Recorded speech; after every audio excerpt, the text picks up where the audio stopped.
Hey, greetings everyone. We're here. Another Saturday night shoot the breeze. I wanted to hop on first just to give you guys an idea what's going down tonight. We got Bobby E. Wright in the chat already saying greetings, brother Koku, and the Shoot the Breeze panel. Appreciate you, Bobby Wright. Bobby Wright always supporting and has really started to become a regular listener on these live streams. I appreciate you too, brother. So tonight, Shoot the Breeze, Saturday night Shoot the Breeze, you know what it is. Tonight we're going to be talking about Bill Cosby and his influence better than money. We're going to talk about Norman Bates, believe it or not. And is Norman Bates, has that character become the new black normal? We're going to be talking about tribalism versus Pan-Africanism. How do we sort out this mess? We're also going to talk about whether or not black folks are looking ahead and preparing to perhaps live off the grid. We're going to talk about IFA. What is IFA? We're going to talk about someone who stole some money to buy into capitalism, buy some Negro trinkets, and now is going to jail. We're going to talk about that story. We're going to talk about Antonio Brown. Was he wrong for walking off the field? You guys, especially you sports guys, you guys will be should be familiar with this story. It just happened last week. Unfortunately, we're going to talk about George Floyd again. Apparently, his grandniece was harmed recently, and the question is, the circumstances are questionable as to what happened. We're going to talk about it. We're going to talk about the NBA going to Africa. Is it good for Africa? We're going to talk about the responsibility of men for the destruction of the world, and particularly black men. Are they responsible for the circumstances of black folks? And then we're going to end the night with a tribute of Sidney Poitier. Bahamians would say Sidney Poitier, so that's what I would say. We're going to talk about Sidney Poitier before the night's over too. So you guys, I hope you guys are all coming in to the room. I see the Learning Curve is here. The Harsh Reality Podcast is here saying greetings. Daily Affirmations by Pauline is here. Bibi Rodriguez is here. She's laughing out loud. She said, not the trinkets. The Pro-Black Perspective is here saying peace, peace, peace. Jonelle is here saying good evening. And the Pro-Black Perspective asks, is the NBA in Africa? Yeah, we're going to talk about that tonight. So you guys stay tuned. On the other side of this break, we'll get into the topics. I will post the prompts and I'll post the link for anyone who wants to join the panel to have this discussion.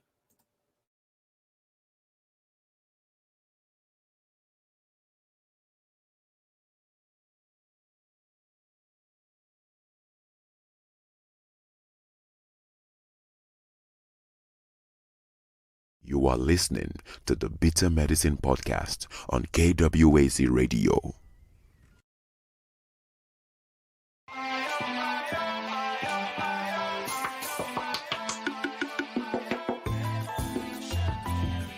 Welcome to the Bitter Medicine Podcast, where it's all about Black empowerment. Our show focuses on Black news and entertainment, arts, science, economics, history, people, and strategies that uplift, empower, and motivate Africans within the diaspora. And now your host, whose favorite color is black, Goku.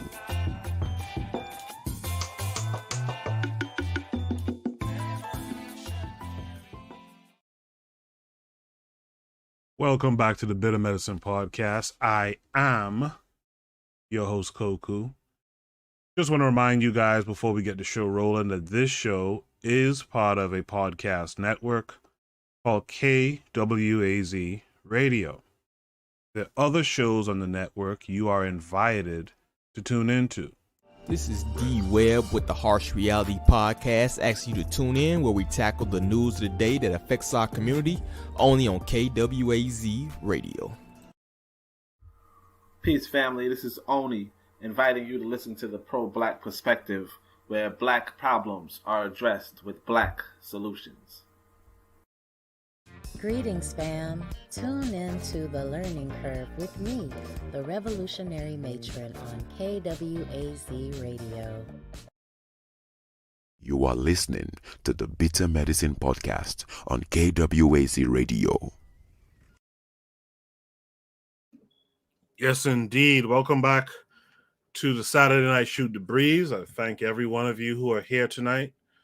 I'm going to go right ahead and post the first prompt for tonight. While I'm doing that, I'm going to post the link for those who want to join the panel tonight. Feel free to click the link. You don't need anything extra. If you're on your phone, for example, just click that link and you can enter into the studio and be a part of the panel yourself. The first prompt is about, was Cosby a good thing for us? Is influence better than money? This prompt was posted with a link. Let me grab that real quick. While I'm grabbing that, just want to remind you guys that on Thursday nights, remember I talked about this a few times, Thursday nights, the Thursday night episode of the Bitter Medicine Podcast will be exclusively live streamed on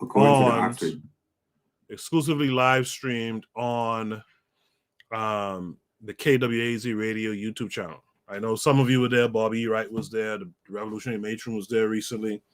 And a few others who didn't show themselves. But that's where the episode is going to be live streamed, and that's where the episode is going to be. So that last episode, the first episode I did over there was about abundance mindset. I think it was a good one. You guys should tune in. Drop a comment. Let me know what you think of it.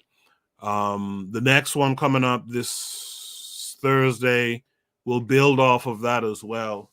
I'll be talking about Dr. Bobby E. Wright in the next episode. So you guys let me know what you think. Drop comments, hit the like button, etc. So this prompt, like I said, came with a video. I'll show the video. Let me share my screen, actually. Let me share the screen. And yeah, you guys can see that. And I'll share the screen, and then we'll come back and have a discussion on it. Dictionary. The meaning of the word compete is to strive, gain, or win something by defeating or establishing superiority over others who are trying to do the same. Since the early beginning of world history, man has found itself competing with each other. Whether it was Alexander the Great acquiring new territory or the game of spades you just lost at your friend's house party, competing is what we know.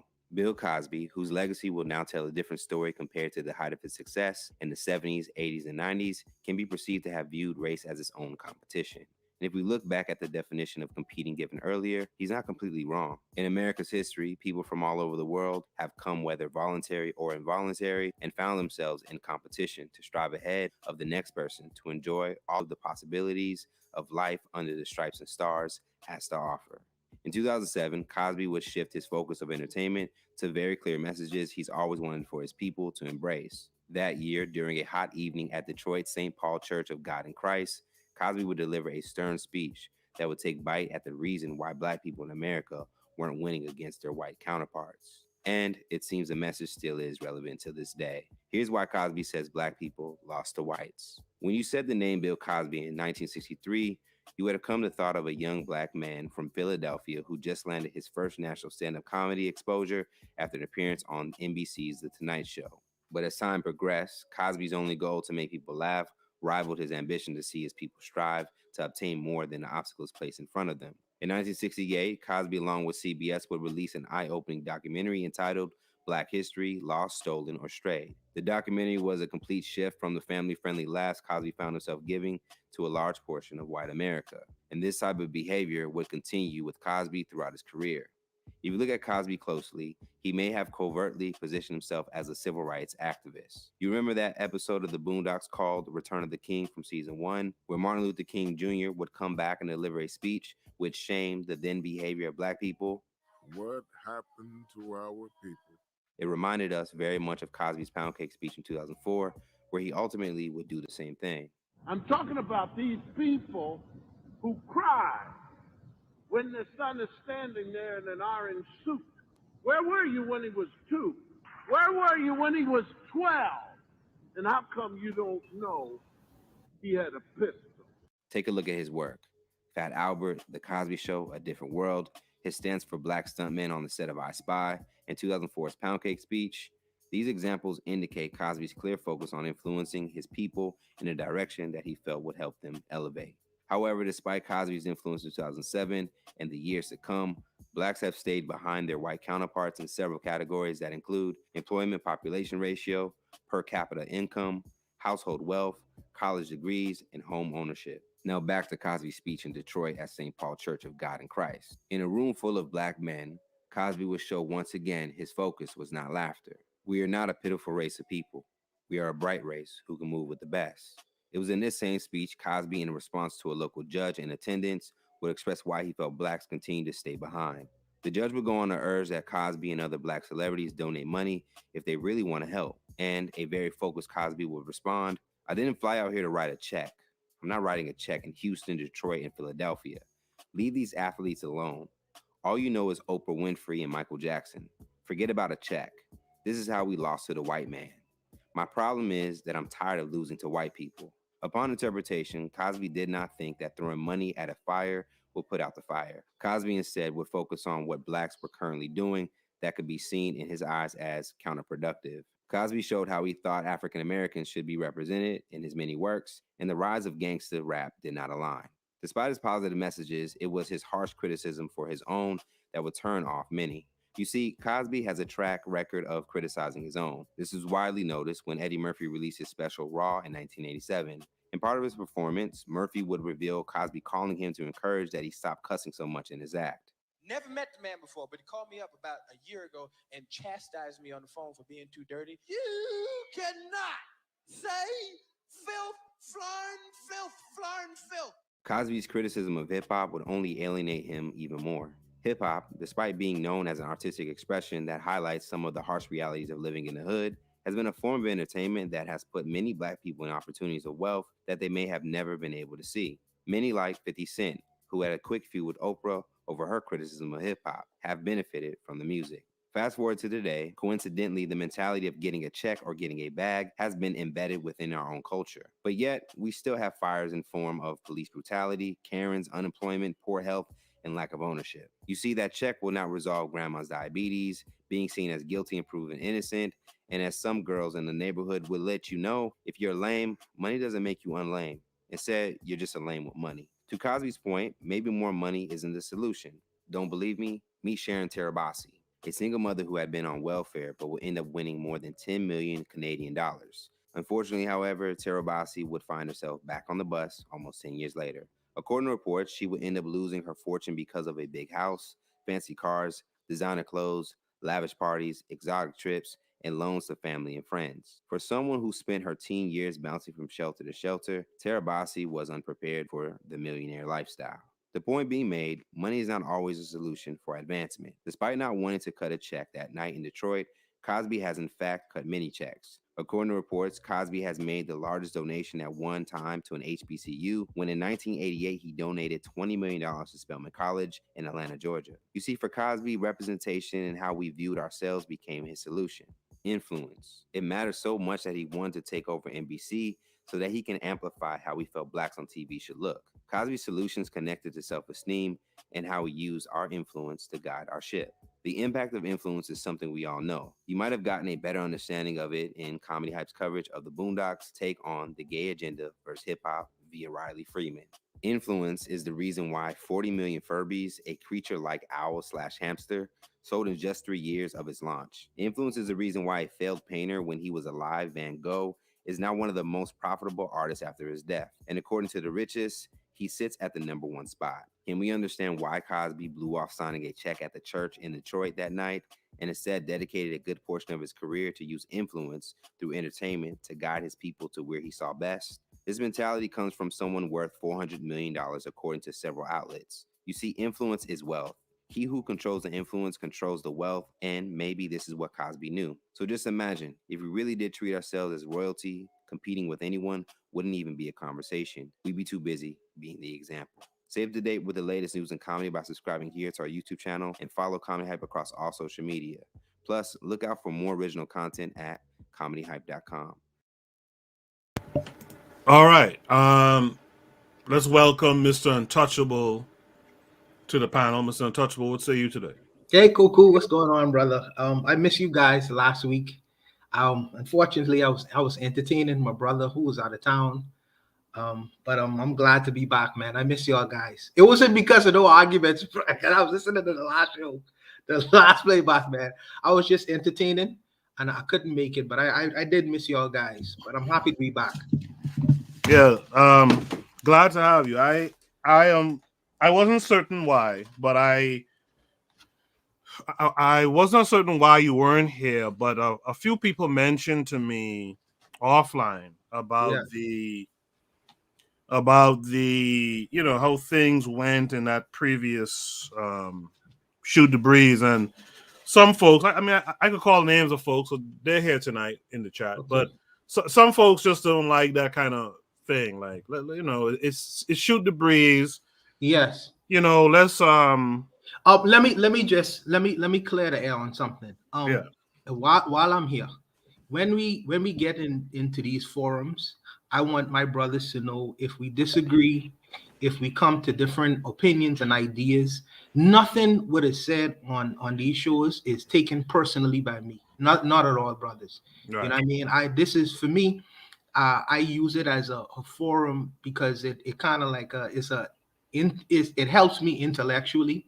Absolutely. I don't really get it a lot in the places where I'm at. So I appreciate these kinds of conversations. It's just debates, brothers. It's not personal with me at all. When I heard Koku talking about it last week, I was surprised. You know what I mean? Because Koku from my country. Koku know from December, the island kind of shut down. You know what I mean? So we kind of have a very party-like atmosphere. And we get to drinking a whole lot, and sometimes certain things are missed. So the consistency is not there. And it was just the beginning of the year. I really was entertaining from Christmas, so-called Christmas, even though I don't celebrate it. A lot of my family members do. So the people who are here, I have to entertain and do things like that. But I really did miss y'all guys. There's nothing personal what I said here. We could debate, we could laugh, we could get angry, but it's not personal for me. So I wanna be clear that. And that's good to hear. Yeah, and this is like for intellectual stimulation. It's laid back. It's you know what I mean. We talk about some stuff going on that you don't usually even talk about. Like some of the prompts tonight, I want to commend yourself and Onita Say and a few others. Zuli, who posted these prompts, man, because to me they're kind of like fun type prompts. I made a note of the discussion last week, because I did listen to the playback, and you said that you was trying to keep it light, and I do try to keep it light, but sometimes we get into intellectual conversations. I enjoy them, but usually it is Shoot the Breeze, and usually I'm on an Appleton. So it's nothing personal, man. It's nothing personal at all. We can have fun. Let's have fun. No worries. I'm sipping on that right now, as a matter of fact. Right now, I try to dry out, to be honest with you. Oh, okay. It's a new year. It's a new year, man. So let's talk about this prompt, right? Okay. Did you see the video, right? I saw the video. Okay. The prompt says, "Was Cosby a good thing for us? Is influence better than money?" What says you, Mr. Untouchable? Okay, here's the thing. I've been listening to your shows, your old shows, and one of the shows you did was psychology and advertising. You did it like 3 years ago. Yeah. And you talked about the importance of imaging, and what's put out there into the media. And I think that I think Cosby was masterful at it. You know, I think that what Cosby's actions, as far as along the lines of what he was trying to have not only black people perceive, but the greater world perceive, was not a bad thing. You know, I think that we get into personality worship and personality cults. Mm-hmm. And we get into the so-called personal failings of individuals. But if you look at the man's work, nobody talks about George Washington and how he was a slave owner. They talk Right. about how he was the president of the United States and Thomas Jefferson and etc. and etc. But it's the only when it comes to us, you know, because of his own little small personal failings, whether he was guilty of them or not, Mm-hmm. we tend to stick to that. Cosby has done much work. Cosby has been very charitable. He may have made comments that might have ruffled some feathers, but on the overall idea of who Cosby was and what his work was, I think he was very good for the black community. Very good. I agree with you. Cosby was my Cosby was my grandfather's favorite. Like his old show was my grandfather's favorite show, and so I have fond memories of that. Um, the thing with Cosby, I talked about this on an old show. You mentioned listening to a show from 3 years ago. I talked about this on an old show maybe 5 years ago. Mm-hmm. The pound cake speech that Cosby gave actually was a good speech. I don't think it was bad either. Yeah, it was actually a good speech. There's a problem we have, and I'm saying we because I'm not paying attention to anyone else.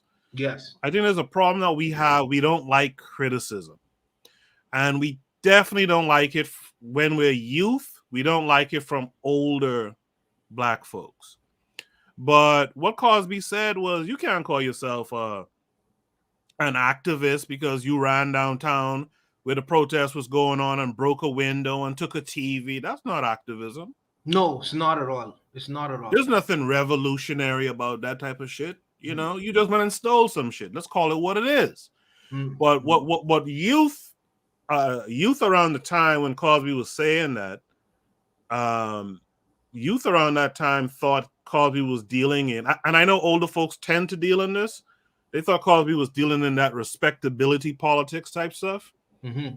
That for some reason a lot of black folks, to be honest, are against. You know, when the elders tell you pull up your goddamn pants and walk around. You know, I used to have a teacher back home, so I went to CI, right? Yeah. And I had this teacher named Stanley Miller. Stanley Miller. Yeah, Stanley Miller. He's from Eleuthera. And he used to, when guys were clowning around in class, he was a maths teacher. When guys were clowning around in class, he would ask them, are you a man or a mannequin? I remember that kind of statement. I remember that kind of statement. Yeah. Are you a man or a mannequin? In other words, do you move according to how you want to move? Or do you allow people to put you in situations, right? And stage you in any way? And those guys had that kind of wisdom, I found, right?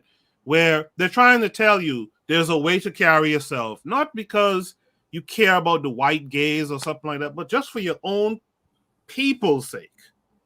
Carry yourself a certain kind of how. Yes. You absolutely. Know? Move a certain kind of way. Think a certain type of way. Like I talked about this abundance mindset on the Thursday show, right? Be forward thinking, be future thinking, etc. And this idea that money will fix an issue, that's false. Absolutely false. Absolutely. It doesn't. I'll just let you finish. Go ahead and finish. No, I think you're going where I'm going. It doesn't hurt to have money, but at the same time, if you don't get to the core of the issue, which is often not a money issue, right? Throwing money at listen, black organizations and stuff, they need money, they need donations, etc., to do the kind of work they need to do. But ultimately, in the home, right? Because it starts at home, really and truly. In the home, there's certain things you can do. You can be as poor as you want to be. My aunts and uncles grew up with my grandparents poor. And it don't matter about how much money they had. They still had successful people that came out of that family. You understand? I'm talking about intellectually successful. So it's not about a money thing. Influence is better. It's better for me to move a certain way so that the children and others can see how I'm moving and say, let me move like that too. Absolutely. They may our people may have been poor, but that don't mean they had poor thinking. Right. If you went into their homes was very clean, well structured. You know, they were very organized. It's just the material possessions were limited. So there's a people. I understand we live in a capitalist world, and there are certain concerns that we need to take account of.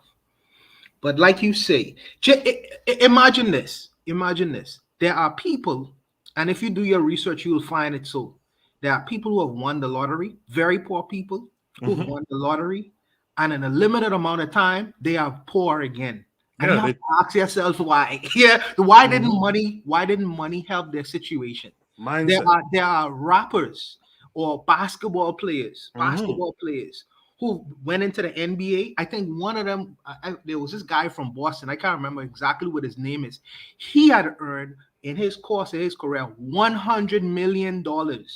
And was working at a after 5 years out of the NBA, he was working at a coffee shop. I forget the name of it. Yeah, it's right by me. There's one by me too. But yeah, yes. I know exactly what you're talking about. Yeah. So money doesn't necessarily cure you what is ailing you. There's a bigger problem at work here that people don't want to address. But people put blinders on and say, well, if I just get that dollar, everything will work out just fine for me. That's not the reality. I don't think so. That's not reality. No. To me, I'll be honest with you, the people who want money thrown at them and their problems, that's a low energy type of mentality. I've talked about in the past too. Low energy mentality is one where you come and give me this thing like money or something like that. I don't have to do nothing else. I just throw money at the problem, pay it to go away or what have you. And that's low energy mentality. And the thing that we got to get into is being proactive, man. We got to get our minds pumping. We have to get our bodies moving in the directions that we need them to be, not just people coming through and dropping money. Now, that's not to say that and Cosby said it too. He said, stop looking to Oprah. Stop looking to basketball players and Michael Jackson and all this kind of stuff. I'm not saying that they can't come back and lend a hand and do something constructive if the powers that be allow them to, right? Because there's that as well.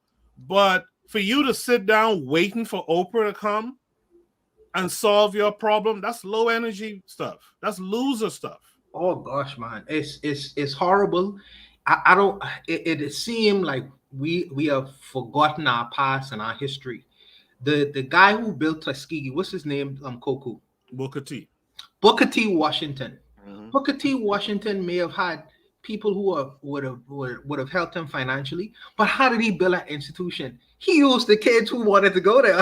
Exactly. To do farming, to do all manner of things to build that institution. He didn't completely rely on the good mercies of donors to help him build that institution. The people who wanted to be in that institution helped to build that institution itself. Now, I don't know if we have that kind of mindset now, but like I say, man, we need to, take a look at our past and maybe incorporate some of these things, man. You know what I mean? No, we absolutely have to practice Sankofa. We got to go back and bring that forward. We got to go back to that.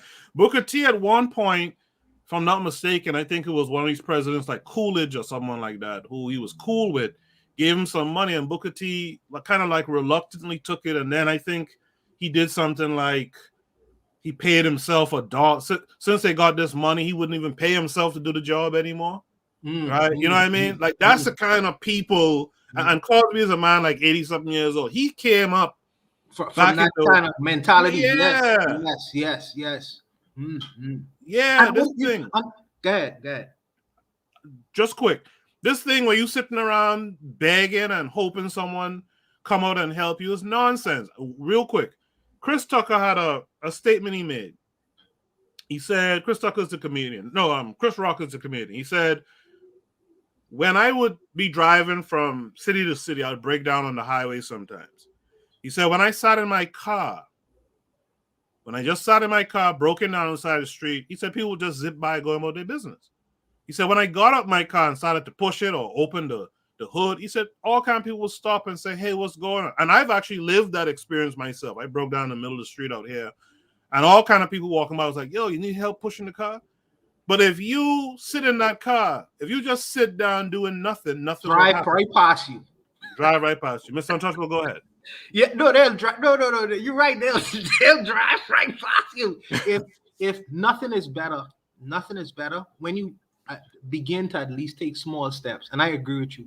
If you get out of that car and pull the hood up, or make some effort, and people see you, they will join you. Yeah, they will assist you. But another thing that I wanted to speak on is the speech, the pound cake speech. Go for it. And what happened is, and how we don't like to take constructive criticism, in particular the young people. In particular, sometimes the young people don't realize that the older people have been here a long time. You know, this is a new thing for the young people, but for them, it's on repeat. You know, they've seen it before. They already didn't work out all the kinks. It's funny because remember Snoop Dogg them back in the day with hoes, nothing but hoes and all that in his 20s. Right? And Dolores Tucker them was going after them. Now in his 50s, he's saying she was right. Maybe I shouldn't have. Maybe I should have been talking like that. Yeah, I find a lot of the dancehall artists, Bounty Killer, in particular. That when they used to be singing certain lyrics back in the day, they didn't understand its influence. But as they get older, they say, "Oh."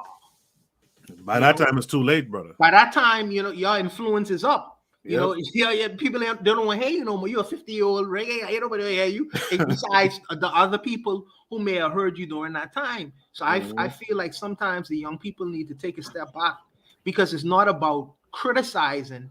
There are some things that is advice sometimes is helpful. It's not always harmful.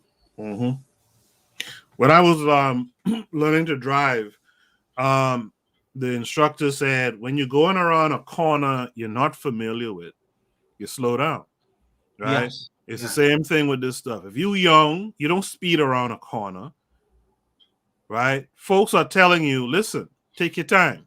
Don't go speeding around that corner. Yes, right? yes. It's not to put you down and say you can't drive, or you're a bad driver, or this, that, and the other, you're a bad person. But you don't know what's around the corner. If I've been on this earth 50 years, I can tell you something. Sure. yes. I might have learned something in that 50 years. Exactly. You know what I mean? I learned one or two things in that time. It's like I tell my teenage sons, like, you come and you tell me some story. I'm like, dude, I was your age one time. Yes, just as old as you. Yeah. Many moons ago, I was just as old as you. I know them stories, guys. Yes, man. You can't fool me with these stories, but you think you're smart, but you're not. And last thing I'll say about that, man, I mentioned my grandfather, I'll mention my grandmother. My grandmother had a saying that I still think about to this day. She said, when you think you're fooling people, you're only fooling yourself. Oh, gosh, man. Oh, gosh. There are many times in my lifetime when I gone before my mother and tried to pull a fast one on her. And it was only after I got older that I recognized, wait a minute, my mommy gave birth to me. You know what I mean? She know me true and true. You know what I mean? So what made me think I could bullshit her? She might not say you bullshit me. Right. She might not say that. But she probably looking and thinking, look at this cocksucker thing. He think that I don't know who he is, you know? Yeah. But it's just funny, man. It's just funny sometimes. In the chat, Bibi Rodriguez says, Bill Cosby was influential in instilling Black pride and creating Black programming for global imagery. However, where he went wrong was, one, demonization of Black family, and vilification of victim blaming. The Black name bashing was unnecessary. I think Cosby might have, I'm not sure, I think Cosby might have said something about you're naming your children Bone Quisha, And guess what? Bonquisha ain't no name to be given no human being in the world. Like, what are y'all talking about? Like, you know what I mean? Daily Affirmation by Pauline says, I grew up where people said what they said and didn't sugarcoat it. So I listened to the messaging. KW Don 7 answered your question, Mr. Untouchable. He said Antoine Walker blew $108 million. Yes, that's his name, Antoine Walker. And then Vin Baker was who I was thinking about. Vin Baker was the guy who was working at a Starbucks a couple of years, who made $100 million in his pro career. My goodness, my Lord, my God. My Lord. And you know what I'm saying? So it ain't about the money, it's about the mind. It's about the mind, brother. It's about the mind. It's about the mind. I'm gonna drop the link again. If you want to join the panel, anyone can. You can join the panel as well. If not, me and Miss Untouchable will just mosey on right through. Yeah, we'll bang it out. Yeah, man. Miss Untouchable, what's the last word on this prompt right here? Like I say, I think that Cosby did excellent work. Sure, if people want to point to his personal feelings and some of the things that he may have said may have ruffled some feathers, but I am not in the arena of watching what people say nowadays. I live in the Bahamas where we have the greatest speakers in the world here. I watch what you do. So that's how we measure people, you know. So I'm there, and what has Cosby's done? He's created images to put before the world that are very positive. He has donated millions and millions and millions of dollars to educational institutions, and he is just a self-made individual. I don't tend to lean on his personal feelings. I look at his actions and him being very successful and being positive for the Black community. That's where I'll leave it. All right, I appreciate that. Bibi Rodriguez laughs at me, says, Coco, I'm done with you, shaking my head. Bonquisha is a unique expression outside the European framework. Here we go. Okay. You know, again, you know, and you know, I did this episode where I read this paper co-written by Obadale Campbell, where they were talking about like the idea of Pan-Africanism through the names that we use. I don't mind you using, in fact, I appreciate you not naming a child within the European framework, but give it some basis in your African ancestry, right? Go back to those names that we lost. You know what I'm saying? Yes, sir. And the crazy thing is that if you look into the naming process with African people, our names usually have meanings. Yeah, it ain't simple. It ain't simple. What is a Bonquisha? Yeah, what is a Bonquisha? Bonquisha sound like a chick. In fact, let me not finish that. But what is a Bonquisha? What is a Bonquisha? I don't know what Bonquisha is. Yeah. If it's a unique expression outside the European framework, okay? I just want to know, okay, so how does that, how do I put the like an African American, because that's a uniquely African American name. So when I think of a word like Bonquisha, because I see crazy names even in the Caribbean too, but I don't tend to just put a whatever between like around that name and say, well, that person is African American, because in the West, Black women we just do that. I don't know why we do it. But I don't know. Sometimes I feel like our name should have some meanings to them. I feel that way, but maybe that's just me. No, I mean, that's our history. That's where we come from. We come from places where, in several papers that I've read, we come from places where your name, and in fact, I talked about how like we did it, but we did it with English names. But it was a practice. It was originally like an African practice. You would name your child after like your grand uncle who passed away or something like that. Yes. When you hear like in my hometown, right? When you hear a guy named Wilfred, that's not an African name. But if you check the reason why his name is Wilfred, his great granddaddy was Wilfred. Definitely. Right? That's the African carryover. Another African carryover is naming people by the day of the week they were born. Kwame. Right. Yes. You know, and so KWAZ and all the AMA and all that kind of stuff. And so you see that here in America where, especially in the American South, at one point where you saw people being named things like Friday or something like that. Right? April. I know April too. That's crazy. Yeah. You know what I mean? So that's all I'm saying.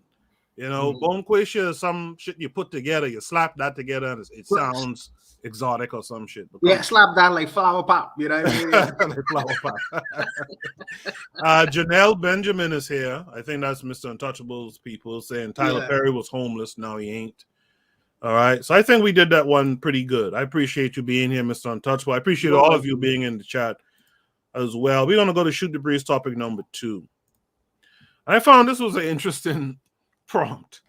Has Norman Bates become the new black normal? This one came with a video. So let me tee it up. Okay. And once we watch it, we'll have the discussion about it.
Mrs. Bates.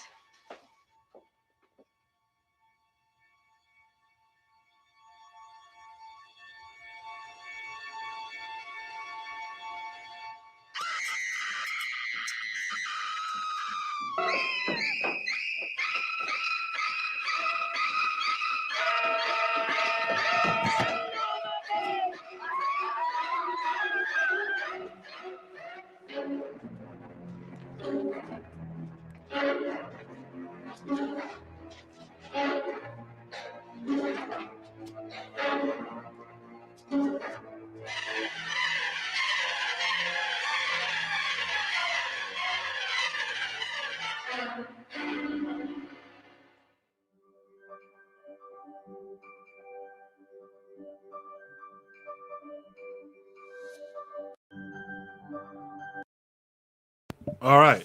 I like how that white woman stood up there, didn't try to kick the fella in the balls, the belly, nothing.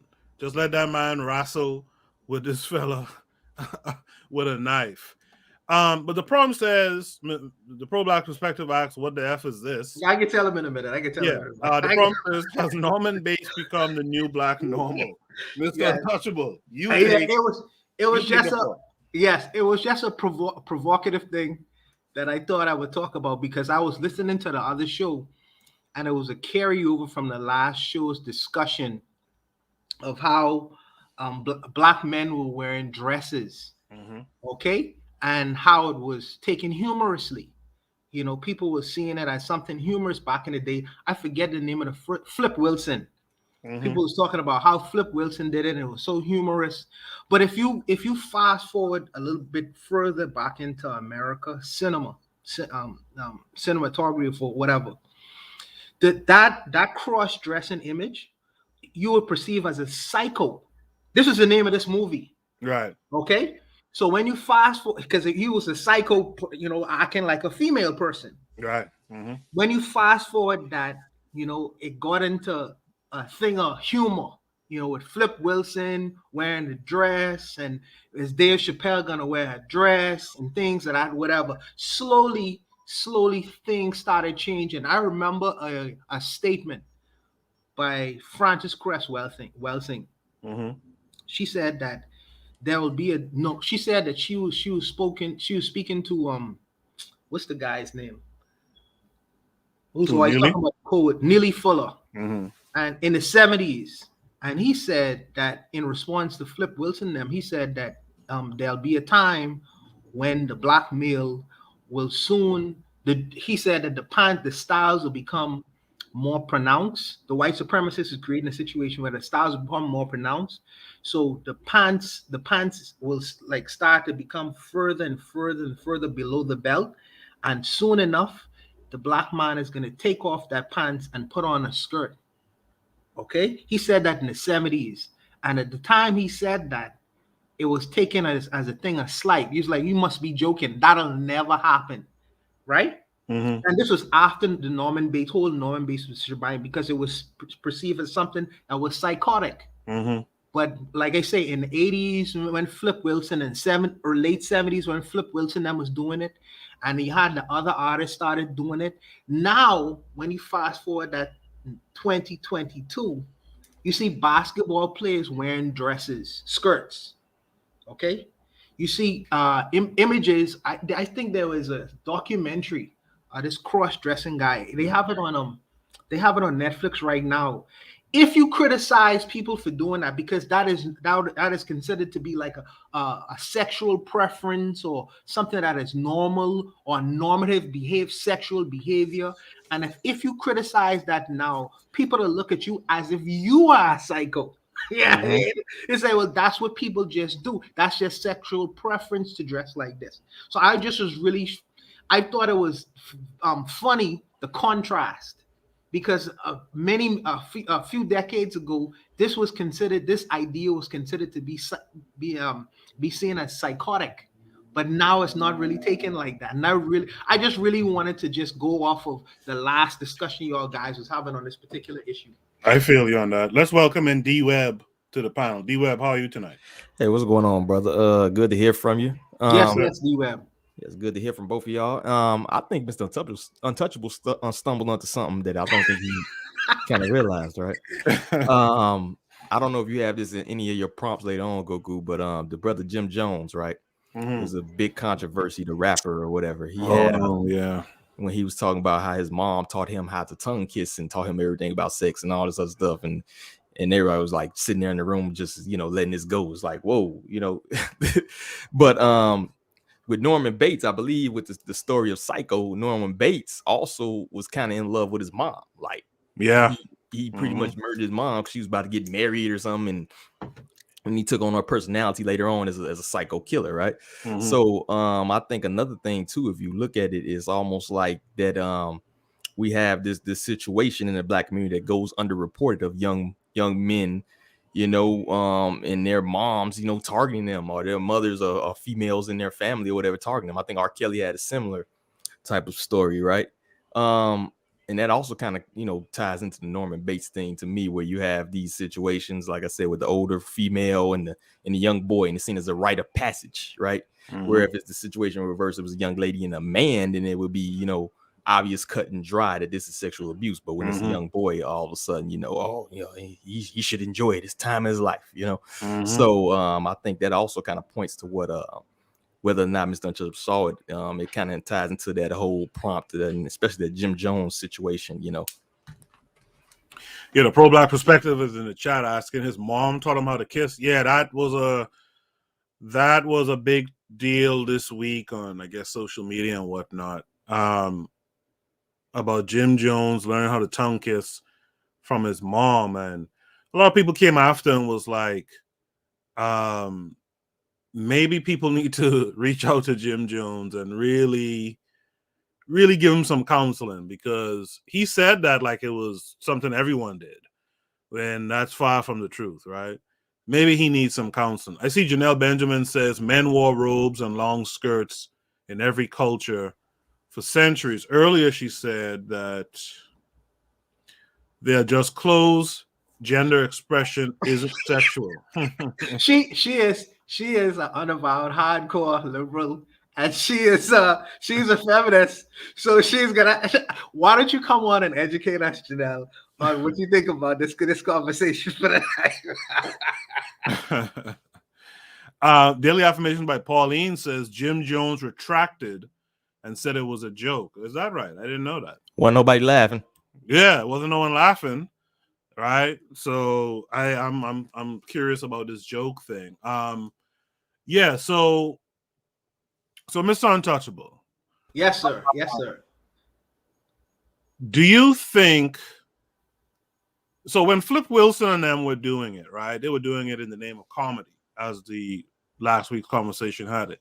Do you think, though, that there's a bit of a psychotic nature to even Flip Wilson and them, Tyler Perry, Martin Lawrence? For me, it's just not a way that I would joke. And my sister says that she sees it as just clothing. I don't buy that. You know, if I'm dressing up like my grandmother, anyone who looking at me can say, and really talking in her voice. Don't call Tyler Perry talking a female's voice too. Yeah.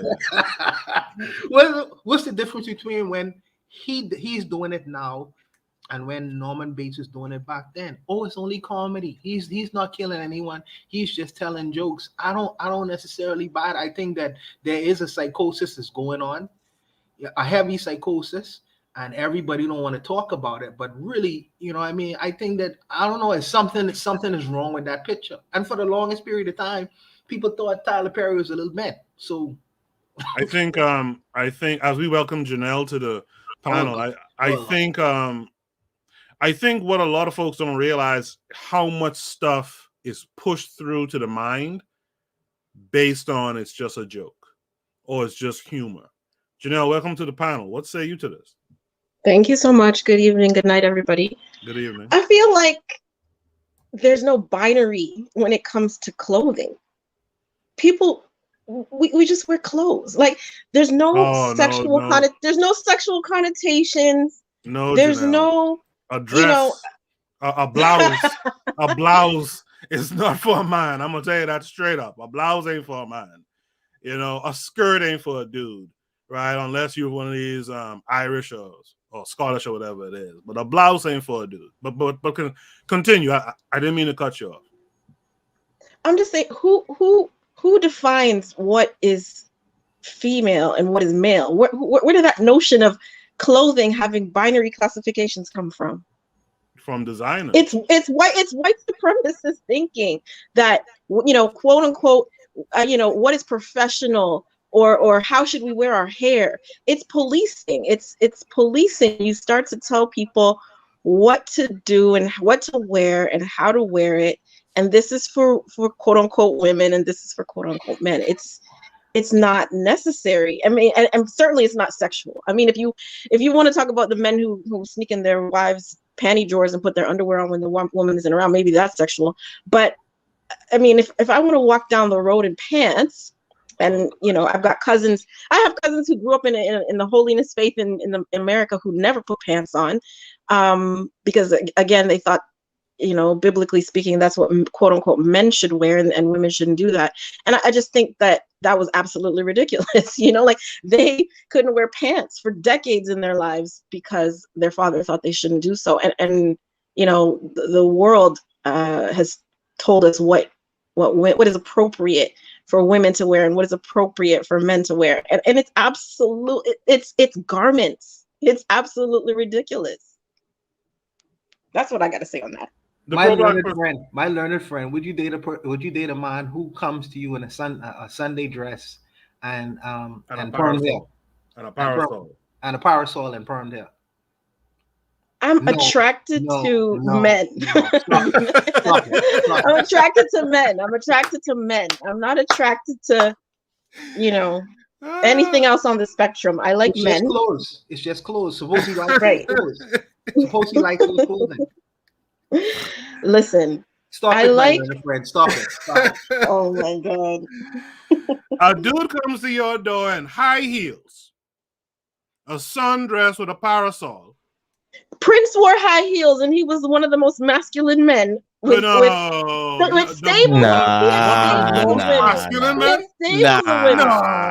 He's like 5'3" and 130 pounds.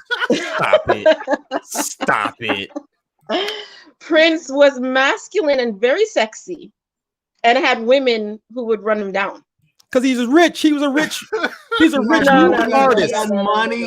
He was a rich music artist. If Prince worked at Starbucks with Vin Baker, he wouldn't get no play. If he was working at Starbucks wearing that shit, Prince would get his head bust every day for that shit. He wouldn't get no play for that. And women wearing pants is different than a man wearing a skirt or Listen, you guys are talking about supremacist patriarchal restrictions that have no basis.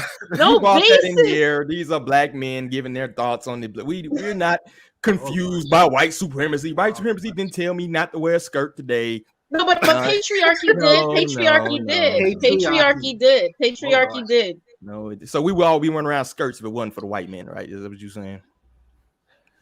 Is that the point? I'm saying you wouldn't be wearing. You wouldn't be wearing the clothes that you wear, and I wouldn't be wearing the clothes that I wear if it wasn't for some white men's policies from way back when that decided in a North American or Western context what is appropriate for us to be wearing. And it evolves. Clothes change, fashion changes, and there's nothing wrong with that. Nobody's wearing today what they wore in the 50s, 60s, 70s. Well, unless you like vintage clothing, but like your clothes change, they evolve, and fashions and the things that people put on their body. The pants, the bell-bottom pants that men wore in the 70s, you wouldn't be caught dead in a pair of pants that look like that right now. Fashion trend compared to like grown man in a skirt.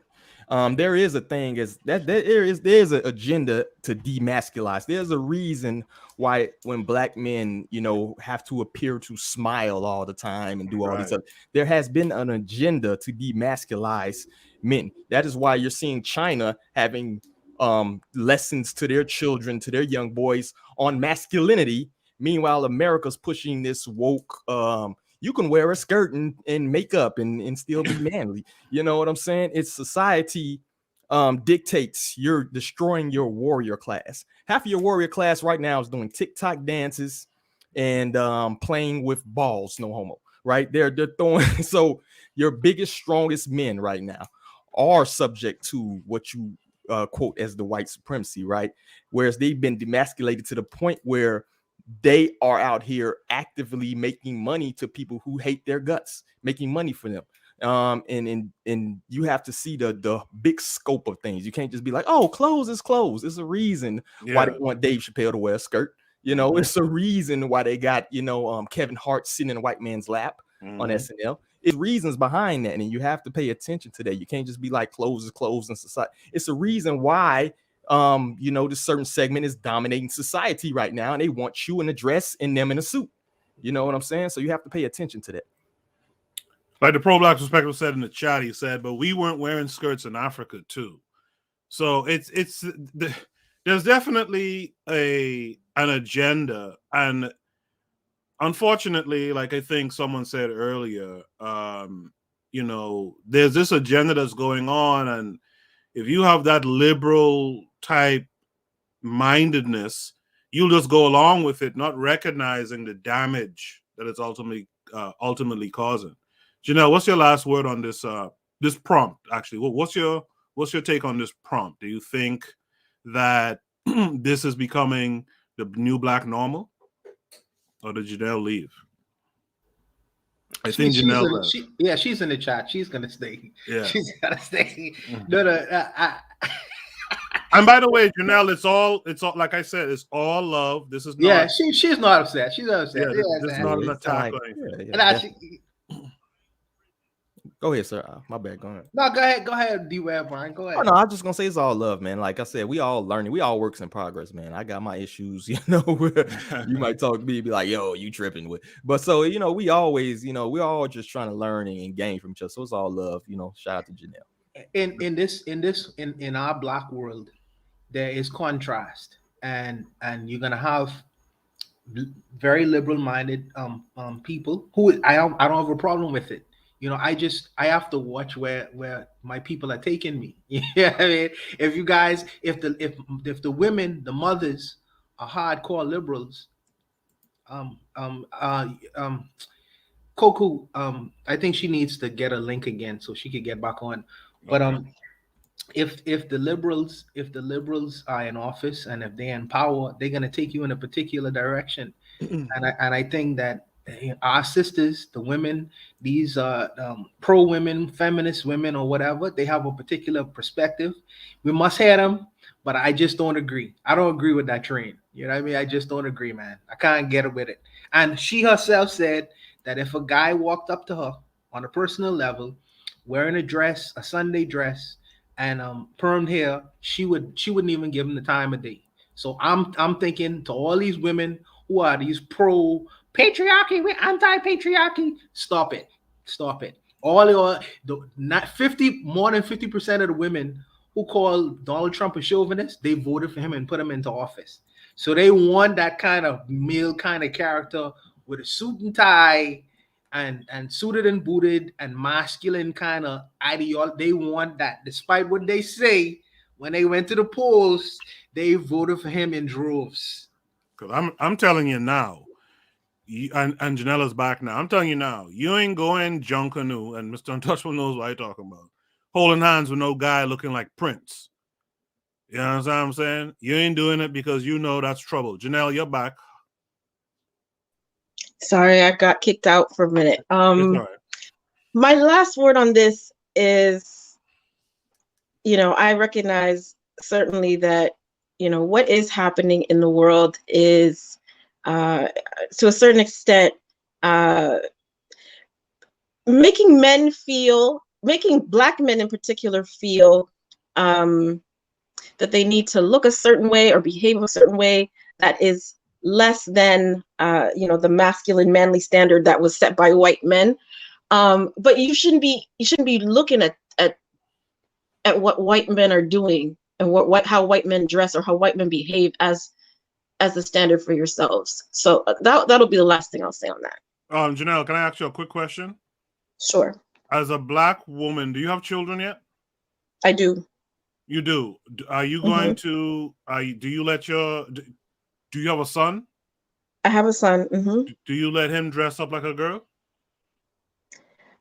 He wears whatever he wants to wear, but he does not put girls' clothes on, and he would feel uncomfortable doing that. He would feel uncomfortable. He's already adopted. He would. He's already adopted social norms that are quote unquote customary. Like he understands what is gay. He I don't hide anything from him. But he knows what is for a girl and what's for a boy. I remember just this winter I was dropping him off at school, he lacked a mask when he was about to walk into the building, and I looked down and his sister's pink mask was there, and I said, well, just put hers on until you get in the building, until you get the teacher's mask. And he took the mask, and I was like, okay, he's gonna put it on. But by the time he looked back at me and he waved at the door, he had turned it on the other side where the pink was on the inside and the white was exposed. And he waved at me and walked into the building. So I was like, well, here's his feminist mother who says, clothes don't matter and there should be no binary classifications. But my son is already understanding that pink is for girls and he didn't want to be seen that way. And that's okay for me. He can express his gender however he feels and however he chooses. I would not limit him. The pro-Black perspective asks you should a man check for noises in the house? So you're upstairs in bed, it's 1 o'clock in the morning, there's a noise downstairs. Who should go, you or him? Absolutely him. Listen, I am a woman in every sense of the word. I like protection. I like a manly man. I think it should be the man's role to go and check it out and see what's going on. And there's nothing absolutely wrong with that. Yeah, so the same way. But what does that have to do with my clothing choice? What does that have to? Well, I'm just about to say the same way there's roles for men to do certain things. There's a uniform. There's a uniform for men to do those things in too. So you know what I mean? There's a role and there's a uniform to wear as well. All I'm saying is that uniform changes. It changes with the times. It changes, with the culture. It changes from country to country. I wouldn't go to Europe, in parts of Europe or, fashion capitals, quote unquote, and look as trendy and up to the times as somebody who's in Milan or in Miami or what have you. Like it varies, and there's nothing wrong with that. If I go to sub-Saharan Africa, I'm not gonna fit in. Should I be expected to? Should I be expected to? I'm gonna look like a tourist. I'm gonna stand out like a sore thumb. They're gonna know she's not from here. But they're gonna know that they're gonna know it's a she though. But they're gonna know it's a she. If I go there, they're gonna know it's a he. And that's really the importance of it. Mr. Untouchable says his computer's on the fritz. He's gonna be back. Why does somebody need to look at me and know my gender on site? Why is that important? Oh, that's important for a myriad of reasons. I was watching something recently where a guy beat up a transgendered woman, I guess transgendered woman. Why? Because she approached him. She, I guess, seduced him, and he couldn't tell, right? That's problematic too. I need to know who you are. And if you're a man, I need to know you're a man. If you're a woman, I need to know you're a woman. And you should have the telltale signs of those things. I shouldn't have to. And furthermore, again, if men are protectors, like the pro-black perspective is trying to get at with this who checks the noise type thing, do you want your dude to go check this noise downstairs? Do you want your dude put on a dress to go and do it? You and all wouldn't want that, because you're doomed if that happens, right? Men have a uniform, so to speak. Women have a uniform, so to speak, right? That's the thing I take from it. That's how I look at it in life. D-Web, you have the last word on this prompt. No, we can move on from this prompt. I just wanted to say, like, and co-sign with you, like, it's a reason why, when you're in like a military formation, you wear a certain uniform, right? It's a reason. Even you go back to Roman time, whatever time you want to go, is a reason. People, even if you want to go back to the Zulu tribe, and they wore certain, garments, their warriors wore a certain, to impede. That's the whole issue behind locks, right? Some of the fiercest warriors, wore their locks, you know what I'm saying? And that was their uniform, their fierce uniform at the time. So it makes a difference what you have on. If somebody's trying to rob me and they have on a mini skirt, I'm gonna fight back even fiercer than if they had on, some pants and a mask, right? So it makes a difference, and it's nothing wrong with being different, right? Men and women are supposed to be complementary. We're not supposed to be competitive, right? So it's nothing wrong. It's certain things that women kind of more prone to be better at, and certain things men are just prone to be better at, and that's not bad. That's not a bad thing, and we need to embrace that and be more cognizant that we're complementary and not competitive. I think we had this issue now where we're trying to compete with each other as gender. You can do anything I can. I don't want you to do everything that I can do. Right. I want you to be able to do the things I can't do. So that's kind of what we need to take into perspective when we talk about the genders. It's not a bad thing to be different. Mr. Untouchable has returned with a noisy chair, apparently. Mr. Untouchable, by the way, thanks to Janelle for coming on. I appreciate different views, even though I might not agree with it. I appreciate different views. It allows us to talk through some things. Yeah, I appreciate a contrast. She can argue with the best of them. That's what she does she does that as that's a stock in trade. So she could argue with the best of them. So I that's why I invited her. Yeah. So we're gonna go to Shoot the Breeze topic number 3 tonight. Shoot the Breeze topic number 3 is tribalism versus Pan-Africanism. Tribalism versus Pan-Africanism. How do we sort out the mess and work together? I'll say this before I play this video that came along with this prompt. I really, at the end of this 2021 year, Roman year, I was like, you know what? I don't want to deal with this whole back and forth ADOS, FBA type stuff, Pan-Africanism. And for some reason, this first week here, it seems like it all doubled down, like it was just heavier this first week. And so I had to employ the mute and block button a couple of times. But this is a good prompt. Tribalism versus Pan-Africanism. How do we sort out the mess and work together? Let's pull up the video right now.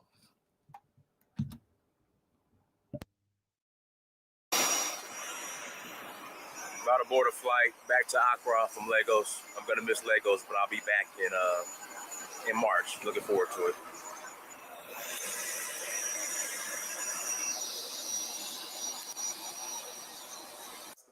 Okay. All right, cool. All right, I have a couple more questions. So next question. Do you think the African ego values tribalism over Pan-Africanism? And that's what I just came to that conclusion. And how do we change that? Like you already gave some solutions, but it's still not catching. It's catching on a little bit, and I'm noticing it's catching on more from Africans who have went to either Europe or America versus the ones that are here. Exactly. So do you think just the African ego just wants tribalism over Pan-Africanism? So this is the thing. It seems like you can afford to. So like the example I gave before, you have antelope who butt heads. Right. You have zebras who fight amongst each other. It seems like you have the luxury to do that until you're surrounded by lions. Right. That's where it becomes readily evident that, you know what, perhaps I should stop kicking the zebra next to me and it should stop kicking me, and we should all run on the basis of, look, we're all zebras at the end of the day. And the reason why continental Africans start to get that black consciousness is, you know, we showed a documentary in his own home about a Ghanaian who went to University of Florida to do his PhD. He had his door kicked in, and he was shot in the chest, shot in the face. Now, they didn't ask for his passport before they shot him in the chest and the face. They didn't ask him, are you Ghanaian? Are you Asante or Achim? Right. Are you Fanti or you Ga? They don't even know what that is, right? So once you understand that you're being attacked on the basis of the fact that we're all black people, then you start to understand that these teeny tiny fragments don't mean so much in the broader scheme of things if we're talking about surviving as a race. Now, when you are here, again, it seems like you have the luxury of, oh, we're Asantes and we're trying to take power, so we're going to be part of the MPP. Or we're God and we're trying to take power, so we're going to be part of NDC. So even if you look at the political parties, and this is in multiple African countries, it tends to be among ethnic lines. So generally speaking, people see NPP as the Akan party. Whether that's true or not, that's the perception. People see NDC as basically an amalgamation of everybody else, right? So then it becomes ethnic things are coming onto the national political scene, you know, party politics, so forth and so on. To me, the thing that really gets us out of this fragment consciousness is the understanding that we have common enemies and that nobody cares when they're bringing in Ebola, which they have a patent on, when they are bringing in AIDS, when they're bombing, when they're killing, when they're raping, when they're plundering, when they're destabilizing, when they're doing coup d'etats, when IMF and World Bank are doing structural adjustment. They're not asking what your ethnic group is as they're doing that. Right.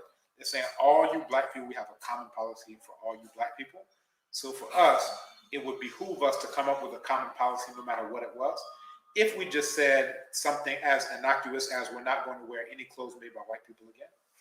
Very innocuous, but what that does is it stems the tide of billions and billions and billions of dollars, euros, pounds that goes out so that we can look like a white man, right? Now, don't you think we could do something here in Africa with billions and billions and billions? Absolutely. Absolutely. It makes sense. So it doesn't even matter what let me not say, it doesn't matter. But if you come up with any policy to say, we're all black people and this is what our policy is with regard to our pale white Eurasian enemy, it changes the course of everything from that day forward. If we look at all the white liquor that, you know, people buy here, so before you go to the Ahimfie, that's the palace, you have to bring 2 bottles of schnapps out of Holland. Yeah. So you go to Holland. Can I stop you right there? I asked, we were doing libations or ritual back when I was in Yoruba land. Right. And I asked this specific question. The alcohol that we're using for these rituals, are these coming from black-owned companies? And they said some of it was, some of it wasn't. But I asked that the question, like, why are we using white-owned companies' alcohol to do African interact with your own ancestors? You can't talk to your ancestors unless you make a pit stop in Holland somewhere. Now you can talk to your ancestors. Good boy. It's like, how insane is this? Right. So now, if we look at that situation, let's just And this is something that seems very innocuous. This isn't, World War III. It's just like, we're not going to buy any white liquor. So every single time you go to the palace, you're supposed to bring 2 bottles of schnapps. We're from that. So if we... And I said, can we use palm wine? So I just went to a ritual. I brought 2 bottles of palm wine. And I brought an explanation with it. Right. I said, oh, yeah, it makes sense. Because people aren't thinking about right. like, this is tradition. But you have to think, how long could this have possibly been tradition? Right. That means we had to have broken whatever we were doing, that tradition, what we were doing before they even came. Right? So think about the billions and billions and billions that we've sent to Holland. Holland is using that to build skyscrapers. Holland is, or Netherlands, whatever you call this thing, they're using this to pave their roads. They're using this to supply electricity. They're using this for social welfare, whatever they're using it for. I'm like, don't you think we could do something with those billions and billions and billions that we sent? So this goes back to what Nana Amos Wilson talks about, created tastes and desires. So all of those examples I just gave you, the only thing that prevents us from acting on that proposal is the taste and the desire from this. Now, the oldest book in the history of the world, Instruction of Ptah-Hotep, it says, he who listens to his belly belongs to the enemy. I'll come again. He who listens to his belly belongs to the enemy. That means if someone can create a taste in you for this particular type of thing, then they're the only ones who can fulfill that taste. Guess what? You belong to them because you have to go to them to fulfill that taste. I'll go ahead. So, essentially, if you look at that same type of situation, no matter where you are, it's like Nana Thomas Sankara said the same thing. He said, he who feeds you controls you, right? Now, Amos Wilson said the same thing in terms of creative taste and desire. So once we know this, then we can start to do better. Now, oftentimes when I have these conversations with people who are here, or even on that side, but I'll say that generally speaking, this type of conversation is more common, there in the diaspora.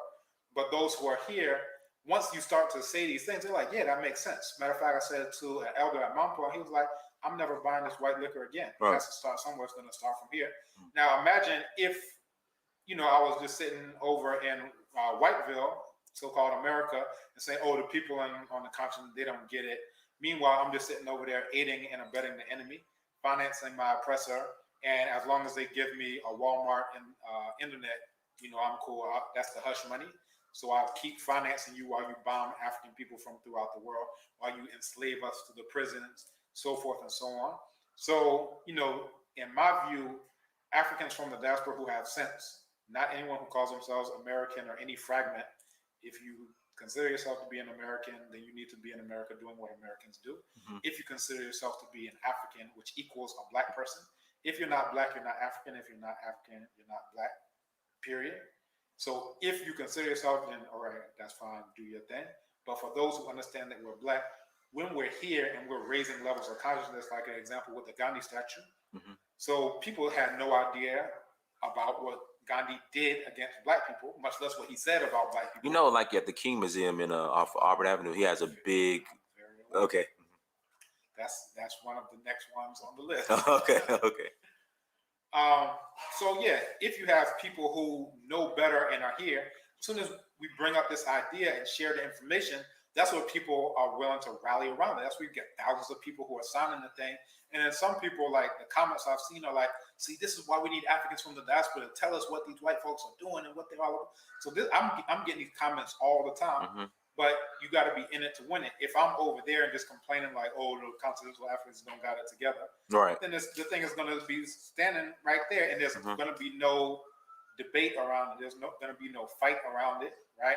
And it goes with everything. So they have this thing about, oh, French should be mandatory in all schools. So you have people who may not see any problem with that. I see a problem with it, so I speak about it, and now other people are like, oh, wow, that makes a lot of sense. Yeah, the way you laid out that argumentation. Why? Because I know that these pale white Eurasians are our enemies and have been our enemies for at least 5,000 years of recorded history. So once I know that, then I can say, so, white pale Eurasian enemy language being mandatory, let's do something about that. So because that's the perspective that I have, now I can share that. And now other people are like, yeah, that makes sense. And I really think that that's what has to go on. So continental Africans who go there, that's where they start to, generally speaking, get some level of Pan-African Black consciousness. When they're here, they think that, okay, I can afford to say I'm this fragment and you're that fragment, let's fight.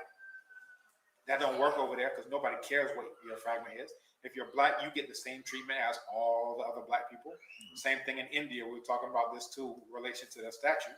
So you got the Ministry of Foreign Affairs who are like, oh, it's such a travesty. We have to put 24/7 security on the statue, blah, blah, blah. We have to protect the statue. Meanwhile, Black people are being killed in India. In India right now. Right. Continental African people are being killed right now as me and you are talking in India. Why? Because they get the same treatment as the Black people who are already there, the Dalits, the CDs, and so forth and so on. I looked at a documentary a couple of days ago about the CD community talking about how they get all this racism. When are you going back to Africa? We've been here 400 years. What are you talking about? Like all these types of things.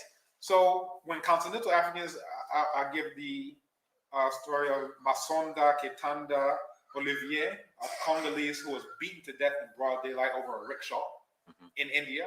Why? Because that's what happens to the Black people who've been there for the last couple, however many untold centuries, who've been getting beaten, raped, burned alive, dismembered. So for me, I have solidarity with Black people regardless of location. I'm not talking about continental Africans only or diaspora only, Eastern or Western diaspora only. We are all Black people and we have common enemies. And once we understand that, then we can start behaving as though we know we have common enemies. I like that, actually. I was willing to let that one play because I actually like what they were discussing there. In the chat, Janelle Benjamin is fighting the good fight. You keep on fighting, sis. She asked a question, does the necklace Obadale Campbell have on, is that female? No, it's African. Right? That's just simply it. But you guys continue that conversation in the chat. I'll peek in from time to time. I see the Harsh Ali podcast had something to say about it. D-Web, if I may start with you, what did you think of that piece just now? I think you hit the nail on the head. I think I kind of been saying, similar things myself. And keep it funky with you, man. This diaspora war bullshit is just what it is. It's bullshit. Yeah. And to me, it's more of a Twitter thing, but we all know that things on the internet find a way eventually to real life. So you have to be careful when you just say it's just internet things. They do find their ways into real life. But a lot of people, I think, are going down this route where it has to be Pan-African or ADASA, FBA or nothing, and to me, those things do not have to be in conflict with each other, right? You can acknowledge that you are, a Black person born in America and you have a different culture group while also acknowledging your African roots.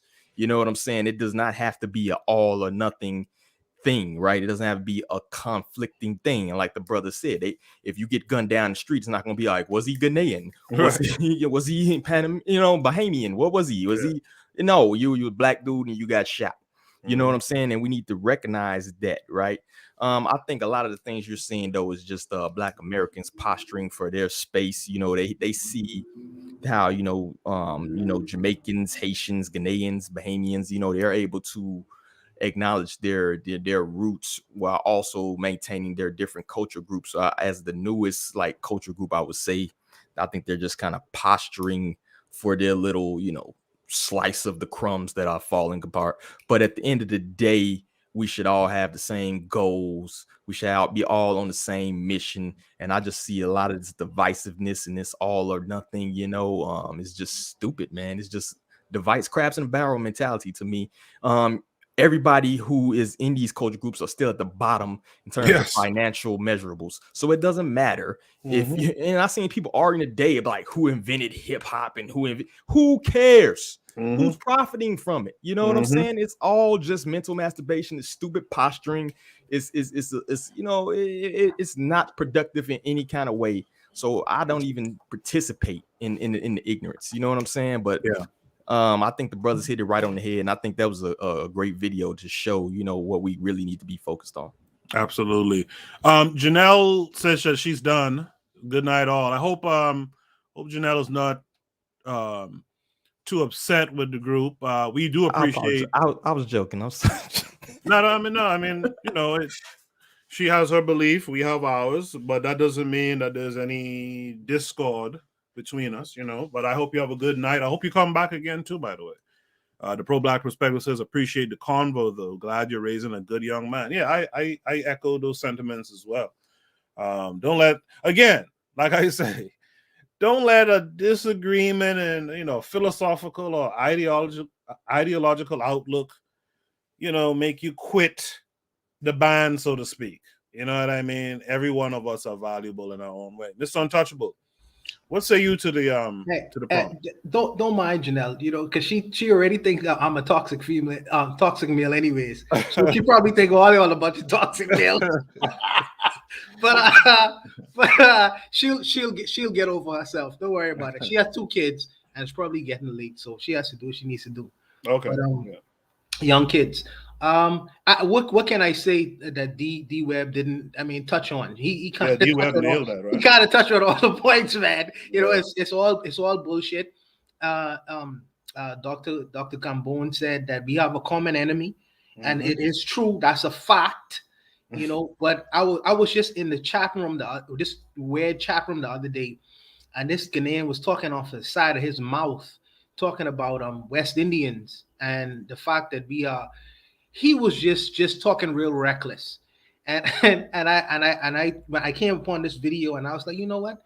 You know, Dr. Cambone has a point. And D Web touched on all these points. When you're in Africa, you can talk all the mess you want to talk, but when you're in the rest of the world, you know, the perceptions carry over, bro. Yeah, you are just as black as I am, and you are playing into the same kind of game. So it's all BS, man. But I mean, what can I say to brothers haven't said already? You know, they're ready. I think first of all, the video was great. I like Obadale Campbell.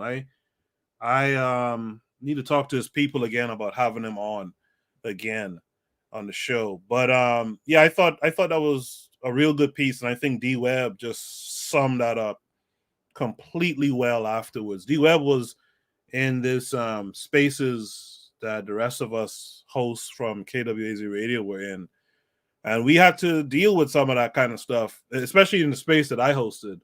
That stuff came up again, but the thing I tried to show everyone in that space was like, you have the same enemy. When they lynching black folks in America, they don't know who I am versus who D Web is or Onitase. They just don't know. Nor do they care. Nor do they care. And so we have to understand that it's a us against them type thing, man. Put aside the tribalism, man. That tribalism, you know, like I say before, that little tribalism type thing, that's good in a race or something where there's a Ghanaian, a Bahamian, someone from Jacksonville, someone from Jamaica or something like that. You root for the people who are familiar with, you know, where you're from and where you grew up and your customs and stuff like that. But outside of that, man, shut that shit down. Learn to work together, man. Coco, let me tell you one joke. During the Olympics, right? Especially the 100 meters, the Americans voting for the black man, right? Who in the race? Because ain't no white boys running in the 100. Yeah. The Caribbean people voting for the black guy. Because I mean, ain't no white guy in the Caribbean go be running faster than Usain Bolt. So the French people, they get a black man, either he's from Africa or the Caribbean. Yep. So they voting for the black guy in the race, right? And then somebody from Cuba who probably black too, or South America who black. So the Spanish people, they voting for the black guy in the race, the black guys. If it's one white person in that race, even if he is from the country of origin, from that black person, it's like all the black people gonna still vote for they're gonna still say they gonna look at the race and say, I want that black dude to win. Of course. Uniformly. Yeah. Uniform. They gonna any of the black dudes rather than the white dude to win. They gonna say, "Well, I want this black dude to win. I want this black dude to win." If when no Caribbean people are in the race, I want the American guy to win. Yeah. I want the black American guy to win because he's just like me. If no American guy in the race, hey, give me that cannon over there. I want him to win. I want him to win. Absolutely. I mean, so it's just ridiculous. Yeah, the whole thing is just feel good rhetoric, just nonsense rhetoric. Again, I want to say I appreciate all you guys who are here tonight. Before we go any further, before we go to the next prompt, I just want to point out something here that I want you guys to support if you can. Let me do a share screen again. I want you guys to support if you can. I wasn't asked to do this, but I'm the kind of person, if I see something nice, I'm going to say something, right? So on the screen, you could see this is Amazon. This is Onita Say's latest book. The Pro-Black Word Search is one of those word search type books, but it's African centered. This is available on Amazon, man. You guys go ahead and support that from Onita Say from the Pro-Black Perspective podcast. In addition to that, let me also share this other one too before it gets too late. Our very own, and she's in the chat right now, last I saw, our very own Daily Affirmations by Pauline is releasing her first book called 30 Days of Positive Affirmations to Take You to the Next Level. You can buy it on pre-order right now. It's a $10 book. You guys, I will ask you guys to make sure and to support as best as you can. She's also a countryman of myself and Mr. Untouchable as well. But 30 Days of Positive Affirmations to Take You to the Next Level, right on Amazon. You could pre-order it today. You guys check it out. Much appreciated. The Pro-Black Perspective says, appreciate it, bro. Yeah, no problem. That's what I do. I try to lift folks up a bit. We're going to go to the next prompt, which I think is a good one to follow up that last prompt. The next prompt we're going to look at is,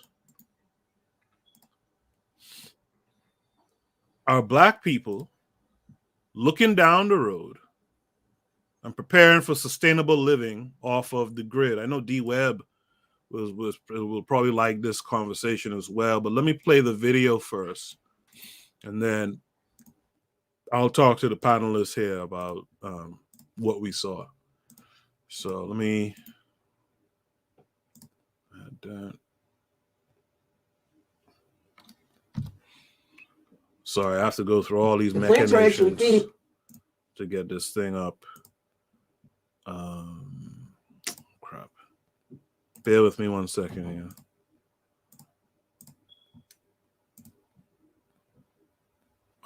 Yes. All right. So let's watch this video. Sorry about that. I have to go through the ways of trying to get this thing up here. Let's watch this video and talk about it after. Off of just the fish waste. Once the system's balanced, it takes care of itself. You can take care of a goldfish, you can do exactly what we're doing back there. A lot of times if people want a garden, they grow in spite of the desert. We chose to grow with the desert instead. And that's it. That's how you transfer a plant in aquaponics. My family's never been closer. I wish I would have started this when I was a little kid. Think big, don't be intimidated, think big, and think outside of the box.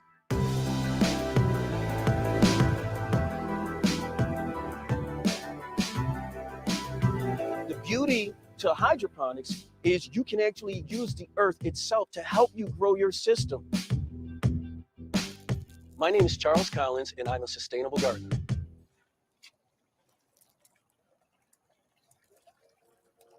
Now, these are all raised from pride. This is about a 350-gallon tank. We have roughly 100 tilapia inside the tank. And right about now, I think it's time we feed them. We feed them once a day. They produce the pee, the poop. The water flows through the system and gravity brings it through this pipe here.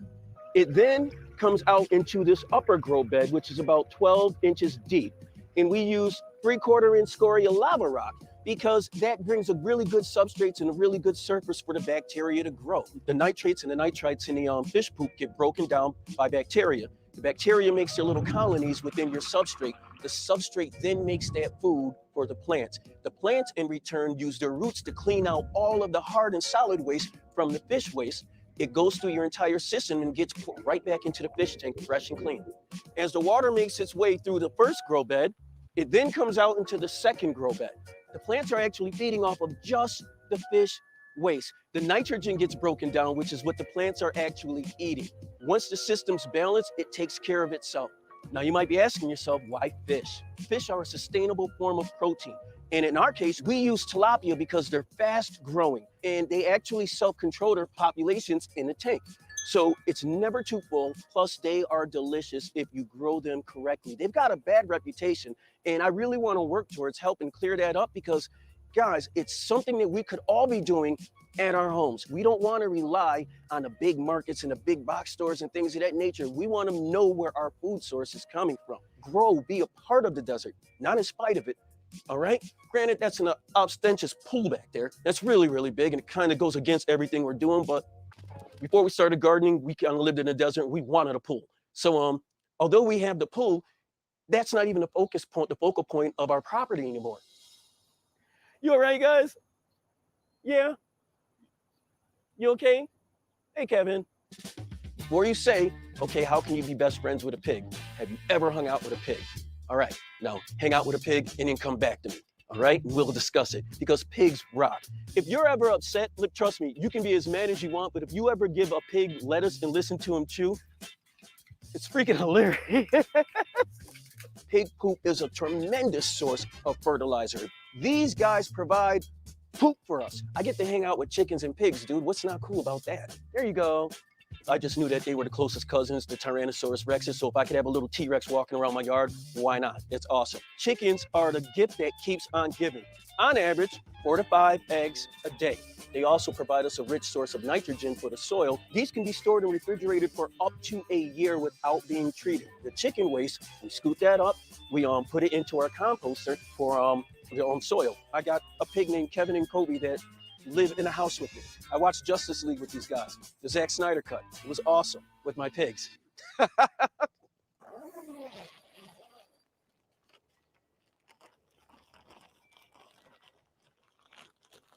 Now, first off, you notice that we have a greenhouse here.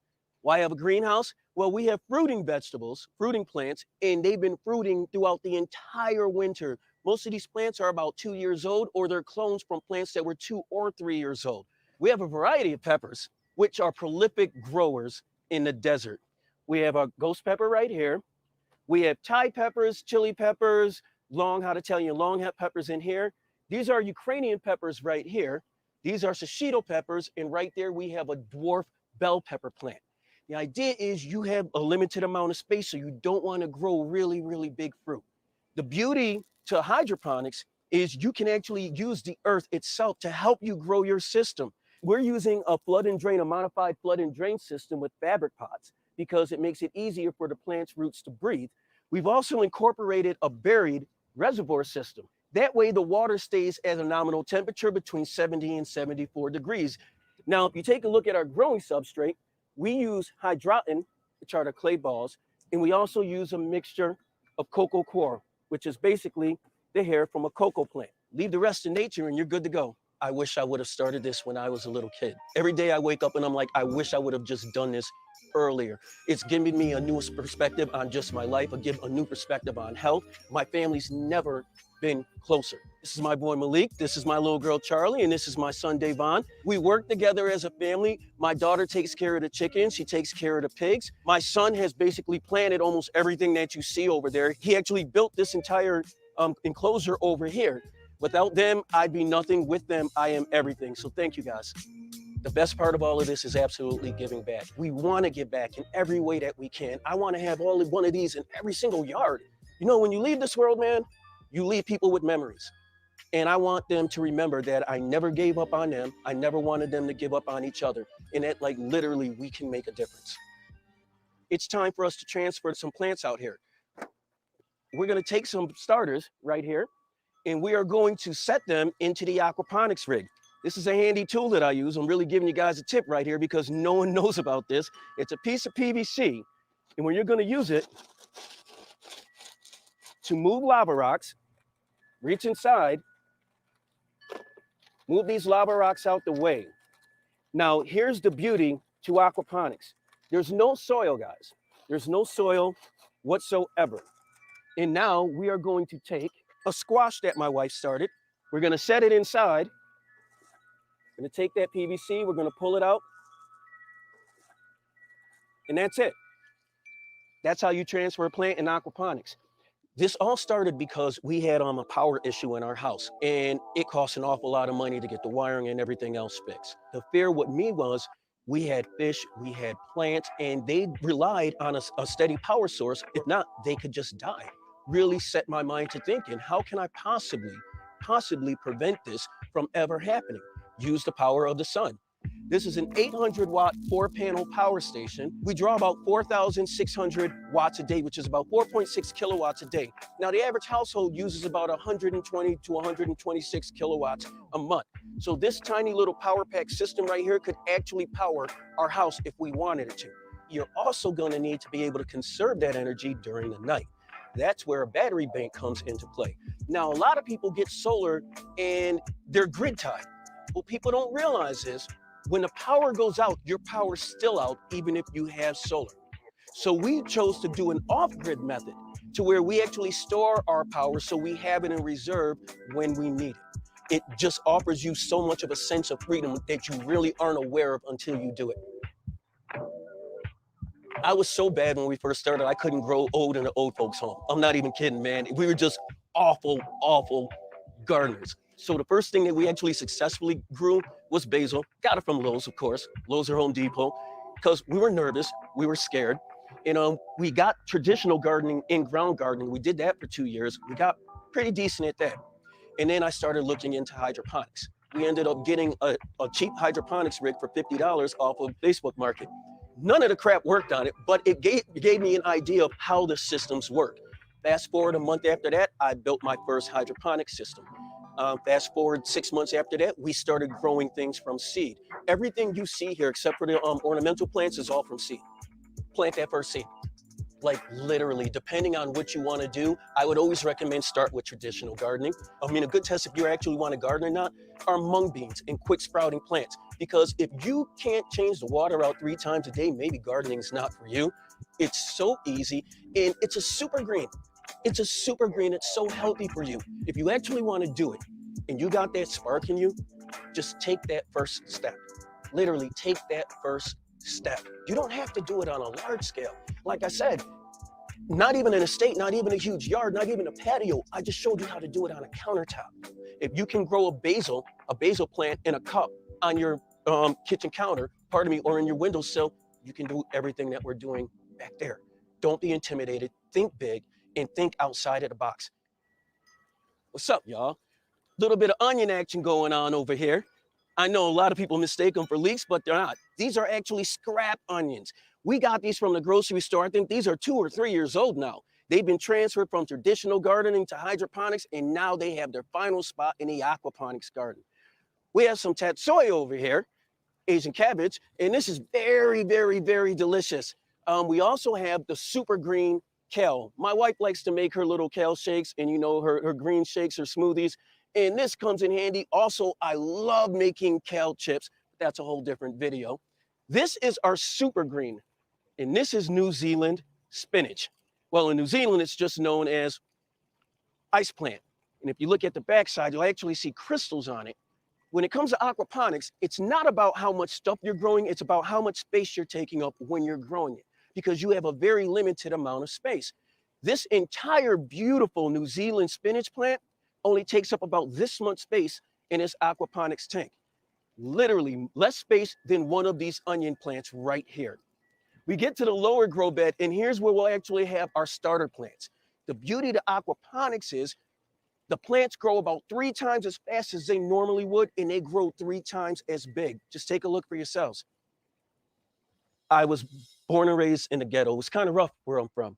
I think we got like 38 or 40 clear nights a year, so the sky's always gray. Raised by a single mom, she raised me and my brothers. I love my mom to death. She fostered my imagination because there wasn't much. If you were to get into anything on the streets, chances are if you grew up with me and you got into the streets, chances are you're either dead or you're locked up and you're not coming home anytime soon. We didn't have much for opportunity, so it was all on imagination. And I always wondered what it would be like to live on the moon and to live on Mars. And plus, my mom always fostered my imagination with astronomy. She got me my first telescope when I was 8 years old, got me my first atlas of the sky when I was 6 years old. And she took me to the library, children's library, when I was like 5.5, 6, and it changed my life. It made me think outside the ghetto. It made me think outside the hood. And I've basically never come back to Earth since then. I want people to dream, man. I want them to dream. I want them to know that things like this are possible. I'm 50 years old and I'm as much a kid as I've ever been because I get to play with some really awesome toys back here, man. You know, they say, man, this is so boring. I'd rather watch grass grow. Here's the thing. Have you ever watched grass grow? It's freaking exhilarating. It's one of the most exciting things, watching a plant open up either in real time or with the time lapse. It's really incredible. Brother, it's an amazing life, man, and it's there for everyone. Whether you have a yard, an estate, acres, or a patio, you can do this.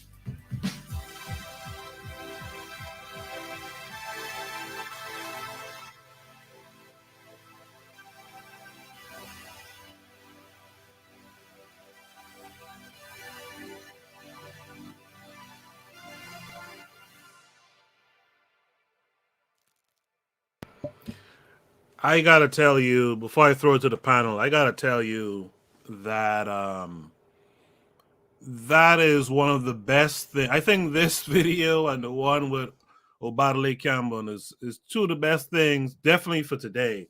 But that video with this brother here is one of the best things I've seen in a while. When I used to teach general biology at the college here,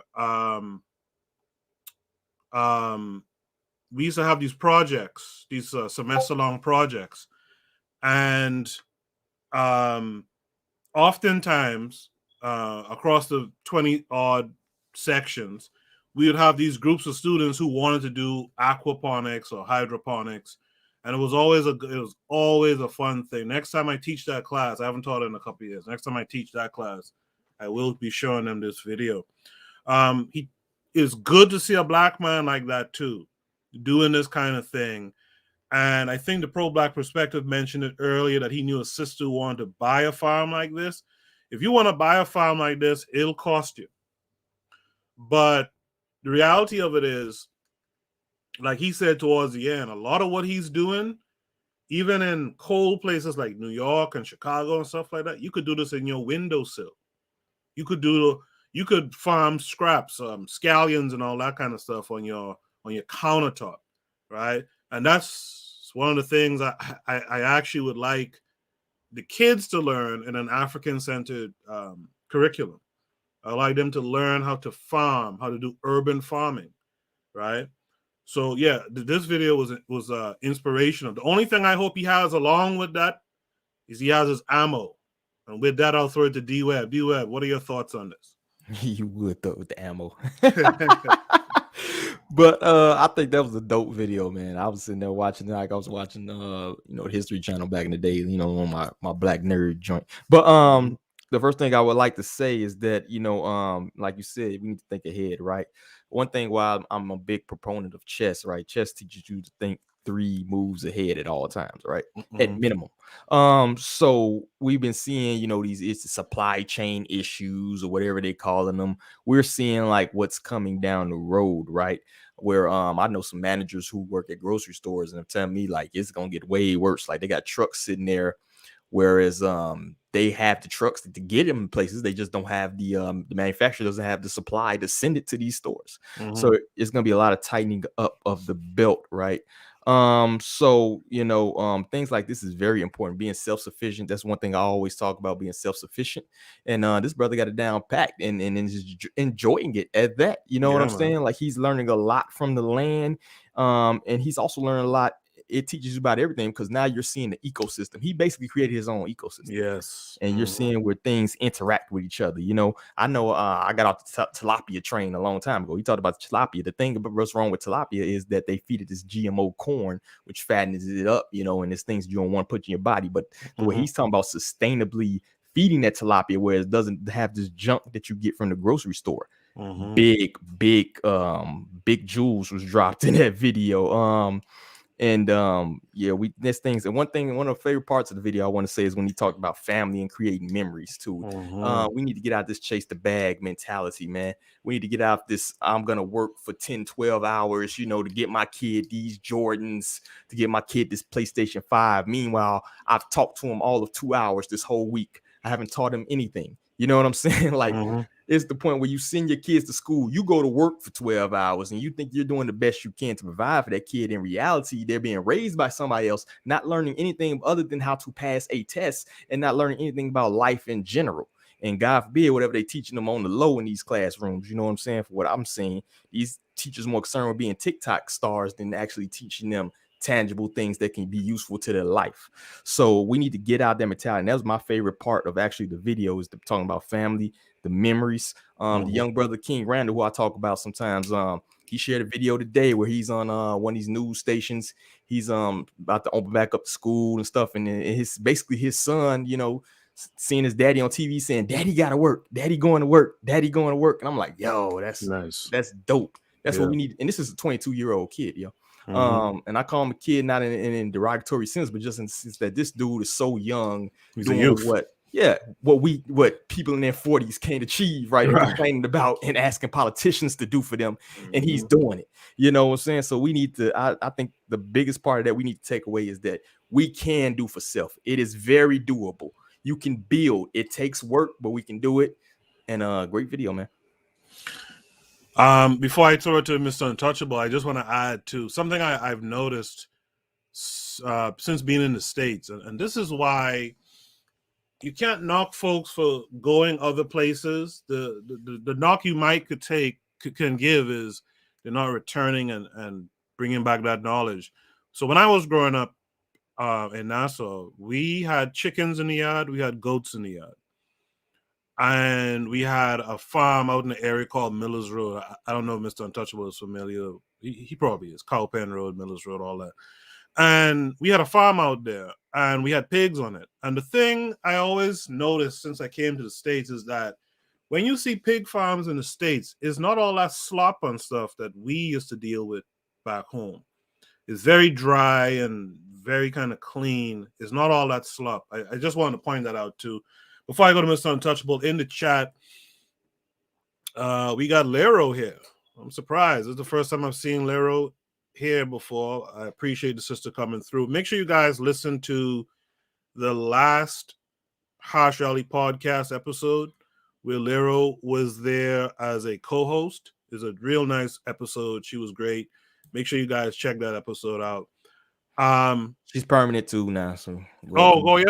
Good. Yeah, well, even better. Welcome, family Lero. Nice. we can shadow ban like a mother sucker. They won't let me run any Facebook. Like, I can't. Whatever we said on that show, I trigger some people. But we asked Lero to come on. She agreed. So beautiful. Welcome to the family. Beautiful. Welcome to the fam. Right. Welcome to the fam. Beautiful. I like that. BB Rodriguez says he's the happiest farmer I've ever seen. The Pro Black Perspective said this dude reminded me of Lero, and then she showed up. Lero says I love him. Okay. Yada yada. The Pro Black Perspective asks a question here that's very interesting. He says, y'all can figure out how to move them hydroponics down in Africa. Let me tell you something. Africa could do that hydroponics right now. It's the education system. If you look at what this brother was talking about, let me tell you something. There's this instructable I was going through one time. You can wire up together from smaller, cheaper solar panels. You could wire up those panels that he's using as we welcome Lero to the panel. You could wire that stuff up. PVC piping ain't that expensive like that. You could do this stuff just like that African kid took a old bicycle and a dynamo and turned it into a windmill. They could do that in the continent like today. Lero, how are you tonight? I'm good. How are y'all doing? Very good. Welcome to the panel. I think it's the first time you've been in one of the live streams here, right? Yeah. I've watched one of the live streams a couple times, but it's my first time, I guess, doing this whole thing. Yeah. Okay. What are your thoughts on this video? Besides loving the guy in the video, what are your thoughts on the video? See, I only caught the last couple minutes to it, so I'm gonna have to go back and rewatch it to see exactly everything he was talking about. But okay, all right. Mr. Untouchable, let's hear from you. What's no? I the reason why I put this video on there is because it's just Black genius. You know what I mean? It's just exposing the world to Black genius, and the brother is. As quiet as it's kept, he's a little genius, and for us who think that we can't do the same kinds of things that this brother did, I think D-Web talked about this idea called incrementalism. You know, you don't have to start with the whole farm. You know what I mean? You could start with the plant pot at first, and then build on that. You know, little by little. You'll be surprised what you'll discover when you start learning different techniques. You learn a little here, you learn a little here, and then you build on these things. And one day, you know, you could get to where this brother he say he from the hood.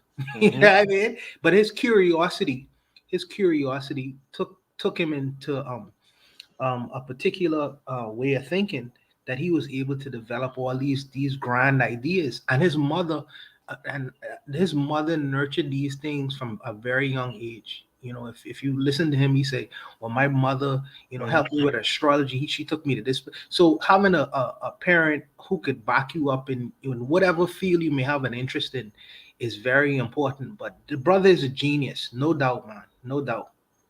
And lastly, I think that I don't know. I think that our community could take a page out of his book. Yeah, I mean, especially when it comes to sustainability and really trying to find alternative ways and means of existence. We can't rely completely and wholeheartedly on one group of individuals, because one day they might shut the light off. What we can do? Yeah, I mean? Yeah, if you look at this video, before I go back to Lero for a second, if you look at this video, one of the things that comes to mind is that, number one, his setup has a couple of $100 of cost to it. There's more minimalistic ways to do similar to what he's doing. But can you imagine living in a community? Let's say he focused just on, let's say he just focused on tomatoes, or split it, tomatoes and potatoes or something like that, and the neighbors working on lettuce and so forth and so on, right? I mean, right there, you have the ability to have a kind of a economy, so to speak, where you can feed one another. One guy is taking care of the fish, right? One guy is taking care of these vegetables here. One guy is taking care of these root vegetables over here. And right there, you can kind of feed yourself. You can get your own seed back, right? So you don't need to go to anyone and purchase any GMO seed or something like that. You know, so I think that's something that folks should really think about going forward. Lero, did you have, according to the pro-Black perspective, it seems like you had some interest in this kind of thing. Did you have interest in like hydroponics or aquaponics or farming or something like that? Your mic might be muted. Go ahead. Interest in farming, yeah, for sure. I'm not all the well versed in like agriculture and like hydroponics and whatnot, but it's definitely something that I see is important that we all should be getting, well versed in. It's always been an interest of mine. Mine more so on like the animal side, which is kind of not really a productive thing, but yeah, definitely. I think this is very important. I'm gonna go back and rewatch his video from jump to see all the information that he put together. Okay. Or the ganja.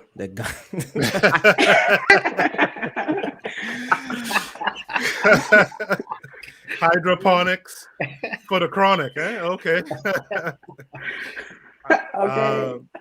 Yeah, I think this was a really good prompt, man. This is the kind of stuff I want to discuss more on the show and during Saturday Night Shoot the Breeze. So I appreciate that, Mr. Untouchable. I give you the last word here.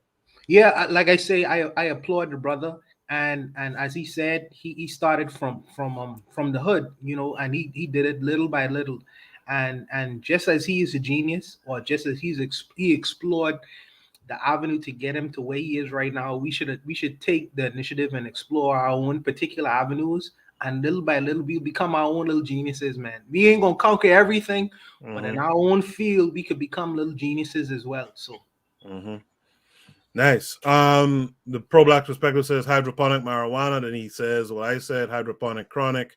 We could actually put that together and call it hydrochronic too, if you want. We're gonna go to the next Shoot the Breeze topic. We're halfway through. Again, glad you guys are tuned in. Thankful for those of you who have joined the panel tonight. Again, it's you guys who make this show what it is. This next prompt is, what is IFA? And it came with a video. So hold on. Let me pull that up.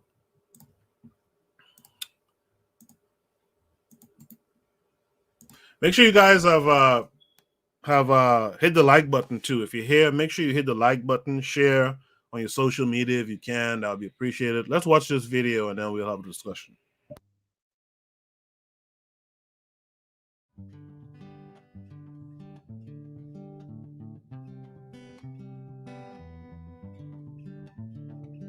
It's a traditional spiritual system of the Yoruba people of Nigeria. Ifa is an African traditional way of life.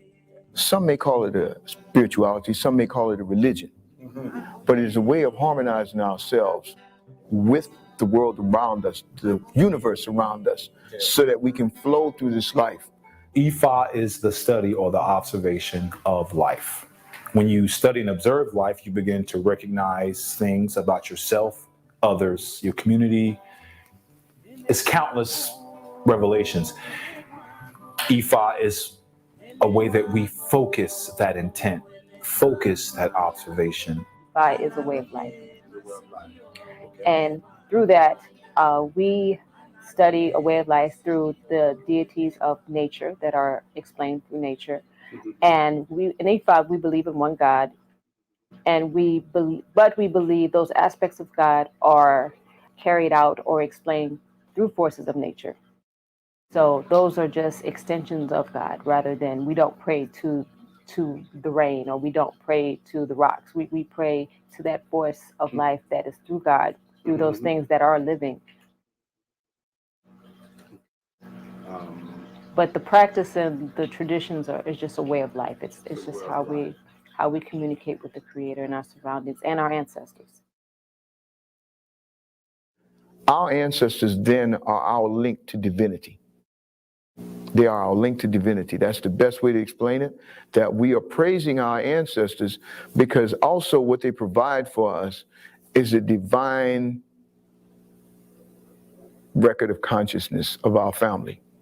They are the divine internet. If we are trying to draw on our own personal files within the memory of our own computer, then our access to information is limited. If we take that same computer and connect to the internet, a whole different thing happens. It's the same computer, but now it's connected to the internet. The analogy is that we are the computer. That if we try to rely on our own brain to come up with all the answers that we are dealing with on a daily basis, especially in a world of oppression like this, in a world of unfairness like this, in a world of injustice like this, in a world where we see things being destroyed that we care about, then we are indeed lost, because all we have is our one lifetime.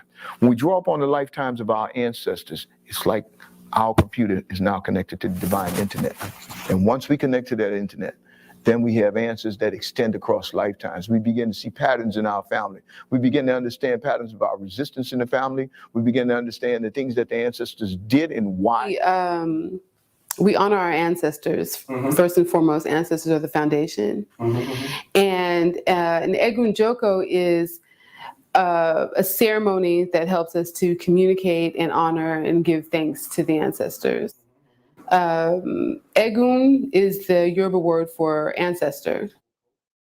And Joko means to come sit. To come sit, okay. Yes. So Egun Joko, come sit. We invite the ancestors to come sit with us. We make offerings, we say prayers, we make requests, and then the ancestors give us the messages, and the messages that we get, we know are from them because we have appealed to them to come. Ori, O means he, she, or it. Re means to see. When we look at our head, we can see that our head is a site of all of our senses. We hear from our head, we see from our head, we smell from our head, we taste from our head. We touch, we think of touch being here. But all too often, we can actually pick up something that's not hot enough to burn our hands, but yet we can burn our mouth with it. So I say, touch is most sensitive here as well.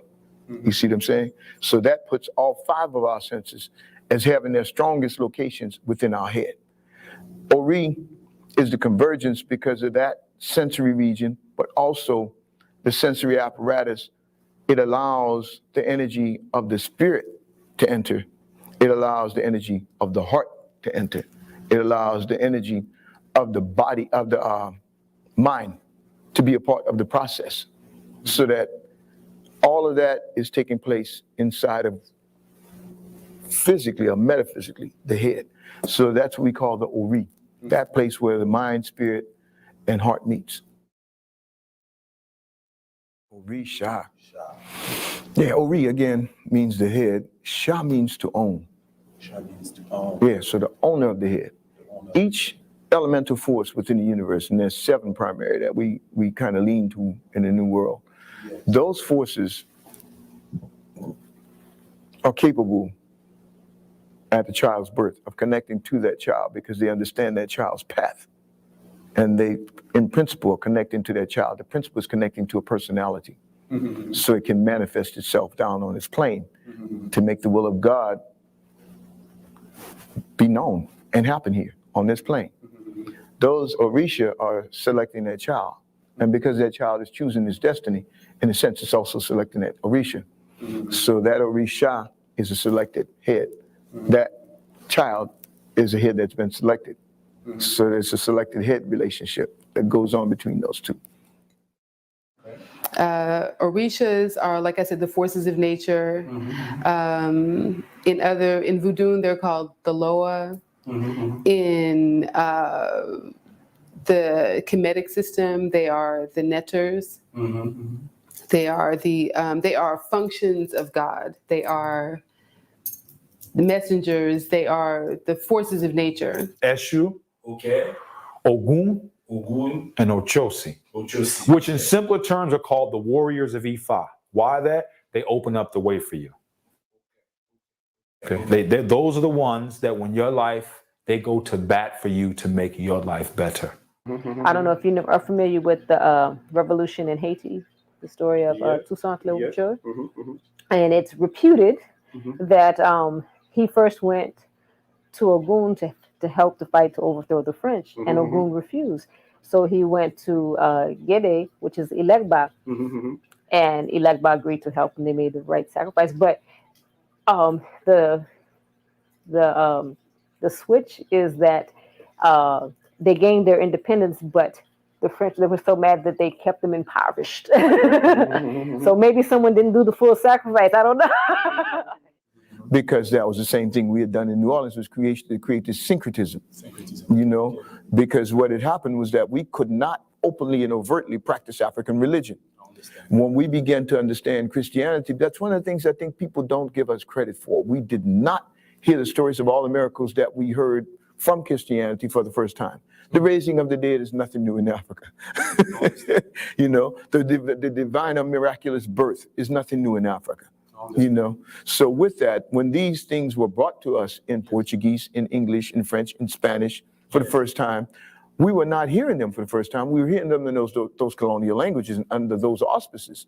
Understand. And so it's easy for us to become very good Christians in that sense, because now we needed it for our survival. So outwardly, as we would say in New Orleans, we're 90% Catholic and 110% voodoo.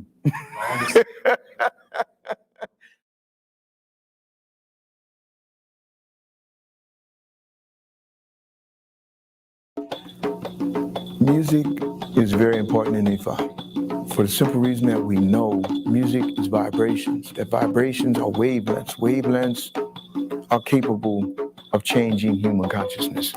We already know that when we measure a person's brain waves, we can determine alpha, beta, and all the different signatures of brain waves is oscillations. When we look at a rhythm, we actually know that too is an oscillation. When we look at the colors of the Orisha, assigned to the Orisha, each color is a wavelength. Each wavelength of color carries its own oscillation. So what we're doing in music is actually creating sonic colors. We're actually creating sonic colors that affect the 7 energy centers of the human body. When we affect those 7 energy centers, we're able of moving that energy around so an instant level or instantaneous level of super consciousness can find itself an open door in that person. And we find what's sometimes called possession. And in that, that person is capable of doing things that they do not do. To hold a knife and put it against your hand and not cut yourself. To hold fire and not burn yourself. To heal a person because you've touched them. These are things that a human being is not normally capable of doing, rather than when there's a super consciousness that has replaced that personality with a greater personality, because this door has been opened, this gateway through which this energy has flowed, because music has opened the doorway to create that sonic vibration for that energy to ride down on, because music creates a semi-solid mass. You understand? It's like this stuff is ethereal around us all the time, but music creates a semi-solid mass that becomes kind of a or not even a kind of, it is a wormhole into other dimensions, into those places, into those into the divinosphere, into the levels of life that we're not aware of around us, for it to be pulled through. When it pulls through, miracles happen. They call him to open the path. It is a cultural adaptation for any human being, any person. So there are things that you must adapt to culturally, but it is not exclusive. It's for human beings. Ifa is for humanity. It's for humanity. It's not for Africans. No. Ifa is a way of life for humanity. Humanity, yeah. It's just that it's the African contribution that I say would fall along the lines of Buddhism, Taoism, Hinduism, things that have an intense scientific study, an intense livity, a way that you live, and scientific and medicinal practices. You see what I'm saying? Scientific practices that have proven results. Ifa fits all that. So where a lot of the things that folks bring to the table, many religions around the world, they haven't done those 3 requirements. And then we have that last but not least, is thousands upon thousands of years old. So it's being offered to us out of antiquity. Now, that's also something that can give folks an understand that they don't have to take it as a one-dimensional thing. They can look and look and look and will always find more and more and more.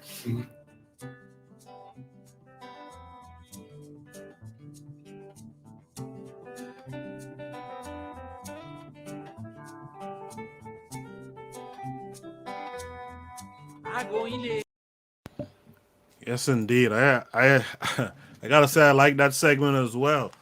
I heard a little kind of like rake and scrape inside there for a second. I know you're not a religious person, but I do believe you're a spiritual person, right, D-Web? Did this resonate with you at all?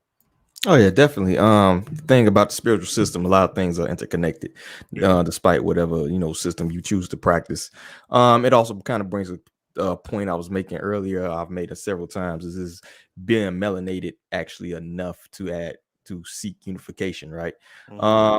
I believe you have to be tied to some kind of spiritual system. And I know people would disagree with me, but if you think of the redacted people, right, the Uish people, right, they're tied by their spiritual system, right? The Irish the same way. All these different culture groups, you can go on, and all these people are tied together, not just from a common lineage, but also from a system of spirituality and societal norms, which is also I kind of want to hit back the sister was talking about earlier, societal norms, right? So with that being said, even if you look at all these systems like the ancient Kemetic system, I believe they touched on, where the gods are basically like an explanation of life, these giving forces, rain, wind, seasons, harvest, the netters, right? Also hit onto the ancestors, right? And the importance of DNA, right? Your DNA is basically your great library. That's your own personal great library, right? And that's the link to your ancestors, right? That's your hard drive that contains all the knowledge that everybody has, acquired throughout the years that's resonant within you, which is why I tell people you need to be more cognizant. You need to be more protective of your DNA. That's your great library, right? We have a lot of these people out here doing them, did whatever they're gonna do. But you need to be more protective of your DNA. Stop sending it to people to analyze it for you and all. Like analyze it yourself. Talk to your ancestors. They're still living, right? And it's a lot of things, I was very familiar with in that video. You hit on the frequencies, the healing frequency, 40 hertz, you got all that, chakras. And if you look at all these different systems, like I said in the beginning, of all these different spiritual systems, they all saying the same thing, right? It's almost like they say mathematics, right? Mathematics is universal amongst all languages. It don't matter what language. You can speak Mandarin, you can speak English. Math is math, right? The same way with spirituality. Spirituality is spirituality. So it doesn't matter what name you give it. These basic tenets are present each throughout, and that can be a unifying force in addition to the melanated factor we got, which in itself gives us certain qualities that we all kind of interconnected with, right? That soul they talk about. I think Lyra was going at somebody, she probably gonna have something about that, but so that's pretty much all I got on that prompt, man. It was a great video, good information, and I think like Bobby writes, it's not just a philosophical concept of spiritual system. It's a way of life. You know what I'm saying? Yeah. Bobby right in the chat says he's a beginner, but he's studying IFA right now. Lero, how did this video hit you upon watching it? I really enjoyed the video. I appreciate the information. I learned a lot of new things. I love the fact that he emphasized the fact that this is something that has been scientifically tested, and that it's not just what we think and feel. I personally am not a part of I don't follow any spirituality per se, specifically. So but it's something I'm absolutely interested in and am trying to learn more about. I'm definitely not religious, but I definitely think that, like D Web was saying too, that these the cultural aspect and the spirituality aspect is important in seeking unity and things and whatnot. I really appreciated the information, I'll say, and yeah. All right, thank you for that. What I'll say is, a lot of Black folks are into this religion thing where they're waiting on this savior or whatever to come back and to help them. And to me, I don't know who that person is that they're waiting for, but if I had to guess, if anyone in the past is going to come and help me, it's going to be one of my ancestors, my grandfather, for example, my grandmother, for example. So this resonates with me and my personal belief system to venerate the ancestors, those who came before, made it possible for me to be here. And so that's why I look to when I need help mentally. That's why I look to for strength. Mr. Untouchable, what says you? Yeah, for me, after I left the Christianity alone, my spiritual journey has been, something of discovery. I went into I look at the Rastas, you know what I mean, for a minute. I look at Islam for a minute. But as I continue to study and research, I find that African spirituality is a fascinating thing, man. And this is something we was always taught to shy away from, in particular with the voodoo and the obe and all these kinds of things.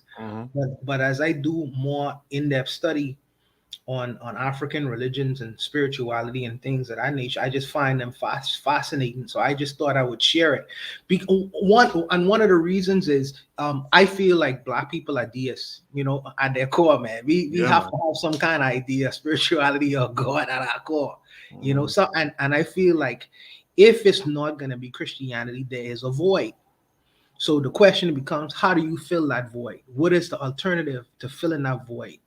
And something that would be able to unite us. Maybe not universally, but unite us nonetheless in large numbers. So I just thought that I would just do a study on these different kinds of ideas and just share it with the brethren and the sister. You know what I mean?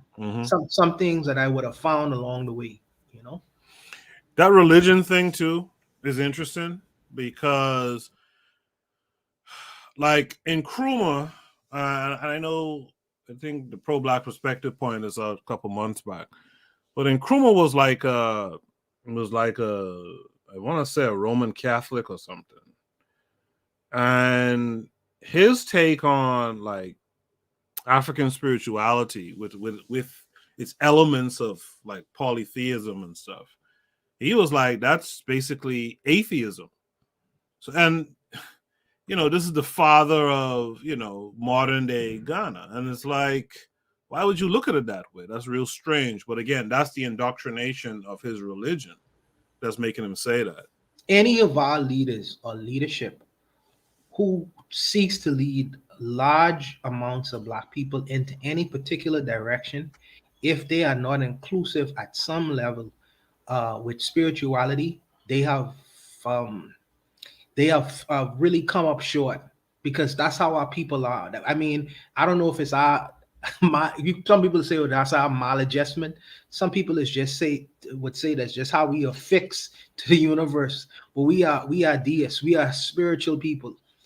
I mean, whether it's white Jesus or whatever have you, you know what I mean? So if you want to lead, you know what I mean? If you want to lead, and if you want to get away from this idea or this Europeanized fictional idea of Christianity, there's going to be a void, and you must fill that void with some kind of spiritual alternative. The colonizers, their religion,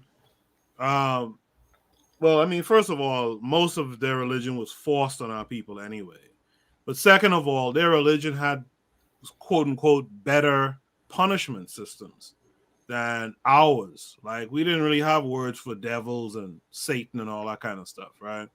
So I think you're right. I think we are spiritual at the core. And I think we're susceptible to religion because it mimics spirituality. But yes. But it has, this goes back to what we were talking about earlier when Janelle was around. It has that misguided, that misinformation. It has that, that destructive message in it as well. And we have to be aware of that. Definitely. And it's with this particular spiritual system, they talk a lot about science for some reason. And I found that to be fascinating too, because usually science and religion are not really, they doesn't go really hand in hand in the West. Right. Yeah, I mean, we tend to think about the supernatural kind of. Yeah, but these people, or with African spirituality, it may seem like it's closer to nature than than how we are fixed to the West with these supernatural, magical Santa Claus type of beliefs. So, you know, I just found it fascinating. So I just thought I would have shared it. Yeah, I think it's good stuff. I think it's good stuff. D-Web, you want the last word on this? Sure. You know, when you're looking at a lot of these different religions, particularly the Western religions, the Abrahamic religions, they're basically just bastardized versions of you know, our spiritual system. They took what you had and, you know, remixed it. Like they put the Diddy remix on it and sold it back to you, right? Take that. Even things like the virgin birth and things like that, right? So that's all you're looking at, right? So that's one part of my thing as I'm preaching is to get back to your original system and study these. Go back to the Netaru and study, you know, Ephi and study these things. You know what I'm saying? And wish Zuli was here to drop some, because I know he's deep into the spiritual joint too. But you know, we have to take back what's ours. You know what I'm saying? We have to get back to what originally was intended. And when you're practicing these Abrahamic religions, it's kind of it's going to be hard to get back to a place of centeredness, right? It's going to be hard to get back to that original meaning behind what you're studying, right? So I would say anybody to at least start. You know, it's very simple things that you can do. It's different books that you can read. And, you know, if anybody wants, they can hit me up, throw me a message or whatever, because there's quite a few books, man. I wish I had Caporael on too. He's very knowledgeable with this, but I could throw you some suggestions to even get you started. So just let me know. D-Web, can you are you on the Discord? Yeah, I'm on Discord, bro. Yeah, man. If you happen to get your hands on some of that material, could you make it available for like downloading if you can? I don't know if I read, but I ain't never. If you can't, don't worry about it. Don't sweat it. Yeah, I'll look into it, man. You know, I like to mess around anyway. If I can, I definitely will. If not, I'll definitely send the book title. So I'll get it. I appreciate that, brother. Appreciate no problem. that. Yes. Yeah, and if you're not on the Discord, the link is pinned to the top of the chat there, and it's down in the description of the episode. Join the Discord, where we have the ability to have, you know, more private conversations as well.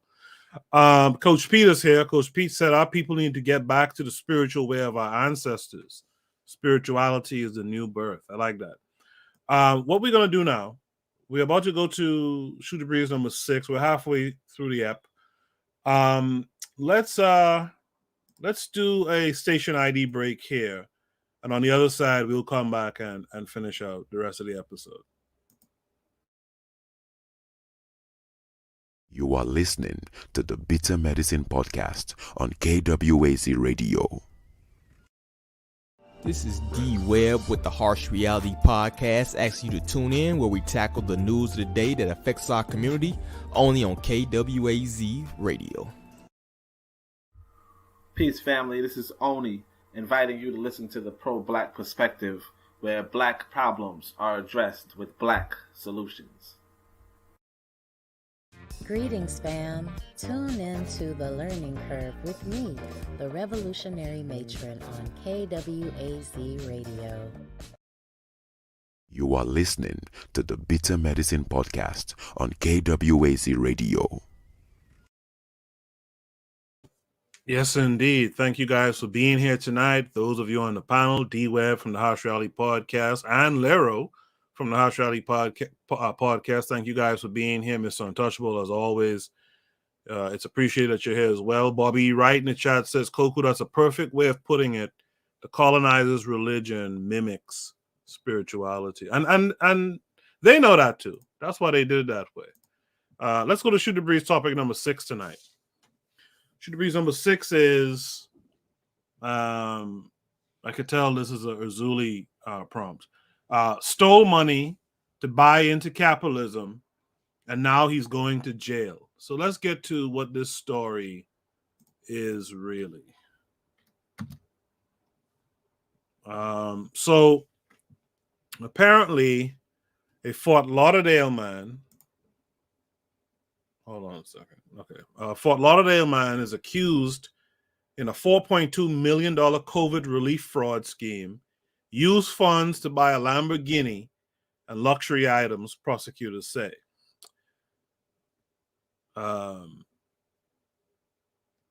Actually, I could play this. Hold on.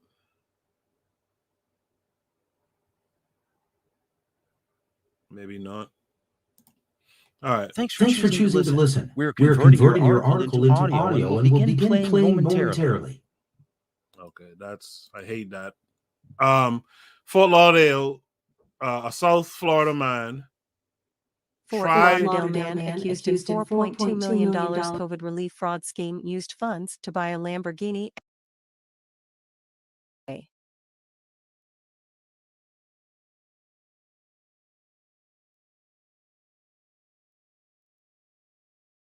and luxury items, prosecutors say. Fort Lauderdale, Florida, AP, a South Florida man tried to obtain more than $4.2 million in COVID-19 relief funds by filing false loan applications, federal prosecutors said. Valesky Barozzi, 27, of Fort Lauderdale, made his first appearance last week in a Fort Lauderdale federal court, according to court records. He's charged with 5 counts of wire fraud, 3 counts of money laundering, and 1 count of aggravated identity theft. If convicted, Barozzi faces up to 132 years in prison. According to an indictment, Barozzi submitted fraudulent loan applications on behalf of himself and his accomplices, seeking more than $4.2 million in Paycheck Protection Program loans. Barozzi falsified the applicants' prior year expenses, net profit and payroll, and submitted fraudulent IRS tax forms, prosecutors said. Barozzi and his accomplices received approximately $2.1 million in loans from the fraudulent scheme, investigators said. He used the money to purchase a Lamborghini Huracan EVO, Rolex and Hublot watches and designer clothing from Louis Vuitton, Gucci and Chanel, officials said. Attorneys for Barozzi didn't immediately respond to messages seeking comment about the charges from the Associated Press. The Paycheck Protection Program represents billions of dollars in forgivable small business loans for Americans struggling because of the COVID-19 pandemic. It's part of the coronavirus relief package that became federal law in 2020. Historic Dockers restaurant and pub to shut down again, possibly for good. Okay. So this is a story about a trifling Negro. D-Web had to step out to handle some business. Respect to D-Web. I'm pretty sure he's coming back. Kevin Carre has arrived. Y'all say what's up to Kevin Carre 42. What's up with you, Kevin Carre? What's up, Kev? What's up, Kev? Greetings. Sorry, man. I was in the detention in the principal's office. Oh, okay. Sorry, been a long day. Sounds like you get some licks today, boy. Okay. Yeah, I was drinking my Appleton and rum and lemon. Hey, let me tell you something. That Appleton with Coke and lemon. Oh gosh, man. Oh gosh. Let's not even dwell on that. Let's not dwell on that, please. But Bobby Wright said earlier, he said there's a book titled Iwe Odu Ifa by Chief Ayafemi. Bobby Wright, if you don't mind, you could join the Discord too, and we could share this information. This is a good little thing I like to build. I have a bitter medicine library on the Discord that I want to expand. I never have the time to really expand it. Perhaps someone can be the curator of that for me, and let's get some more books up there on these types of things like African spirituality. I think I have some books on it, on African spirituality and philosophy as well. Mr. Untouchable, let's start with you. What did you think of this story? Negroes doing Negro stuff. You know, I think it was you. I was listening to. I'm telling you, for those of you for the Bitter Medicine podcast audience who are currently the Bitter Medicine podcast audience, go back and listen to way like past episodes, like 3 years and 1 year ago. These episodes are fire. You know, Coco was putting in work from back in the day. Needless to say, let me just say that I appreciate that. I think that you was having a discussion a long time ago. You was like, most street dudes, given an opportunity, they just gonna be a bunch of capitalists. You know, they just gonna buy these Negro things, and what they really don't need. They ain't really into the community, and well, I'm a help, and I'm gonna try to help somebody else do better. And nah, these brothers they are capitalists without an opportunity. Given an opportunity, they're gonna be just like any other Negro around here, man. I don't know, man. I don't know. Erzuli need to be here to explain himself with this one. Yeah, he do. D-Web would say, like he said earlier, these guys, most of our folks are just about getting the bag anyway, so they don't really care about nothing. Lero, what would you say? What do you say to this story? For me, this may or may not be kind of a problematic view. Morally, what he did, I'm indifferent on. What he did with the money, though, is just ridiculous, all the time, we got too many of our people who just, this whole flex culture and flashiness. I've been one, since, I was young. I'm not into the whole materialism thing. I'm not going to pay for just nonsense. That's because that's what it is to me, buying Lamborghinis and all these things to impress whoever for whatever reason. It's just nonsensical. There's so many more things that could have been done with that type of funds. What was it, 4.2 million? Yeah. My goodness, I can't imagine all that could be done with that type of money. If you're going to take that kind of risk, especially too, it's nonsense, and they're just, I don't know what to say. It's a shame. My uncle, when I was a kid, my uncle used to tell me, don't be the dummy working in the bank who gets arrested for stealing paper and pens and shit like that, as opposed to stealing, a couple of $1 million or something. But at least if you can get locked up for something worthwhile. Kevin Carray, did you catch that story? What say you? Well, there's so much of those stories, man. It's not funny. But to put what Lero just said, the least you can do if you're gonna do time, man, at least put it back. Let's say even if you have kids, break some off, open some kind of account, and put in your name, man. At least if you're gonna go to jail, your kids and your woman is taken care of. Yeah. These dumb, they're just plain dumb. It's like a story I gotta tell you. When I living here in New York City, my junior high school was right across the street from the projects, right? It's called Albany Projects. And I remember this. I used to get teased for this, man. Secondhand sweater and my high water pants, right? There's this dude, the guy lives in the projects, driving the Mercedes Benz. He's wearing the freshest Jordans. You remember cross colors? Of course, yeah. He's wearing that. You know what this dude had the nerve to ask me? If I got a quarter so he can go get something to eat at the store. Oh boy. I see that all the time. Yeah, a grown man asking a preteen for money. Mm-hmm. Meanwhile, he's decked out.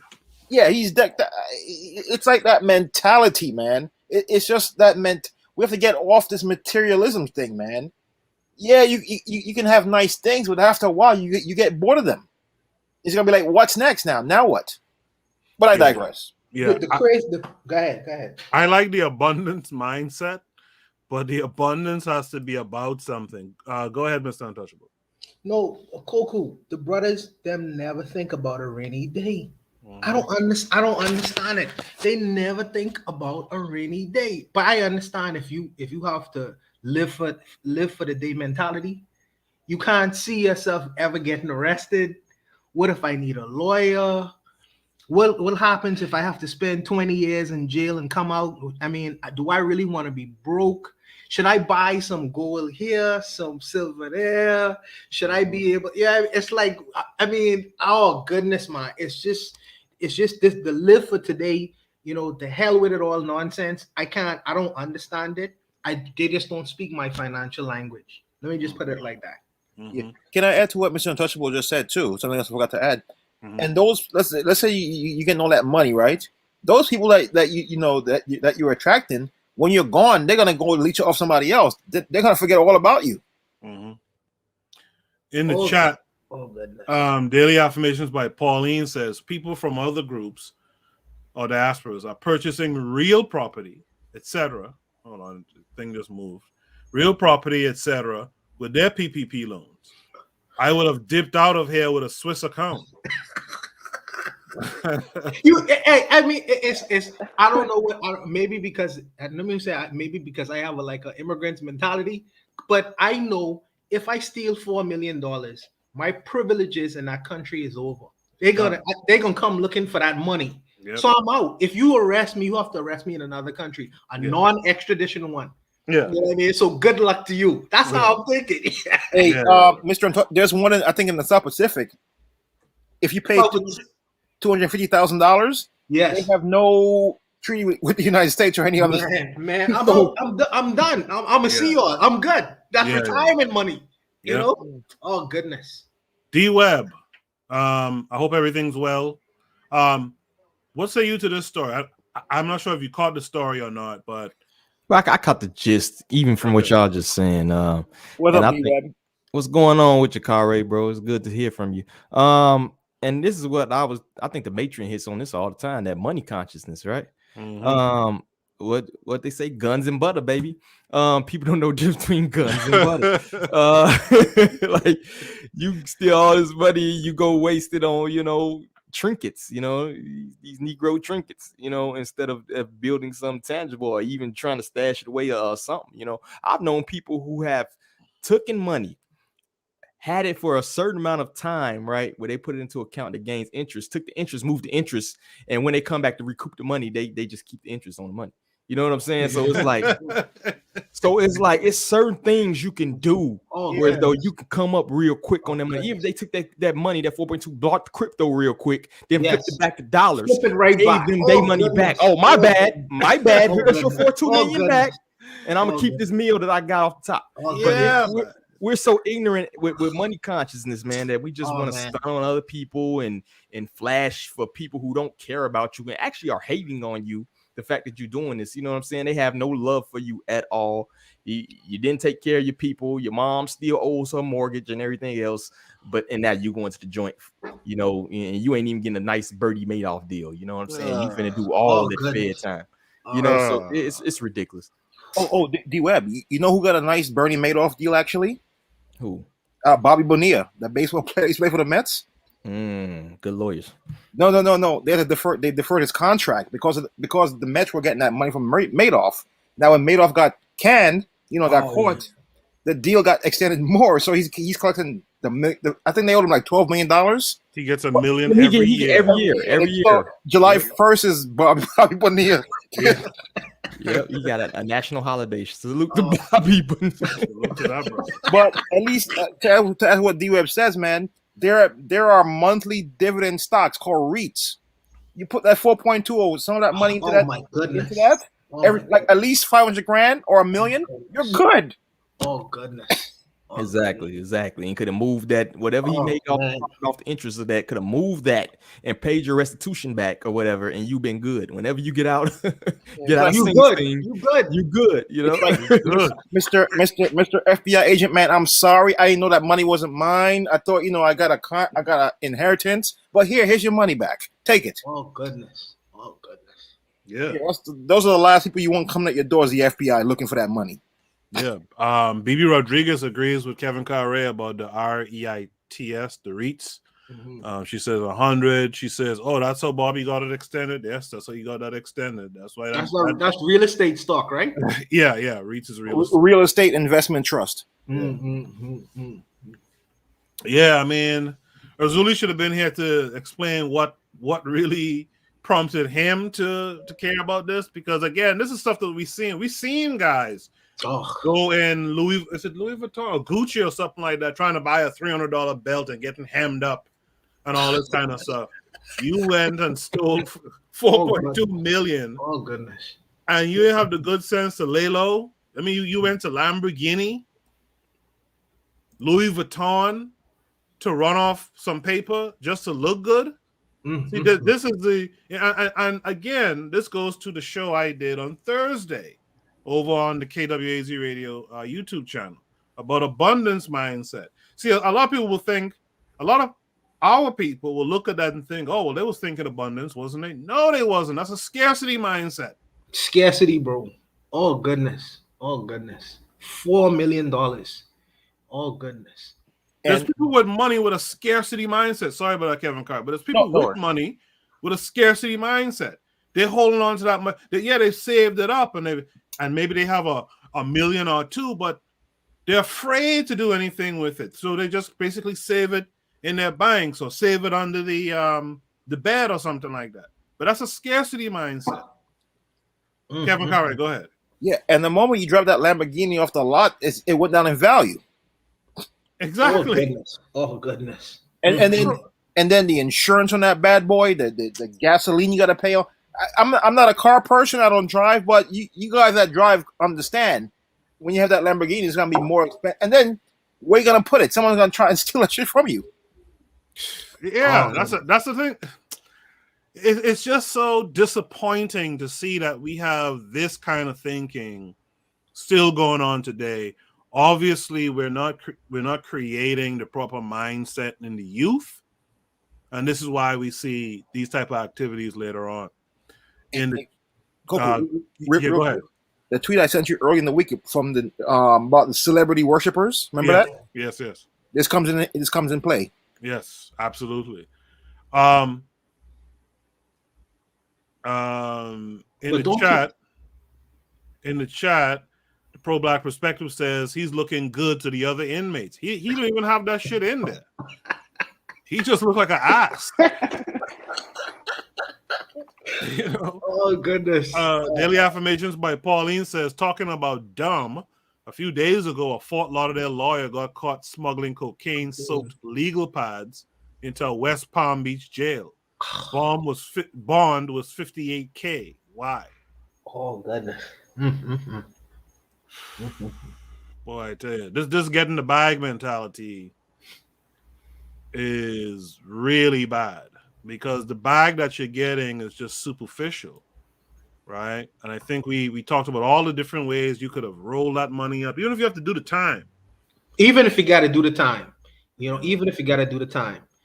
a matter of fact, you can make more money and you will be making money in jail. Could you imagine that if you was clever enough, you'll be making money in jail? That means by the time you get out of jail, you'll be all right.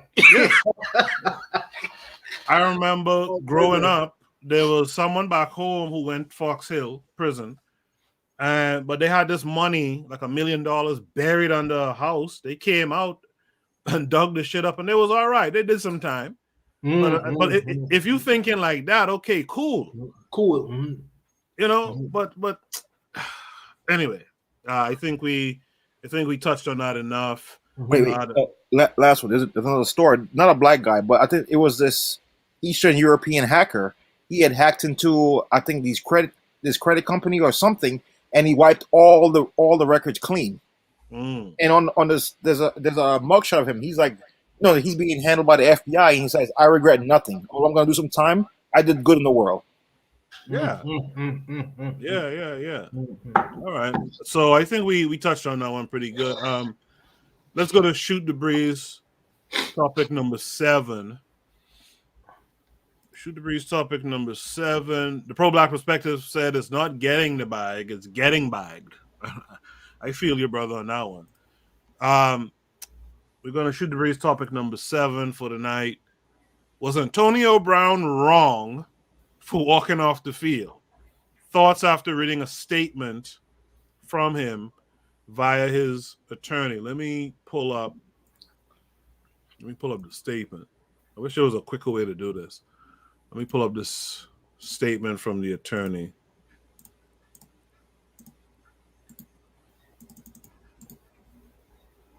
All right, so it's going to take us to Twitter. So this statement from the attorney, let me see if I can read this. It says, first of all, I'd like to express my gratitude to the Bucks, fans, and my teammates. The Bucks helped me return to productive football. You guys mute your mics for me, please. I could hear some noise. The Bucks helped me return to productive football after I had difficulties that could have ended my career. We worked together to resolve those difficulties, and I will always appreciate that. Being part of a Super Bowl championship team and then a contender is a dream come true. I make mistakes. I'm working on myself, and I have positive influences around me. But one thing I don't do is shy away from playing hard on the field. No one can accuse me of not giving it my all every play. Because of my commitment to the game, I relented to pressure directly from my coach to play injured. Despite the pain, I suited up. The staff injected me with what I now know was a powerful and sometimes dangerous painkiller that the NFLPA, Players Association, has warned against using, and I gave it my all for the team. I played until it was clear that I could not use my ankle to safely perform my playing responsibilities. On top of that, the pain was extreme. I took a seat on the sideline and my coach came to me, very upset, and shouted, "What's wrong with you? What's wrong with you?" I told him it's my ankle, but he knew that. It was well documented and we had discussed it. He then ordered me to get on the field. I said, "Coach, I can't." He didn't call for medical attention. Instead, he shouted at me, "You're done," while he ran his finger across his throat.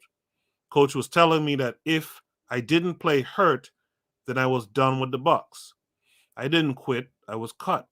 I didn't walk away from my brothers. I was thrown out. Being fired on the sideline for having a painful injury was bad enough. Then came their spin. Coach denied on national television that he knew about my that he knew about my ankle. That's 100% inaccurate. Not only did he know I missed several games with the injury, he and I exchanged texts days before the game where he clearly acknowledged my injury. He obviously knew I was on the injury list, and the GM acknowledged after the game in text message to my camp that I did tell coach about my ankle pain on Sunday. I know we were losing to the Jets, and that was frustrating for all of us. But I could not make football plays on that ankle. Yes, I walked off the field, but there's a major difference between launching from the line and taking hits compared to jogging off the field with a rush of emotions going through your mind. I am reflecting on my reaction, but there was a trigger. The trigger was someone telling me that I'm not allowed to feel pain. I acknowledge my past, but my past does not make me a second-class citizen. My past does not forfeit my right to be heard when I am in pain. First they cut me, now they cage me. Instead of asking how I felt or getting to the bottom of it, the team texted my camp promoting a totally false narrative that I randomly acted out without any explanation. They even told us in writing, "Don't spin this any other way. I have stress, I have things I need to work on, but the worst part of this has been the Bucks' repeated effort to portray this as a random outburst.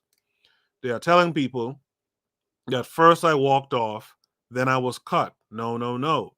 I was cut first, and then I went home. They threw me out like an animal, and I refused to wear their brand on my body, so I took my jersey off. As part of their ongoing cover-up, they're acting like I wasn't cut and now demanding that I see a doctor of their choice to examine my ankle. What they did not know until now is that on Monday morning, I had an urgent MRI on my ankle. It shows broken bone fragments stuck in my ankle, the ligament torn from the bone and cartilage lost, which are beyond painful. You can see the bone bulging from the side, but that must and can be repaired. The MRI has been read by two top orthopedic surgeons in NYC, including Dr. Martin O'Malley at the Hospital for Special Surgery. Not realizing that I had already scheduled a surgery at HSS, the Bucks, quote-unquote, ordered me on the penalty of discipline and with a few hours' notice to show up to a more junior doctor at HSS for another opinion. What a joke. They're playing like I wasn't cut, giving me a surprise attack, quote-unquote, order to show up to another doctor with no reasonable notice, and setting this whole thing up as a basis to cut me because what they did on Sunday was not legitimate. Sorry, GM. I already received a confirming opinion from the top doc at the hospital you, quote-unquote, ordered me to go to. I love the Bucks fans, I really do. I love my teammates and everyone who showed me grace and believe in me. I gave the Bucks everything I had on the field. What the organization is doing now needs to get cleaned up. I do not understand how people publicly claiming to be concerned about my mental health can do these things to me in private. Once my surgery is complete, I'll be back to 100% and looking forward to next season. Business gonna be booming. Okay, that was a read. Kevin Curry, are you familiar? Because you're a sports guy. Are you familiar with this story? Yeah, I don't really follow the NFL like that anymore. I've not really after I stopped covering the NFL. I just didn't have any. Same with the NBA, NHL, and Major League Baseball. I have no real interest in really watching it anymore. Once you've been there, but I saw something about that, and what he said was right. You know, from what my interpretation is, all I see is a slave master and a slave. You know, that slave is hurt. You know, probably more. If he does anything more, he can end up, you know, hitting a vein that can kill him. And that master, only thing he'll do is just replace him with another slave. That's what I'm seeing. Right. And now when he came out, sounding all intelligent and did his own research. Now they're trying to do all this stuff to justify, you know, discrediting him. But I digress. Absolutely. I want to, for those of you who might not have seen it, I want to quickly show a bit of it on screen before I go to the other panelists and get their opinions. Hopefully this is it.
To me, that's like the definition of zero fucks given. The pro-black perspective says, I'm going to head out. Got to wake up for tomorrow. Great conversation, fam. Thank you for coming through. Again, you guys make sure to check out, especially if you love those kind of word search puzzle books, you guys check out the pro-black perspective. It's an African-centered word search puzzle book. So you guys should be trying to get that. By the way, Oni, hopefully this week sometime you and I can meet up at the crossroads there, so I could get that book in person from you. All right, and I'll be in the chat tomorrow morning to listen to your show tomorrow morning, 11 a.m. Eastern Standard Time. Lero, are you familiar with this AB story? Yeah, I mean, I heard about it, but I'll be honest with you, I don't watch sports, like any sports, so I don't have any comments for this. But yeah, I've heard about it. Mr. Untouchable, what say you? I'm not a sports watcher either, but I am curious about something though. In that Twitter email or whatever that you read, he said that his ankle was jacked up, right? Yeah. I mean, he doesn't seem like he has a jack up ankle. And he was running and doing whatever he was doing towards the crowd, and he ran out of the stadium. It doesn't appear to me, as far as the ankle issue he was going through, he wasn't even limping. I think he does address that in what I read. He said something like, yeah, you might see me running off the field, but that's different from like taking off to run a route or engaging a defensive player or something like that. So he did kind of address that. Okay. I felt like he signed a contract to perform a particular service to this organization.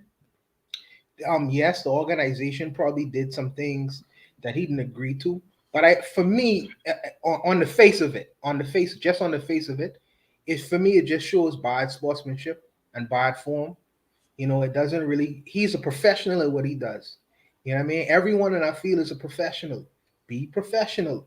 You know, you could have squabbles after the fact. You know, maybe after the game. You know, have beef with the organization who hired you and pays you millions of dollars after the game.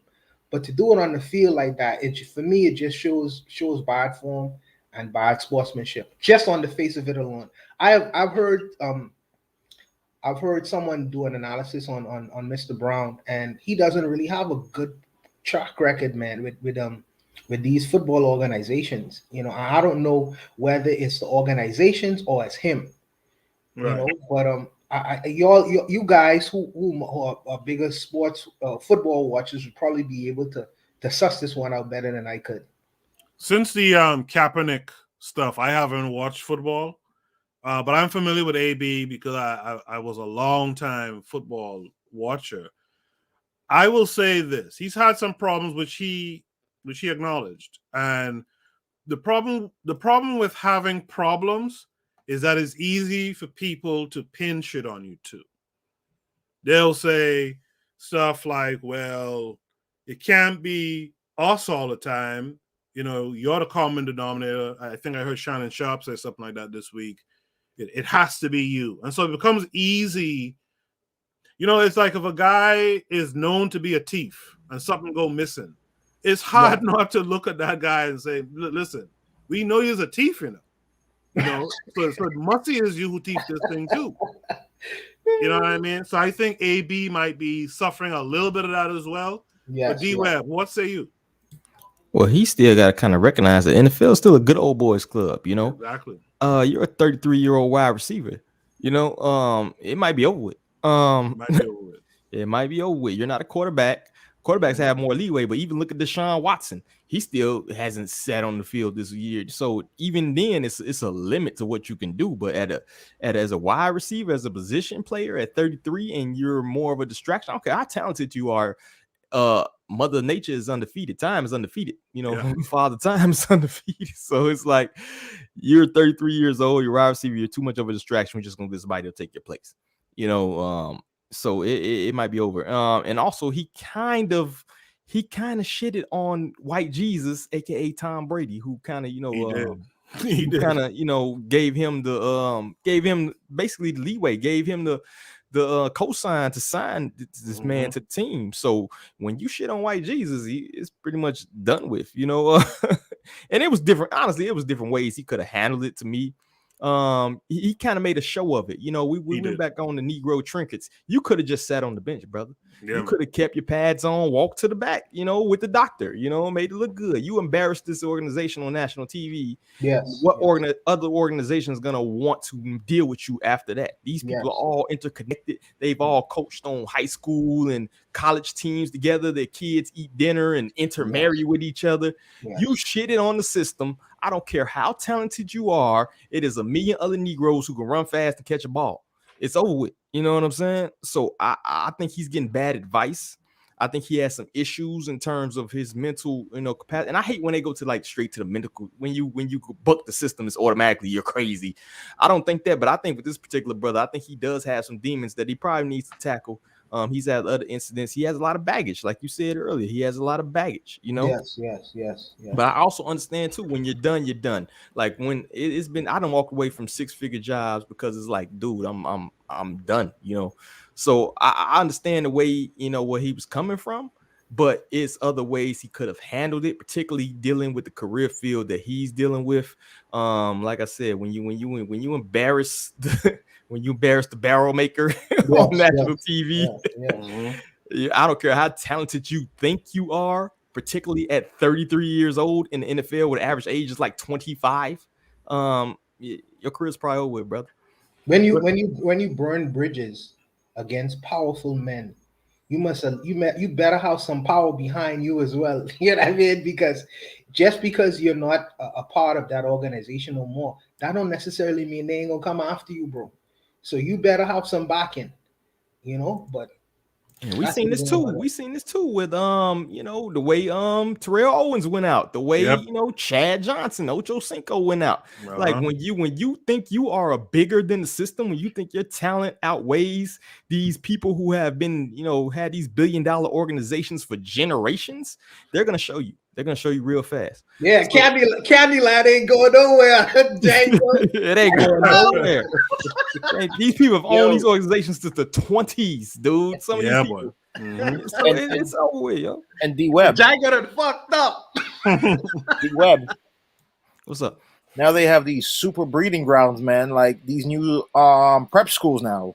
Like here in New York City, sports is down, right? A lot of the good kids left and went to these prep schools, and all them young people, they're hungry to take his spot. Oh, and the college kids can get paid now. So they can send them to the best doctors, they can send them to the best training organizations where they pay for, giving them the best drugs and best, steroids they can afford. These kids are gonna come out 17, 18, 19 years old, beast, man.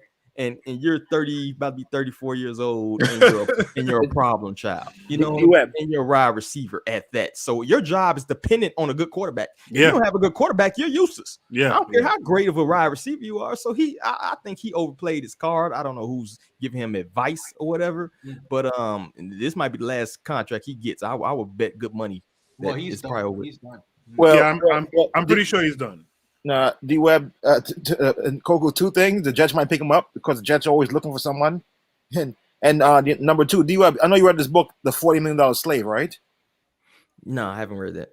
Oh, read it. Very good read, man. You see what's going on here? Just read that book. And that book is from the late 90s. Yeah, there's definitely a slave driver connotation to this, which is to be expected at this point. But these guys, a lot of these guys are talented, but they're not the sharpest knife in the drawer. And a guy like him, like D Web and them are saying, he probably overplayed his hand. He thinks he's like, what's the word? He thinks he's untouchable, so to speak. He can't be gotten rid of. Yeah, you can. There's, like D Web and them said, there's these young athletes coming up. There's guys on his team, actually, who are chomping at the bit to get in the game. You know what I mean? He probably be in prison next year. I mean, listen, the people who own these organizations, right? They have the government, the local government in their pocket. They own the police stations. They own the judges. They own all these. If this guy, I wouldn't be surprised if Antonio Brown probably by next year is in jail for some kind of murder or some traffic accident for 20 or 30 years. You have to be careful with the enemies you make. And he has a snow bunny of I was just about to say that too. So you already she's a snow bunny affliction too. So it doesn't take much to yell from the rafters, and Antonio Brown's gone for quite a while, And, Koku, D-Web, and Mr. Untouchable, you guys have pointed to something. This is like Boolean logic. What does this guy have in common? This guy he's an emotional male. That's the problem right there. As you said, D-Web, he should have played his card right. He showed his ass. He got too emotional in such a big stage. Now everyone is dumping on this guy. Now anything that happens to him next year, he just set himself up. That's the problem. Because in the court of public opinion, they push these black guys out here, Shannon Sharp, Stephen A. Smith. I didn't really hear him say anything, but he probably did, or someone of that level probably said something. So you end up with no friends, so to speak, and you end up with a bad public image. They could do you anything after that. They could do you anything. Absolutely. His white woman comes around with a black eye, that's your ass. Definitely. All right. Let's go on to the next prompt. This next prompt, unfortunately, is about George Floyd. This next prompt says George Floyd's 4-year-old grandniece, Ariana Delane, was shot and injured after several shots were fired into the home. Was the house targeted? Opinions on why did it take 4 hours for the police. So let me share the prompt. This is from CNN. I don't know if they have a video here or not. But so George Floyd's 4-year-old grandniece shot and injured in New Year's Day shooting. George Floyd's 4-year-old grandniece, Ariana Delane, was shot and injured after several shots were fired into an apartment in Houston on New Year's Day. Derek Delane, the girl's father, told CNN affiliate KTRK. She is recovering, Delane told CNN correspondent Rosa Flores on Wednesday. Delane told Flores the details reported by KTRK were accurate, but that he did not have time to do an interview at that time. Family told KTRK the 4-year-old victim was struck in the torso while she was asleep in her bed, and she suffered a punctured lung and liver and 3 broken ribs. Delane showed KTRK the bullet holes on the walls and windows. Quote, "My daughter jumped up and said, 'Daddy, I've been hit.' And I was shocked until I seen the blood and I realized my 4-year-old daughter was really hit," Delane told KTRK. She didn't know what was going on. She was asleep. Ariana was taken to a hospital in a private vehicle where she underwent surgery, the HPD, Houston Police Department, said in a news release Tuesday. She is currently in stable condition in the intensive care unit. I'm really hurting at the moment, says Philanese Floyd, George Floyd's brother, who told that to CNN. Houston's police chief, Troy Finner, called the shooting senseless and launched an internal investigation into HPD's response time to the shooting, according to a statement posted to HPD's Twitter account. Police arrived roughly 4 hours after the incident, which occurred around 3 a.m., Delane told KTRK. He says, "I am aware that I have concerns regarding the delayed response time in this incident and have initiated an internal affairs investigation. I ask the city continue to pray for the child's full recovery and assist in providing information that would lead to the arrest of the suspects responsible," Finner said in a statement. In a Wednesday statement posted by the police department's Twitter account, Finner said Houston police first responded after gunfire was detected by shot spotter technology around 3 a.m. Officers searched for a scene in the area where the gunshots were detected by the technology, Finner said, and happened to notice a large hole in fencing leading to the apartment complex. But as they walked through parts of the complex, they were not flagged down by citizens and eventually left, Finner said. Unbeknownst to them, the child had already been transported from an apartment in a private vehicle to the hospital within 3 to 4 minutes after the shooting occurred, the chief added in a statement. An internal investigation was also announced Wednesday by the Houston Emergency Center to determine if the proper call handling protocols and procedures were followed. The Houston Office of Emergency Management, OEM, said in a tweet. An initial inquiry indicated that the Houston Police Department was not notified of this incident at the same time as medical personnel, the tweet said. The investigation is ongoing. Collectively, we will determine whether charges and protocols and training will need to be made as to how calls are handled and coded for dispatch, Finner, the police chief, said in his statement. There were 4 adults and 2 children inside the apartment at the time of the shooting, according to the HPD. There is no suspect description, and the motive in the shooting is unknown at the time. The incident is under investigation by the HPD. CNN has reached out to the Floyd family attorney, Ben Crump, for comment.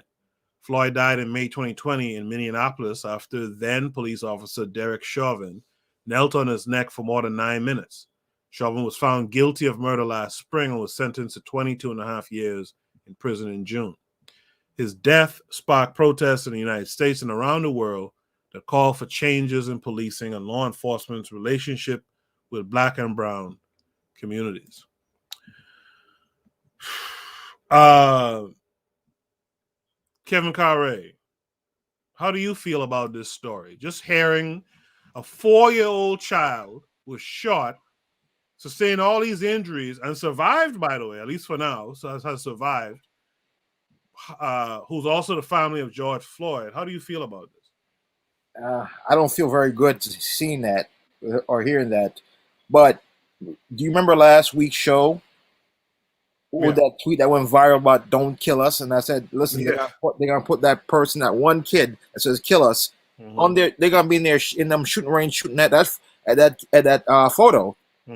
I bet this was an inside job. If it took you 4 hours, it means you didn't care. Inside job, and you would have known by now that house would be significant. You guys got the detectives. You guys already damn well know who his family members are and where they live." You see what I'm saying? D-Web, what say you to this story? It's a lot of information left out. I'm not firmly convinced, you know what I mean? First of all, it's a lot of stuff left out from, like, is that neighborhood is a good neighborhood, is bad, and we all know how Houston gets down. And the ambulance, you know what I'm saying? The ambulance obviously got there in time. Now the police, I'm from Chicago. No ambulance came. They drove the kid there. Yeah, see, that's jacked up. You know what I mean? Yeah, that's definitely jacked up. You know what I mean? Because I know it's incidents where the police have come. I've had incidents where crazy stuff that went down, and they didn't even send a car. They said you got to come here and report it. So depending on what city you are in, the police response is crazy. You know, with the increased crime and stuff like that. You know, Chicago rapes is up 25%. They've had over 1,600 shootings. The murders is record since the 90s. I think they hit the most murders since like 94 or something. So and you also got to recognize Houston is a largely like blue city, right? It's a blue city. It's fucking, they got a black fucking mayor. Do they have black? I believe they have a black mayor. They know they definitely have a black police attendant, right? So it's like, you know, who are we blaming for this? I would have to dig into this story more, you know what I'm saying? Because I'm not firmly convinced that they knew for a fact that it was, you know, George Floyd's grandniece of a family who lived into that, you know, house or whatever. So, you know, I don't want to make no conjecture and overplay my hand and be like, yo, the police, woo. Even though it's like Lero says, fuck 12. But but I like what you're saying though, D-Web. Yeah, it's a lot of information that's left from that, and I'm not gonna just jump onto a pedestal and be like, yo, they targeted Joe, because honestly, man, they've been putting George Floyd on the pedestal in terms of representation for the black man, because they love to put that image of the, you know, we choking you out, blah blah blah. You know what I'm saying? So because it's Houston. If it was like, you know, Tuscaloosa, Alabama, I'd be like, oh, for sure they did it. You know what I'm saying? Right. But Houston is a black city, man. Anybody who ever been to Houston knows how Houston gets down. So I will have to dig into more into that story before I, you know, feel comfortable. It's a black spot, and also, let's keep it real, they be moving some weight through Houston too. Oh, definitely, yo, Texas, get the good price. Those guys coming from the South, from Louisiana and all that kind of stuff, be out there heavy. So I would hate to come to find out later on that the father or someone in the house was in the biz, and this was them, you know, sending warning shots and happened to hit this little girl. Which reminds me too, you see this talk come up like when these like Arabs, these Arab terrorists and stuff, they get bombed out in a cave somewhere, and a couple of kids and some women get killed. People lament about that stuff. But listen, what were you doing there around a dude who's on the pack of cards that America has, right, to take out these terrorists? Like, get away. It's like back home too. You'll see some women get killed, you know, shot in a house because the dude they with, like, you know, that dude have a name for himself out here in the streets. Like, what are you doing? You know, cops is looking for him. You know, you got to separate yourself, and if you get caught up with that stuff, that's on you. Mr. Untouchable, what says you? I think you might be muted. Yeah. No, for me, I personally think that Benjamin Crumb did it. You know, this Negro, this Negro, right? At every shooting or every kind of thing where it could be a possible come up, this Negro is just pop out of nowhere. Yeah, I mean, I think he personally stalking George Floyd family after he got so much money after the last George Floyd murder. I think it's a random shooting. I think I like D Web was saying, it's Houston, and Texas. First of all, Texas is a pro-gun state. I mean, everybody kind of armed in Texas. So these things happen. I don't think it was a directed personal attack against him, against the child, But it is Houston, and shit happens. So it's unfortunate that it was a 4-year-old girl, and it was unfortunate for the response time. But I personally think it wasn't a directed attack on the specific grandniece of George Floyd. I don't believe that to be true. Yeah, also, one of the things I had a problem with too is you don't really get you don't quite get the connection to George Floyd. Like, I didn't understand the connection. Is this George Floyd's brother's brother, son, daughter? Okay. So that's kind of very removed. There's no real direct nexus. So I can't say that specifically happened because of that. Nah, it's the nexus is too far from George Floyd, I believe, but I might be wrong. Did someone else was trying to say something? Oh yeah, that was me. That's D Web. Also, like I said, me being from Chicago, I know Lero. Well, she gone. She from St. Louis, East St. Depending on where you at, police will not come in your neighborhood without backup. That's why I need to know what kind of like neighborhood it was in. I know a lot of these projects in Chicago, they tore down now, but it's like they would not come in there unless it was a certain amount of cops. It don't matter how many people got sprayed. They Cabrini? Yeah, Cabrini. You had Ida B. Wells. You know what I'm saying? You had Stateville Gardens. I mean, Altgale, all their places. Like, they will not come in there unless there's a certain amount of cops, because it's almost a fortress. That's why they try to get rid of a lot of these public housing places and stuff. So that's why I was like, we need more information. You know what I'm saying? Like, they're not giving us basically the nuts and bolts of what happened. And honestly, man, you cannot depend on these services, these public services, particularly if you're Black. You know what I'm saying? It's a lot of times where you might have to drive a family member to a hospital. I'm always, to the day I die, I'm gonna preach that Second Amendment awareness. I'm gonna preach that, put that Winchester rifle, like this is to say back in the day. Every family needs that. You need to have practice self-protection. You also need to be able to get your people to the services that they need, because you cannot depend on the barrel maker to get you to where you need to be, when stuff like this happens, particularly if you're in a Black neighborhood, particularly if you're in a crime-ridden Black neighborhood. You know what I'm saying? Like, so we got to take that to consideration. Do y'all think that the media put George Floyd's name in that just to sensationalize it? Yeah, I think so. I think so.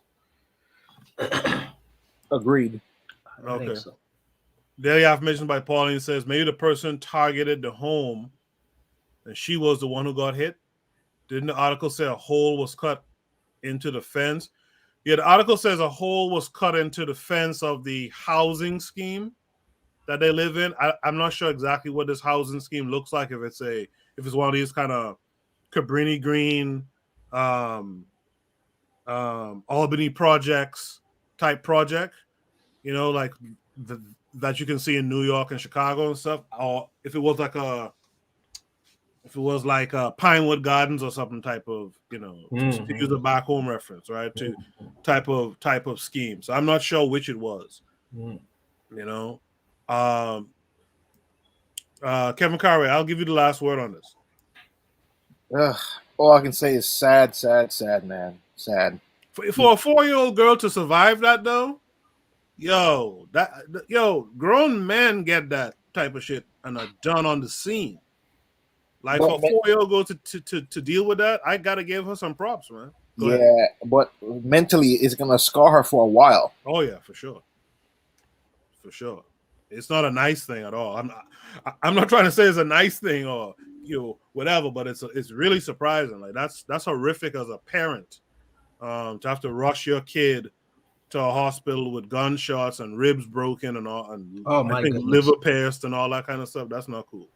My goodness. Let's go to Shoot the Breeze topic number 9. We're making our way through. We get in there.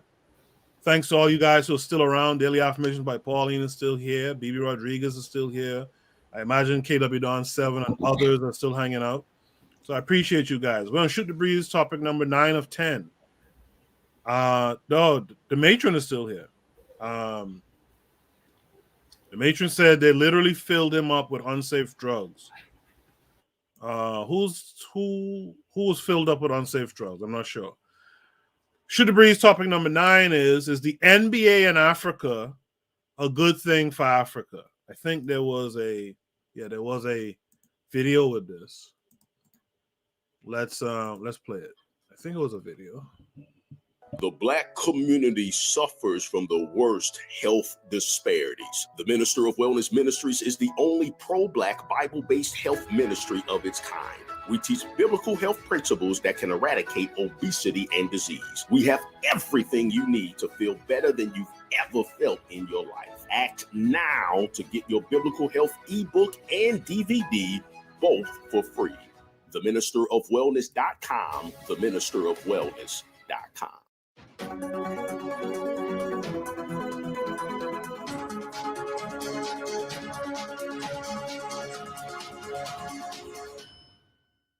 Hello fam, welcome back to the African Diaspora News Channel. I'm Ungil Zelalem bringing you this report. Today's report is about the Hollywood actor Forrest Whitaker. He just announced that he will be joining NBA Africa as a strategic investor. Let me show you this clip. We'll come back and discuss.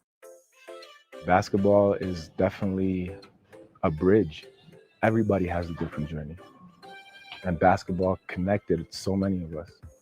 So now to be able to do that in the motherland, there's something going on here that's just so much bigger than basketball.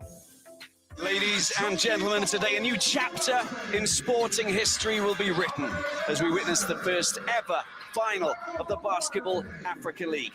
Africa, we're not coming no more. Africa, we are here. This is history in the making, what we're seeing here, because the Basketball Africa League is here to stay.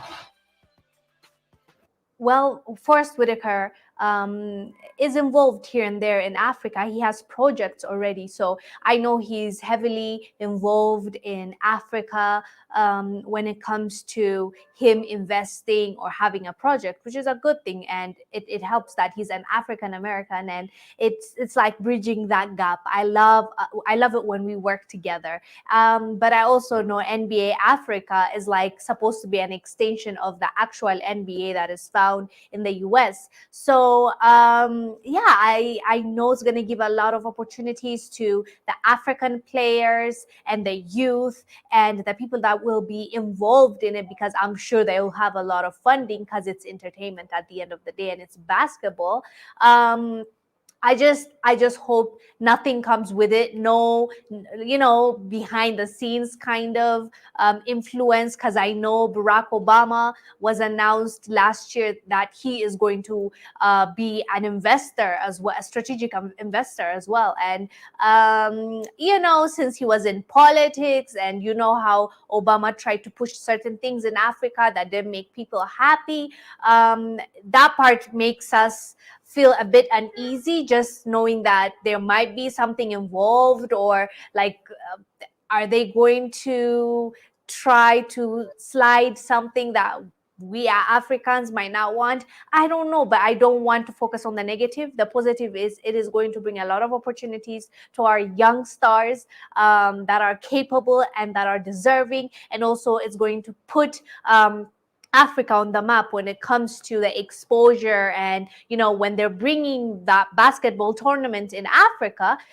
there are people that are coming with it. That means the locals are going to benefit when it comes to money, with tourism, with income. So I mean, for now I'll be optimistic and focus on the good things, which is the youth are going to be impacted in a good way. When it comes to sports, it's not a bad thing, but if it's bringing something behind it, we're gonna make sure that we keep our eyes on them, so that they just focus on the game and entertainment and, you know, helping those players achieve their goals. If that's the case, we don't have any problem with it. But I thought it was interesting that Forrest Whitaker is going to be part of NBA Africa. Anyways, guys, let us know down below what your thoughts are about this. I'm Mogib Zalalam bringing you this report. I'll see you on the next one. Bye. Thank you for watching. Make sure to subscribe to our YouTube. So I'll just say this. There's two things I noticed in here, which is weird. She acknowledges that they can slip in some things, but she says, I don't want to focus on the negative. Actually, sweetie, you want to focus on that negative because Africa was colonized by businesses. You go back and you check it out. The Dutch, what's it called again? The Dutch, I forget the name of it now, but the continent was colonized by business that then reached out to its home, you know, that then reached out to its homelands to kind of enforce and provide security and stuff like that. That's how that colonization thing really played out. The learning curve says I'm delayed. Yeah, I think you are delayed because you're talking about something that we talked about a while ago, but it's all good. Thanks for still being here with us. Kevin Conroy, what do you think is going on here? Yeah, the Dutch West Indies Company. Yeah, those were companies that started this. Conroy, what say you? These are your new missionaries. Yeah. When I hear Obama and Whitaker, Hollywood and political elite, they mean no good for us. Yeah. You know, and you know, I'm looking at that photo of Obama. Doesn't it look like he's saying, "Oh God, is this political uproar with these black voters? You know what? Let me go to these niggers. Here, let me spin this ball. Watch these niggers just come back." That's what it looks like. Yeah, black people, you're angry, but here, let me spin this ball here, man. Ooh, Obama pinned the ball. You know, that's what it looks like. Yeah, so the same thing. It's like there is so much levels to this onion, man. When you think, okay, we finally got rid of these black leaders, now you got to deal with new colonizers. In the chat, Bobby Wright says the NBA in Africa is nothing but soft imperialism, just like the missionaries or the Peace Corps. BB Rodriguez says should have put in the Caribbean. Should have put in the Caribbean. Okay. And then BB and the matron both reminded me it's the Dutch West Indies Corporation. I was having a brain fart. Sorry about that. KW Dawn 7 earlier said they should develop their own league. The soccer players should divest from the European soccer leagues also. The thing is, can the African leagues, see, because of that money consciousness that the matron talks about, the D-Web reference, and the African leagues pay those guys to divest, right? D-Web, you're a basketball guy like myself. What say you to this?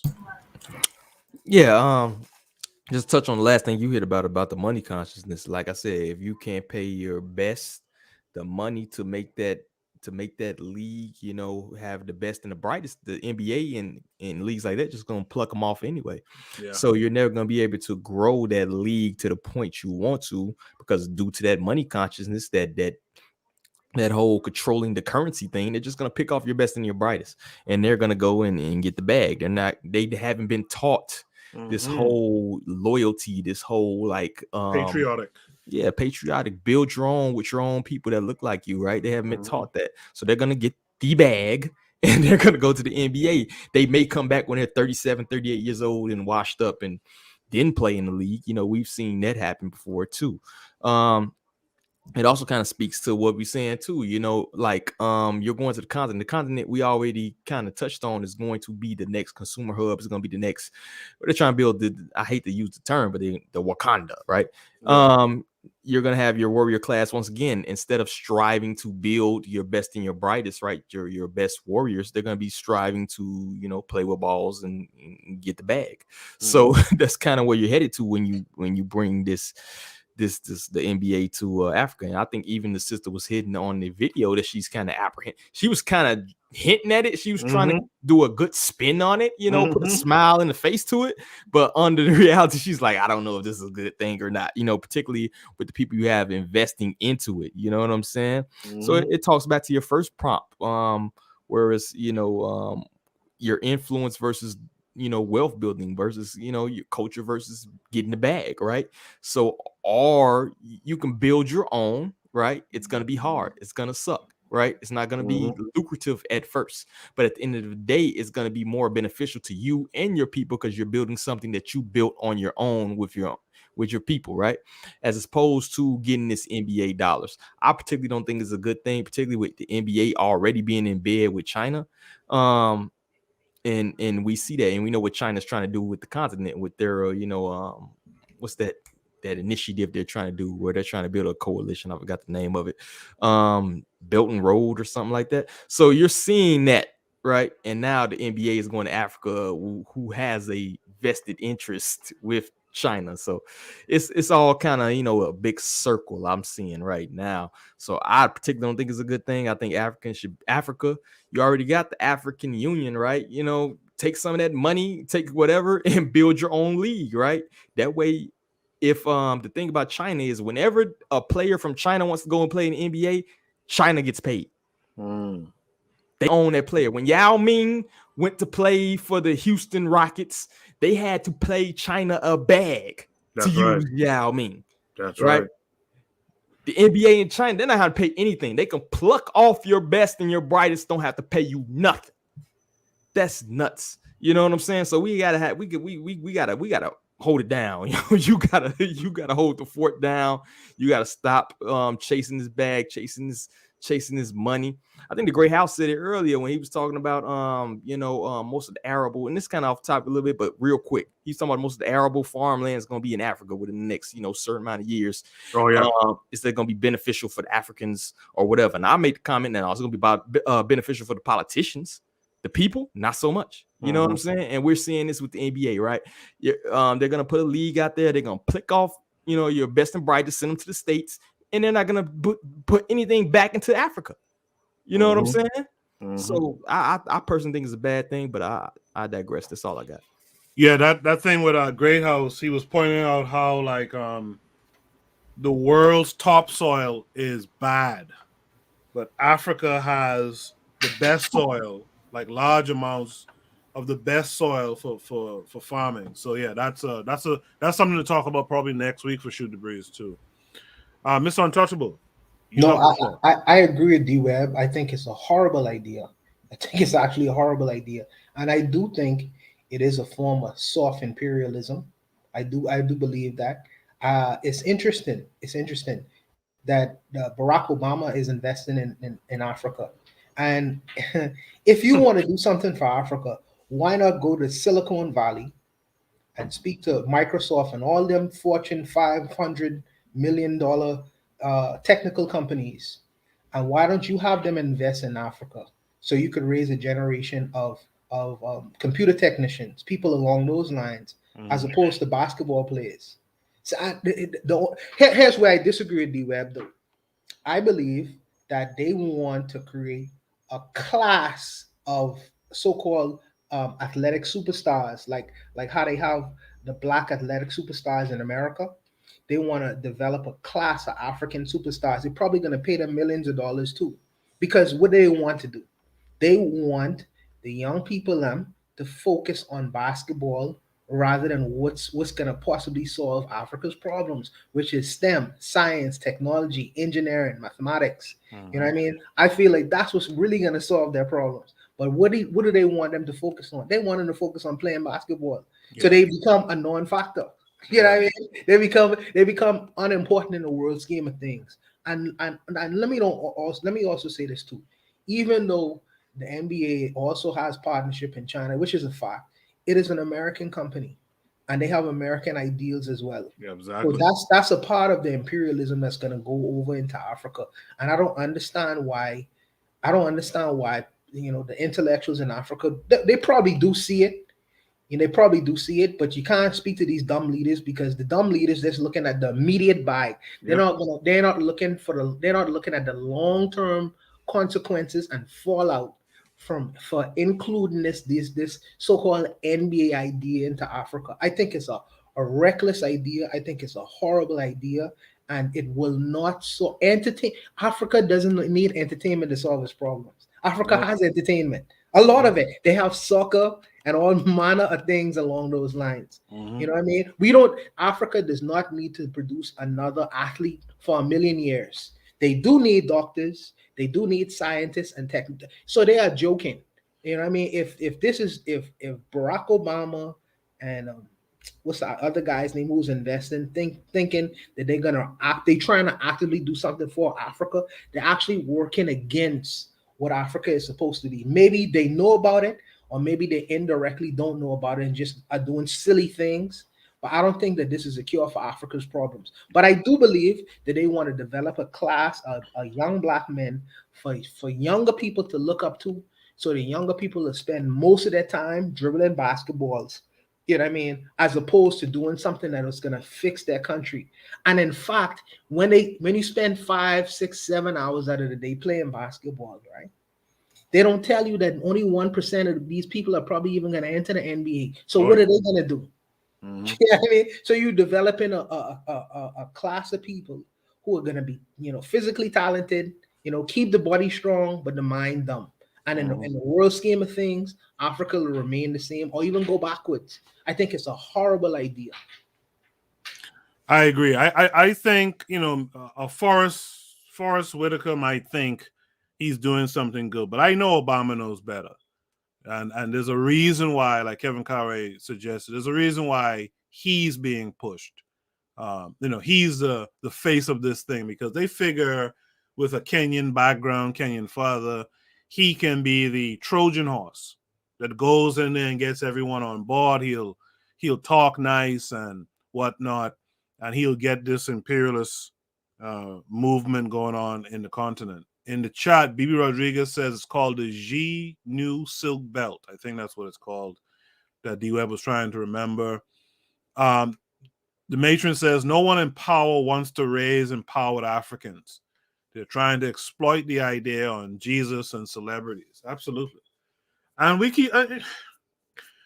how long are we going to continue falling for the same nonsense? Right? All that's glitter is not gold. Yeah, you might create some stadiums around the place and employ some people, but like the lady in this video, she knows it too, by the way. What are you slipping in there while you're doing it? Mr. Untouchable, you have the last word. No, I personally think it's obvious, it's glaringly obvious to a person who is really watching this with a brain in their heads. They could really see it clear. Even the person who's presenting, she even sees it. But she doesn't want to be so-called negative. But it is a negative thing. You can't run away from that. But I just think it's not a good thing for Africa. But I wanted to bring it to the fore because I was thinking, well, maybe I'm being overly emotional about it. I just wanted the brothers to really chime in to know what their views was on this particular subject. So from the first time I heard about this, I knew that this was a problem. This was a modern day. We're seeing it play out. Same thing with those Dutch companies, Portuguese companies, except we're seeing the same thing now happen with American imperialism entering into the continent. Even look at the Dominican Republic. Major League Baseball have been invested in that country, and that's what a lot of them, the boys wanted to be. They want to be like their the guys they see on TV getting millions of dollars. Roberto Clemente and all that type of stuff. Yeah, they're not really pushing for nothing greater, right? And 99.9% of them won't ever be that person. Yeah. So you know what I mean, you have to really focus on what's gonna solve my country's problems, and that will not be it. Because even though this particular gentleman who makes it to the baseball league, he may earn millions, but he only could feed himself and his family and on a short-term level. You know what I mean? You can't. That's not gonna solve their problems, man. You know what I mean? I see it as an infirmia, man. They need to really think long-term and bigger than how they thinking. If you want to invite companies into my nation, invite technical companies or engineering companies and have them vie for them positions. And I actually think it's better to have a pipeline where folks can leave the country and come back or go back and forth, as opposed to those companies coming in. Because when a foreign national company comes in, they want to have certain rules in their favor. They want protection. This is how the U.S. has all these bases all over the place. Like they want their protections, and that's just opening up a can of worms as far as being basically taken over. When they come into your country, they change how the economics run. Which, if you change how the economics run in the country, you're changing the culture of the country. You're changing how the people even view things and think. I think it's a bad idea. You know, I want to show y'all something. Only to say I posted this as a prompt, but that I was going to touch on next week. But since we're talking about technology, I just want to show something real quick before we go to the last prompt of the night. Bobby Wright, by the way, agrees with Mr. Untouchable. I want to show you all something, right? You talking about technology? Watch this thing right here.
I just wanted people to see that, right? I saw this post on Twitter. I guess Oni saw it as well, and someone had retweeted it, and they said, "STEM is a tool of war," and this is what these folks are doing, right? These folks are pulling the Iron Man at sea, basically. And meanwhile, the continent is talking about bringing in this NBA stuff. I mean, basketball, basketball. We worrying about basketball. Look what these guys are doing. Can't be serious. You can't be serious. You know, this is why you have to invest in STEM. You can't get in no kind of warfare with these people if you don't have STEM-minded folks, really good STEM-minded folks, working on different problems, finding solutions, etc. Because as you try to find these solutions in STEM, in technology, you also have an industry that rolls out from that. Look at NASA. Absolutely. Look at NASA with the space stuff. Look at the military industrial complex. There's certain things that we use, internet, microwaves, all this kind of stuff that came out of like NASA, came out of the war programs. But we talking about bringing NBA basketball. Basketball. The last time Africa was colonized completely, it was technology that conquered Africa, if not for the Gatling gun. If it wasn't for things like the Gatling gun, them things could spit out 100 bullets at one time, you wouldn't be able to defeat. You wouldn't have been able to defeat the armies of Africa. But that's technology. You know what I mean? But we as African people, we still buying trinkets. We thinking that they're gonna do something against our enemies. It's ridiculous. Yeah, the shit is just it's a big face palm at this point. Let me post the next prompt. This is Shoot the Breeze. This is the last prompt for the night, but there's something I want to discuss before we go. Shoot the Breeze prompt number 10. Are men responsible for the destruction of the world? Are black men responsible for the circumstances of black folks? This is another Zuli prompt, and he's not here, but we'll make the best of it anyway. I'm going to play this video. You guys pay attention to this, and we'll talk about it on the other side. And then we'll talk about it. Y'all don't do what you do in the war. You went over there and raped a bunch of kids. You went over there and beat a bunch of people up, acting like you're real soldiers for some American job. Because when it comes down to this real, if we need to run up in the Capitol, or come after the government for all the they're putting us through, it's men gonna stand there and protect who are oppressing every single one of us. Men.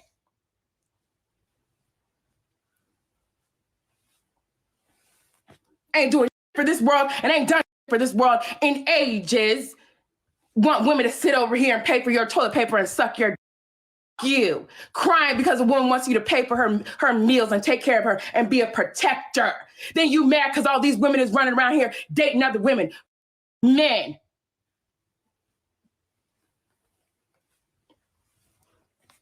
Yeah, I'm angry because y'all have created an environment that is dangerous. The earth is dangerous because men kill people and they abuse people. So you heard what she had to say. And they abuse people. So are men responsible for the destruction of the world? Are black men responsible for the circumstances of black folks? This was a Uzuli prompt. Kevin Carey, you saw that video, right? I'm just seeing this video now. I might be wrong for what I'm about to say, but fuck it. She just seems sexually frustrated. I'm sorry. That's why it looks like. Facts.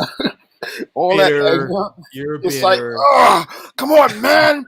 Give me some of that. You know, I'm like, it's like, man, where did all this come from? And if I'm not mistaken, I tried to find a clean version because this is a part of like a O'Shea Jackson video. I'm not here to promote O'Shea Jackson, but so I just tried to show the piece in it where she's talking, or not where he's talking. But Sharika's soul, if I'm not mistaken, I think she's actually with a white boy too, talking all this foolishness.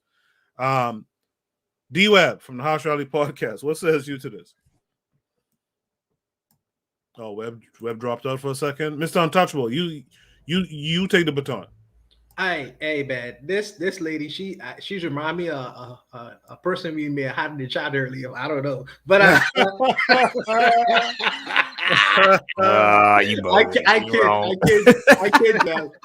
kid if you're listening, I kid. I just think that as the brother's saying that I feel like she has a bit of frustration going on. You know, catch her at the end of the week. If some dude was to run up and talk to her, you know, she'd be all over that. She wants the LD, you know what I mean? But it is what it is. She can be mad all she wants today. These women are emotional, but what can I say, man? I don't know. I just don't know what to say with this one. I really don't, man. I'm out of bullets. That aside, though, before I go to D-Web, that aside, are black men responsible for the circumstances of black folks? I think that it's one of the circumstances of black folks. I think that everyone should accept their part and role and responsibility as men, women. You know, we should accept our roles of responsibility, and we did collectively. You know, we could do more. We could do more. We could do more as far as our circumstances go. I understand that people talk about global white supremacy and this thing is happening, that thing is happening, but we could do more. But to accept complete responsibility, I think it's a little unfair. But life is unfair. You know, what do you want me to do? You know, but if we have to shoulder that burden, you know, we just got to do more. I would say that we have to do more. Yeah, I'll agree with that too. D-Web, what say you, brother? Yeah, you can hear me? Yeah, I got you. All right. Yeah. Specifically her, I just see kind of like a bitter female type of deal. But you know, as far as black men, it's kind of partly right. You know, you know, you can look at it as black men haven't done enough to, Right. you know, hold things down or whatever. You Mhm. can also look at it as black men. If it weren't for black men, y'all would be ran over. You know, you'd be completely good- divested at this point. That's a good point. So it's a catch-22, right? So it's like, yeah, we can do better. We're striving to do better. You have a group of black men out here, particularly these days, man. You have a lot of people who are doing things and trying to strive and make things a little bit better and founding organizations and building things like that. You have black men who are, you know, chasing the bag and doing bullshit. So it's a catch-22, right? So you have to take the good with the bad. You can't just be completely, you know, binary and just say like, yo, black, because of black men everything is terrible. Like if it weren't for black men, you wouldn't exist. So you have to take the good with the bad in terms of that. So, but as far as her, I just see a bitter female, man. I see a bitter female, man, like most of the people on the panel, you know, whereas though you haven't found that black men for you. So now you have to blame everybody for your problems. I put a status earlier. I said, like, yo, these spaces are not like these are not yeah, these are not substitute for counseling, right?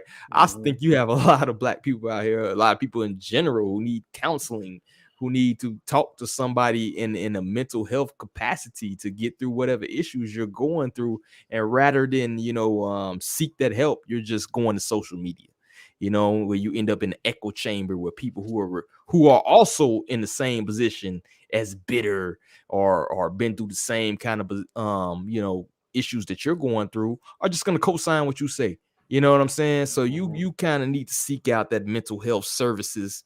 And I don't think people are doing that. I think they just run into social media and people are coddling to their delusions and their needs and their mental, you know, issues that they're going through rather than seeking the services that they need. And I think that's just needs some, you know, in terms of some mental health services and also maybe some D like the brothers. Some LD at that, right? Word. Listen, Brad's not doing his part, man. When Brad does not do his part, you're gonna get more women like that. Yeah. Not just black women, but all women. The learning curve, that's the revolutionary matron in the chat. She said the lady is only half wrong, but it's childish to expect a fair world. I told y'all my take on fairness. That's for children. And I'll tell y'all my take on her in a second too. KW Don 7 says this world is ruled by force. Other men are responsible for the fortune or misfortune of their group. Black men are no different. I tend to agree with KW Don 7. So my take on, and then BB Rodriguez says to Mr. Untouchable, I hear a yes. Then she says black mental health matters, etc. I as far as she goes, I think she's angry for a lot of reasons that don't have much to do with black men. But I will say that black men should be doing more. Some of the internal violence we see from black men shows that we are capable of force, but we're pointing our force in the wrong directions. We're not protecting one another. We're not really protecting our women, like we talked about on Shoot the Breeze a little while back, maybe last week or the week before, where these black women are in stores and black dudes hitting on them and they get rejected and they beat the shit out of them, bite them in the face and all kind of real punk shit. But it shows that there's that aggression and force there. And that aggression and force needs to be organized and pointed outward to protect the community and to, you know, to basically uplift the community. So that part, I would say black men have work to do. The funny thing is, it's the black men who have the capability to be the enforcers. Those are the ones who have the most work to do, because a lot of their enforcement is just to protect a block or protect a color or some shit like that, whereas they should be protecting, if they're going to protect a color, protect the color black, as in black equals African people. Bobby Wright says we as African men definitely have to step up, but I think our anger is misplaced. So yeah, I that's why I agree with everyone on the panel. I think the anger is misplaced. And like I said, I tried to look her up a little bit. It looks like she had a baby not too long ago by a white boy. I don't really want to hear nothing from you because you laid up with the guy who made the world dangerous. You know, his ancestors made this shit the way it is and designed it the way it is. So I don't want to hear nothing from a black woman talking stuff like that. Who wants the last word on this topic? It's untouchable, Kevin Carre. I'm good. All right. So we're gonna go to the next. It's not a prompt. It's just paying respects. Before we do that, though, I want to remind you guys about the merch store for KWAZ Radio. There are items that you guys should be checking out. It'll be cool if you purchase something. It supports the shows. It can support the network. And the proceeds will go towards just making these shows better, just making the network stronger. And it will help us to get more varied opinions of varied Black Equals African hosts on the network. So you guys, please do check out the merch store at t-shirtepiphanies.com. Please check that out. The last thing I want to talk about tonight, and like I said, it's not a prompt per se, but I think it's necessary to discuss, is the recent passing of Sir Sidney Poitier. I think it was Bobby. Yeah, Bobby Wright asked me my thoughts on him earlier. Looks like D-Web is having a connection problem.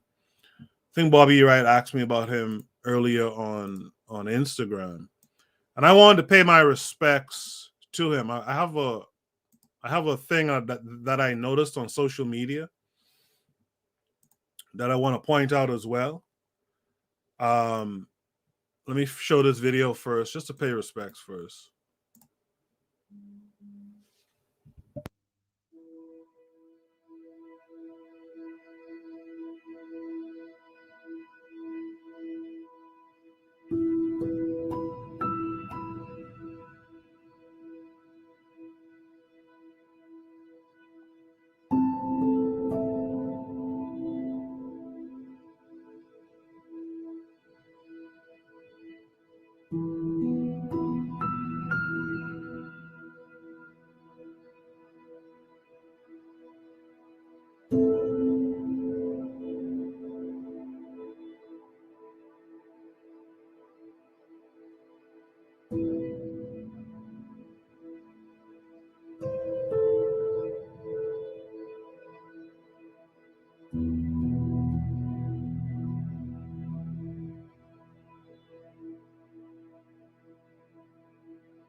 Hi, everyone. George Stephanopoulos here. Thanks for checking out the...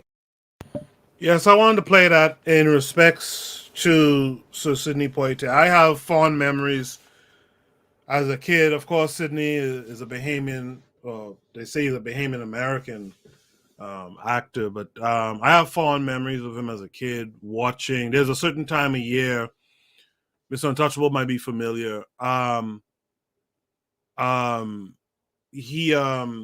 there was a certain time of year, I think around Easter time, you'll get a week of Sidney Poitier films and stuff like that. So I have fond respect. He came up from humble beginnings and he did his thing. Was he a perfect man? Absolutely not. None of us are. He did, in my opinion, he did cross certain lines. You know, at one point he was married to a white woman and all that kind of stuff. So I have to give him a thumbs down on that. But when you look at his whole career, and not just his career in film, right? But you look at his whole career as a black man, you'll see some interesting things. Like this lady, Ida Bay Wells, posted this on Twitter earlier. She said, many of you know Sidney Poitier as the barrier-breaking actor, but at his core, he was a race man. A few years ago, I interviewed a veteran of the Mississippi Civil Rights Movement, and he told me this amazing story about Sidney Poitier, Harry Belafonte, and Freedom Summer. Freedom Summer, of course, was that bloody summer of 1964 when civil rights activists tried to democratize Mississippi and therefore America. Mississippi was considered impenetrable.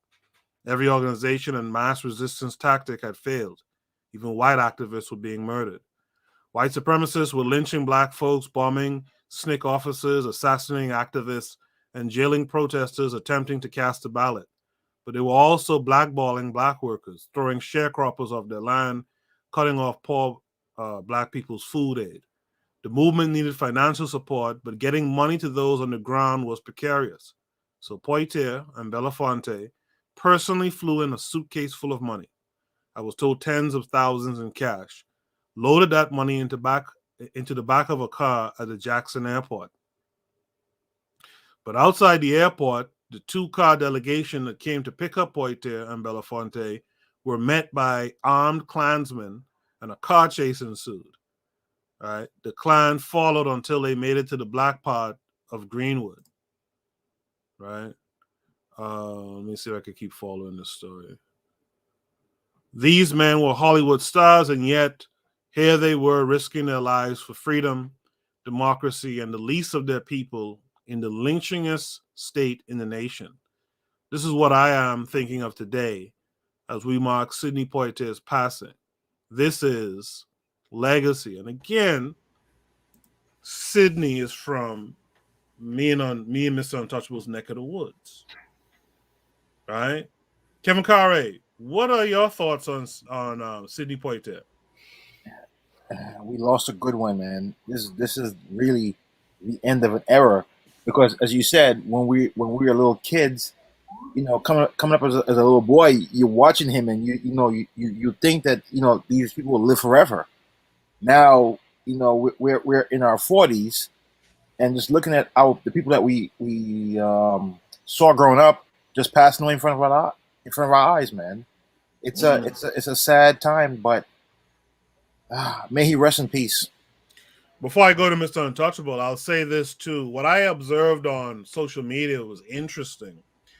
When Betty White died last week at 99, all these Negroes was just gushing about Betty White. Betty White was cool or whatever, but gushing, and like Mark Lamont Hill them was talking about, I'm not going to be all right for a while after this lady passed on, who reached 99 years old. Right? What did she do for us? But here we have Sidney, Mr. Poitier, who passed on, and I didn't see much celebration of him. Possibly because he was Bahamian, I don't know. But that's a shame to me. That's an absolute shame to me. Before I go to Mr. Untouchable, in the chat, KW Don 7 says, though I respect his artistic contribution, Sidney Poitier was an icon for integration. I could respect what you're saying. BB Rodriguez says that the TCM played all his movies last week, ironically. I think people knew he was sick. I think I saw a picture recently where he wasn't looking good in a wheelchair. BB Rodriguez says that's Nicole Hannah Jones using Ida B. Wells' handle. Bobby Wright says, I think Mr. Poitier was a brilliant actor. I liked many of his films. My mom loved him. I just disagreed with his politics. I can respect that. KW7 says his net worth of $20 million will go to his white wife and multiracial children. That's just a fact. I cannot fight against that. BB Rodriguez says all the actors had stake in civil rights movement. It was the ones who were passing that were eye-opener. Bobby Wright says Mr. Poitier actually took in Malcolm X's family after his assassination. I meant to mention that and I forgot. Thank you for reminding me. BB Rodriguez says to KW7, 4 of his girls are black. Mr. Untouchable, what says Yes, sir. Yes, sir. I do say also respect to the great Sir Sidney Poitier. Really one of the people who really put the Bahamas on the map. Yeah, You know what I gotta mean? stop you for a second though. Go ahead, bro. We don't say Poitier. That name back home, if Sidney Poitier, if Sidney Poitier was standing up in a road and someone threw a big stone at his head and they shouted, "Duck Sidney Poitier," he would get his head bust right off because he himself don't know no Poitier that they be talking about. It's Poitier. Yeah, Poitier. That's what they say, Poitier.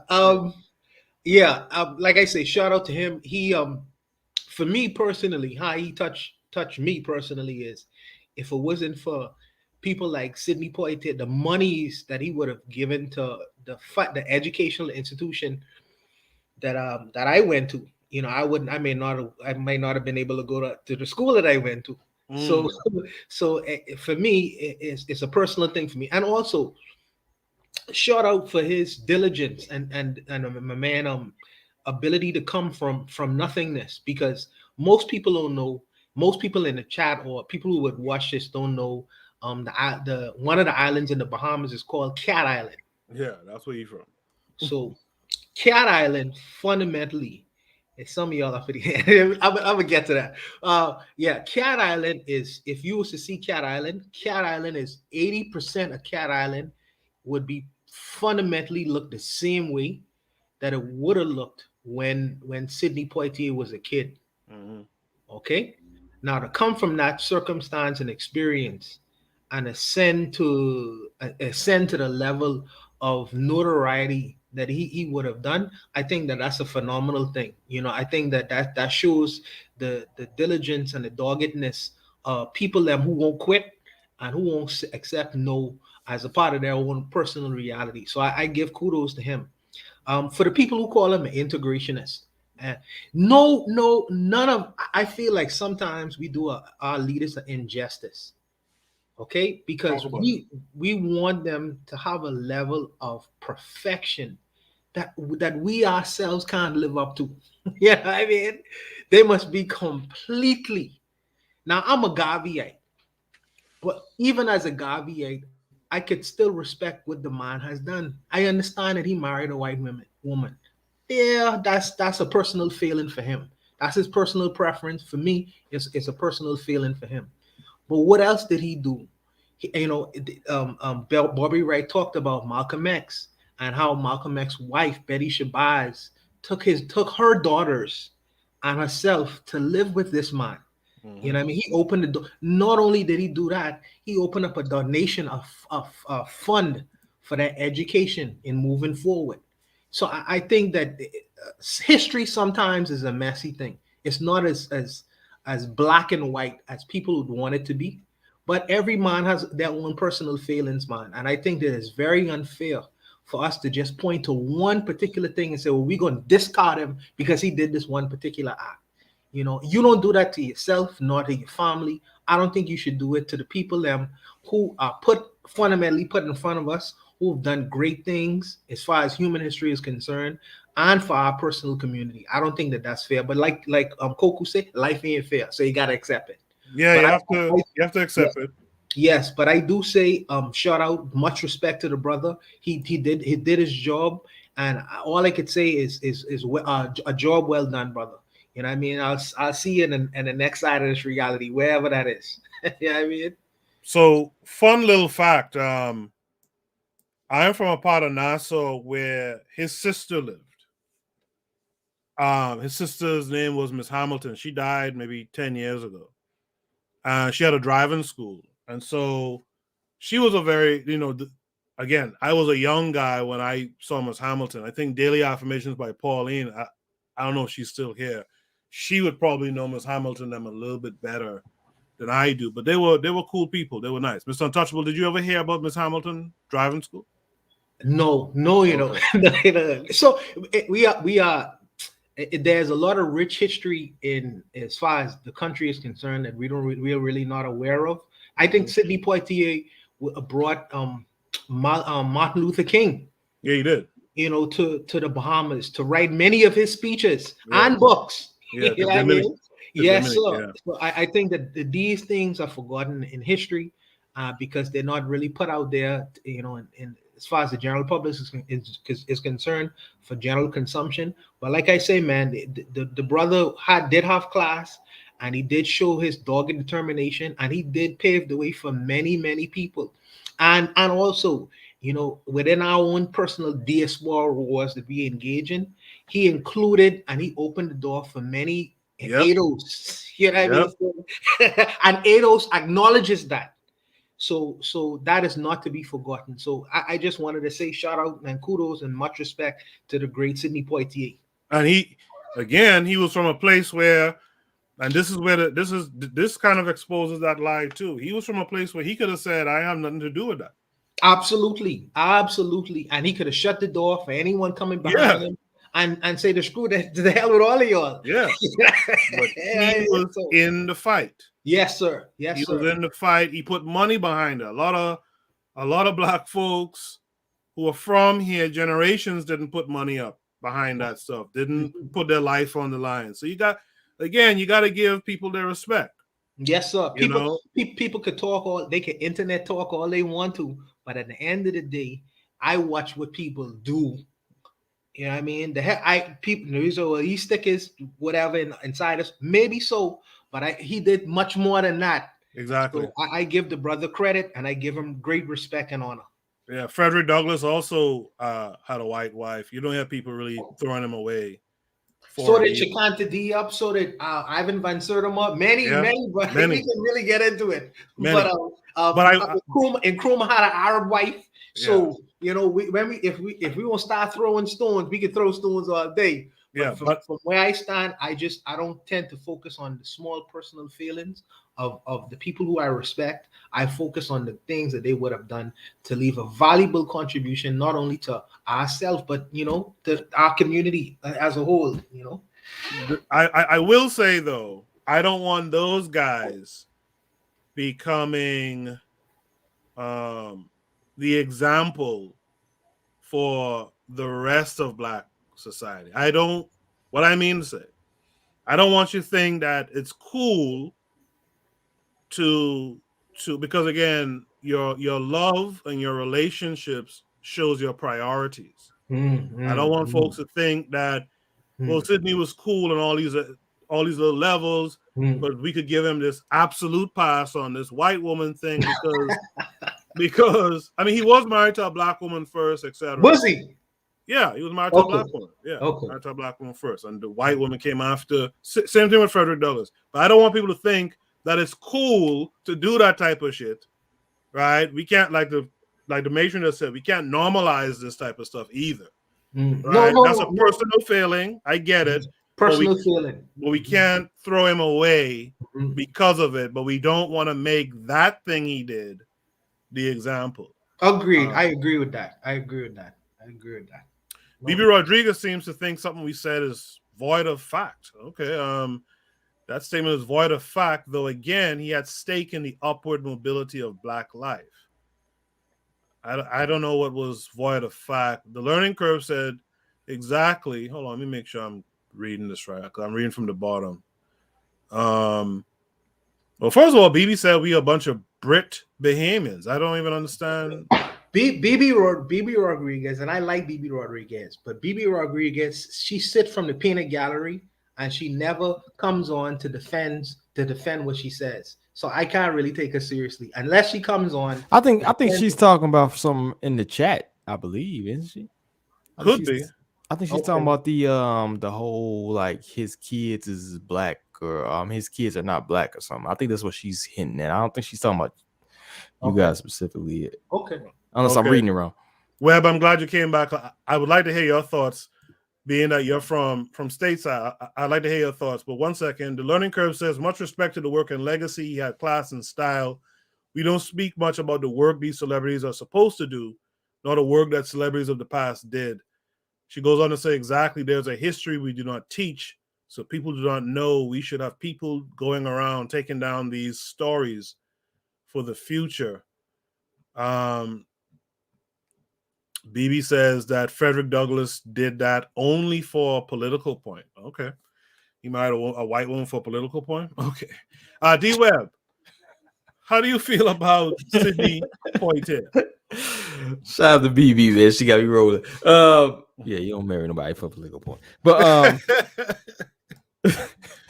this ain't the medieval days, but go ahead. Yeah, we need to when it comes to our ancestors, man, we got to approach it with a sense of kind of reverence. You know what I'm saying? One thing about Sidney Poitier, I believe he took Malcolm X's family in after the assassination. I don't know if y'all hit on that or not. Yeah. So a lot of people hit on, like, when you talk about MLK, Martin Luther King Jr. and him and his cheating and all, it's like you have to, you can't put these people on a pedestal, man. I always say, take what you need, discard the rest, right? These people are not saints. These people are not, gods or angels or anything like that. They are regular people who are trying their best to better the lives of their people, right? And they make mistakes along the way, right? As we learn, right? They're works in progress, right? So we have to take that into consideration, man. We can't just throw away people, because they did something you disagree with. If 90% of what they did is right, right? I never say never throw away 90% of things because you hate the 10%, right? True. And with Sidney Poitier, I see that, this dude was advocate for his people, man. He put people on. And that's the biggest thing you can do too, is put people on to jobs where they can build generational wealth and enrich their people. So despite of what your personal life, whatever you got going on, it is what it is. But if you are out here advocating for your people in terms of getting them jobs, in terms of giving them and helping out, your brother and sister who may be in dire straits, particularly, people who are also like a Malcolm X, like you can't undercount what you did, right? The nation ain't even, putting in work, but Sidney Poitier is the one putting up his family.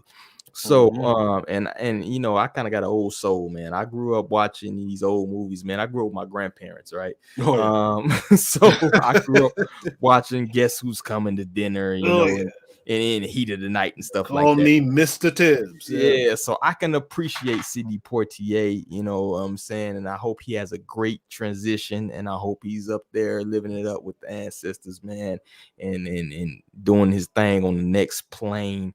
And also, man, when it comes to these blue check mark, these celebrities, we kind of got to take them with a grain of salt. They are incentivized to hold a certain opinion, right? Particularly Mark Lamoist Hill, who I like, who thinks men can have babies, right? Yeah. I don't even know how the hell he's got to check. I don't know how the hell he's a voice in the Black community, along with a few other people who I can name, but that's a whole different topic. We kind of got to hold our own selves to a certain standard, a certain accountability, whereas we acknowledge our own ancestors and acknowledge our own, what I'm saying? We can't just depend on, Forbes and, whatever, all these other publications to acknowledge our ancestors. We have to acknowledge them ourselves in our own way and take them as the human beings they are, both flawed, and also people who have tried to make things better for our people as they are, right? We can't just sit here and try to deify these people, because once you deify somebody, you're going to be disappointed every freaking time. So, like I said, salute to Sidney Poitier on his transition. You know what I'm saying? And we have to be Black first, and we also have to strive and to uphold our standards, uphold our ancestors to our own standards, and not necessarily discard them because they didn't uphold every tenet that we hold dearly. You know what I'm saying? That's all I got. Bobby Wright in the chat said the irony, we discussed Bill Cosby and Sidney Poitier. They did 2 movies together. Some of my favorite movies in life. Oh, up mine there, too. Up there with Coming to America. Oh, mine too. Is there's 2 films he did with Bill Cosby. Yes, sir. Let's do it again. Uptown Saturday night. Some of the funniest shit you could watch. And they had all the black dudes in them too. JJ Walker was in them, and all kind of stuff like that. I mean, real funny stuff. So yeah, I up there with Coming to America as one of my favorite comedies or whatever is the 2 films with Sidney and Bill Cosby. Yes, sir. You know? Yes, sir. And there's another behemoth in one of those movies too. Lockhart. Hiawatha something. That's what his name was in the movie. But Lockhart, yes. Yeah. Lockhart was in Predator. He was in Predator too. Yeah, he died a while back, but he was in those movies too. Yes. Yeah. Bobby Wright says Frederick Douglass denounced everything black in his later years as far as black solidarity and race pride and economics. So there's that. But yeah, shout out to Sir Sidney. Yes, sir. Yes, sir. I personally appreciate him. It sounds like everyone on the panel. I'm sure Mr. Untouchable does as well. He's a national hero for us. Yes, sir. Yes, sir. Like you said, Cat Island, where he's from, is the same today. Almost the same. Almost the same today, yes, which is crazy because it's almost the same as it was 80 when years before. That's a fact. No, it's actually almost the same as it was 80 years before he was there. That's probably true. That's the crazy part, right? So anyway, want to thank all you guys for being here. D-Web, anything coming up with the Harsh Ali podcast that we should be aware of? Yeah, we should be recording tomorrow. I'm gonna try to avoid the naughty words that give me. Yo, I got so banned on this, and I've done worse episodes, man. And I got so banned on this last episode. I can't run Facebook ads or nothing. I can't run Google ads, anything. So salute to my panel. We should be recording tomorrow. So salute to El Miguel, Rye, and we, like I said, we added Lero. Yes. So it should be a good episode. We should be recording tomorrow, and it should be dropping Monday morning in time for your commute to work or wherever you're going. You know what I'm saying? So that's all I got. Yeah, I'm glad you guys added Lero because I was thinking about. Cause I saw you say something to her, like, adding her to our chat that the hosts have, and I was thinking there's a way she has that energy that I think she can help in real big ways. So that's a good addition there, man. Yeah. We adding her, and I'm also in the works to add another person because I want to get it to the point where if 1 or 2 people don't show up, we still can keep it pushing. Right. So we may be adding a person who you've seen on the previous Present series. I'm not gonna say anything right now. I think I have an idea. Okay. Yeah, I bet you do. So that's what we're working on right now. All right. Last thing, D-Web, you guys doing any live streams anytime soon? I'm not gonna do live streams until we get like 500 or so. Okay. Yeah, I'm not. So you guys who are listening, make sure you're subscribed to the Harsh Ali Podcast YouTube channel so that we can get those live streams. Because I'm telling you, the interactions that you see on Shoot the Breeze and all the other different live streams I do is what really makes this stuff pop. Like, we've been here 4.5 hours and I don't even really feel it like that. So it's because of the interactions. One last thing, Coco, before you go. As far as the shirts and the cups and things like that, I have a bit of an issue. Okay. So I'm international. Yes. So even if I purchase that on, let's say, PayPal, right? Because it's a backup, you know what I mean, to get things to Nassau, bro. Yeah. I just gotta let you know. So that it's not because I don't want to. It's a terrible backup because of this COVID business. I know. And just to get small things is gonna take a long time. So I would rather donate. Donating is for me is a better thing. So I'll try to see if my PayPal thing works. Rather than because the other things don't really work for me here. So I just wanted to let you know that. Yes. Okay. Yeah, but we appreciate you coming through and adding value to what we do anyway. I mean, when the matron was doing her late night show, that's how I know you. You were there adding value. Yes. The chat and stuff. So that's what I appreciate. Like all the guys in the chat room tonight, Bobby Wright, BB Rodriguez, Janelle, who was here earlier, the Revolutionary Matron, KW Don 7, Daily Affirmations by Pauline, Coach Pete, Oni Tase, and others. If I forgot your name, you know, all you guys are adding value to the show, and I appreciate that truly. Kevin Carre, the photographer, what do you have coming up that we should know about? Well, just your book. Oh, the book is done. I'm just been procrastinating putting up the GoFundMe page for the sports book. So there's been a lot of interest. I've been bringing it around, and it's nothing more than positivity. And I said, if I win, we all win together. Yes. All right. Yeah, and the guy is Calvin Lockhart. Calvin Lockhart, that's his name. Yes. Yeah, Calvin Lockhart. Yes. Yeah, man. Rich history there. So anyway, thank all you guys for tuning in. Really thank all you guys on the panel, D Webb, Lero, who was here earlier, Mr. Untouchable, of course, Kevin Carre 42. I'll be back on Tuesday doing my regular stuff on Tuesday, 8 p.m. Eastern Standard Time. Thursday, I'll be back, but that'll be on the KWAZ radio channel. And then again, next Saturday will be Shoot the Breeze as well. So if you guys have topics of interest, join the Discord. Bobby, you're right. Make sure you join the Discord. Join the Discord. Post up your Shoot the Breeze topics, and we'll knock them out again next week. One last thing, Koku. I have a book suggestion. Yeah, I know you like to read the books that you read are very good. I have a book suggestion for you to read, but maybe I'll just talk to you about that on the Discord. So first of all, so name the book, and then let me throw it out there to the people. Okay. It's called Nixon's Piano. Nixon's Piano. Okay, I never heard this one before. Yeah, just have a look at it. Just have a look at it. Just do what you got to do. But Nixon's Piano. All right, I'll check it out. Reason why I'm doing it. Yeah. Okay. There's something I've been meaning to get back to. Mr. Untouchable mentioned having bringing back Carl Hezekiah. From the book club days. The problem with the book club was that at the time we weren't really getting a lot of people participating. So I'm waiting for a certain threshold to be met where folks say, hey, we really want this book club back. And I'll gladly bring it back. In fact, I was thinking of making that a podcast on the network, just about just book club book reviews with Carl Hezekiah. So we'll see. I'll reach out to Carl and figure something out.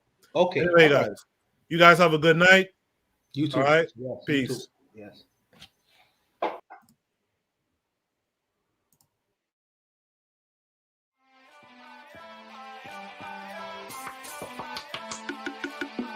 Thanks for listening to the Bitter Medicine Podcast with your host, Koku. If you like what you just heard, we hope you pass along our web address, bittermedicineblogs.com, to your friends and colleagues, and share our show to all your social media. Be sure to check out our archive section on our website for previous podcasts. This has been a KWAZ radio production. Join us next time for another session of the Bitter Medicine Podcast. Follow us on Facebook at Bitter Medicine Show, Twitter, Bitter Meds, Tumblr, Bitter Meds, Instagram, Bitter Medicine.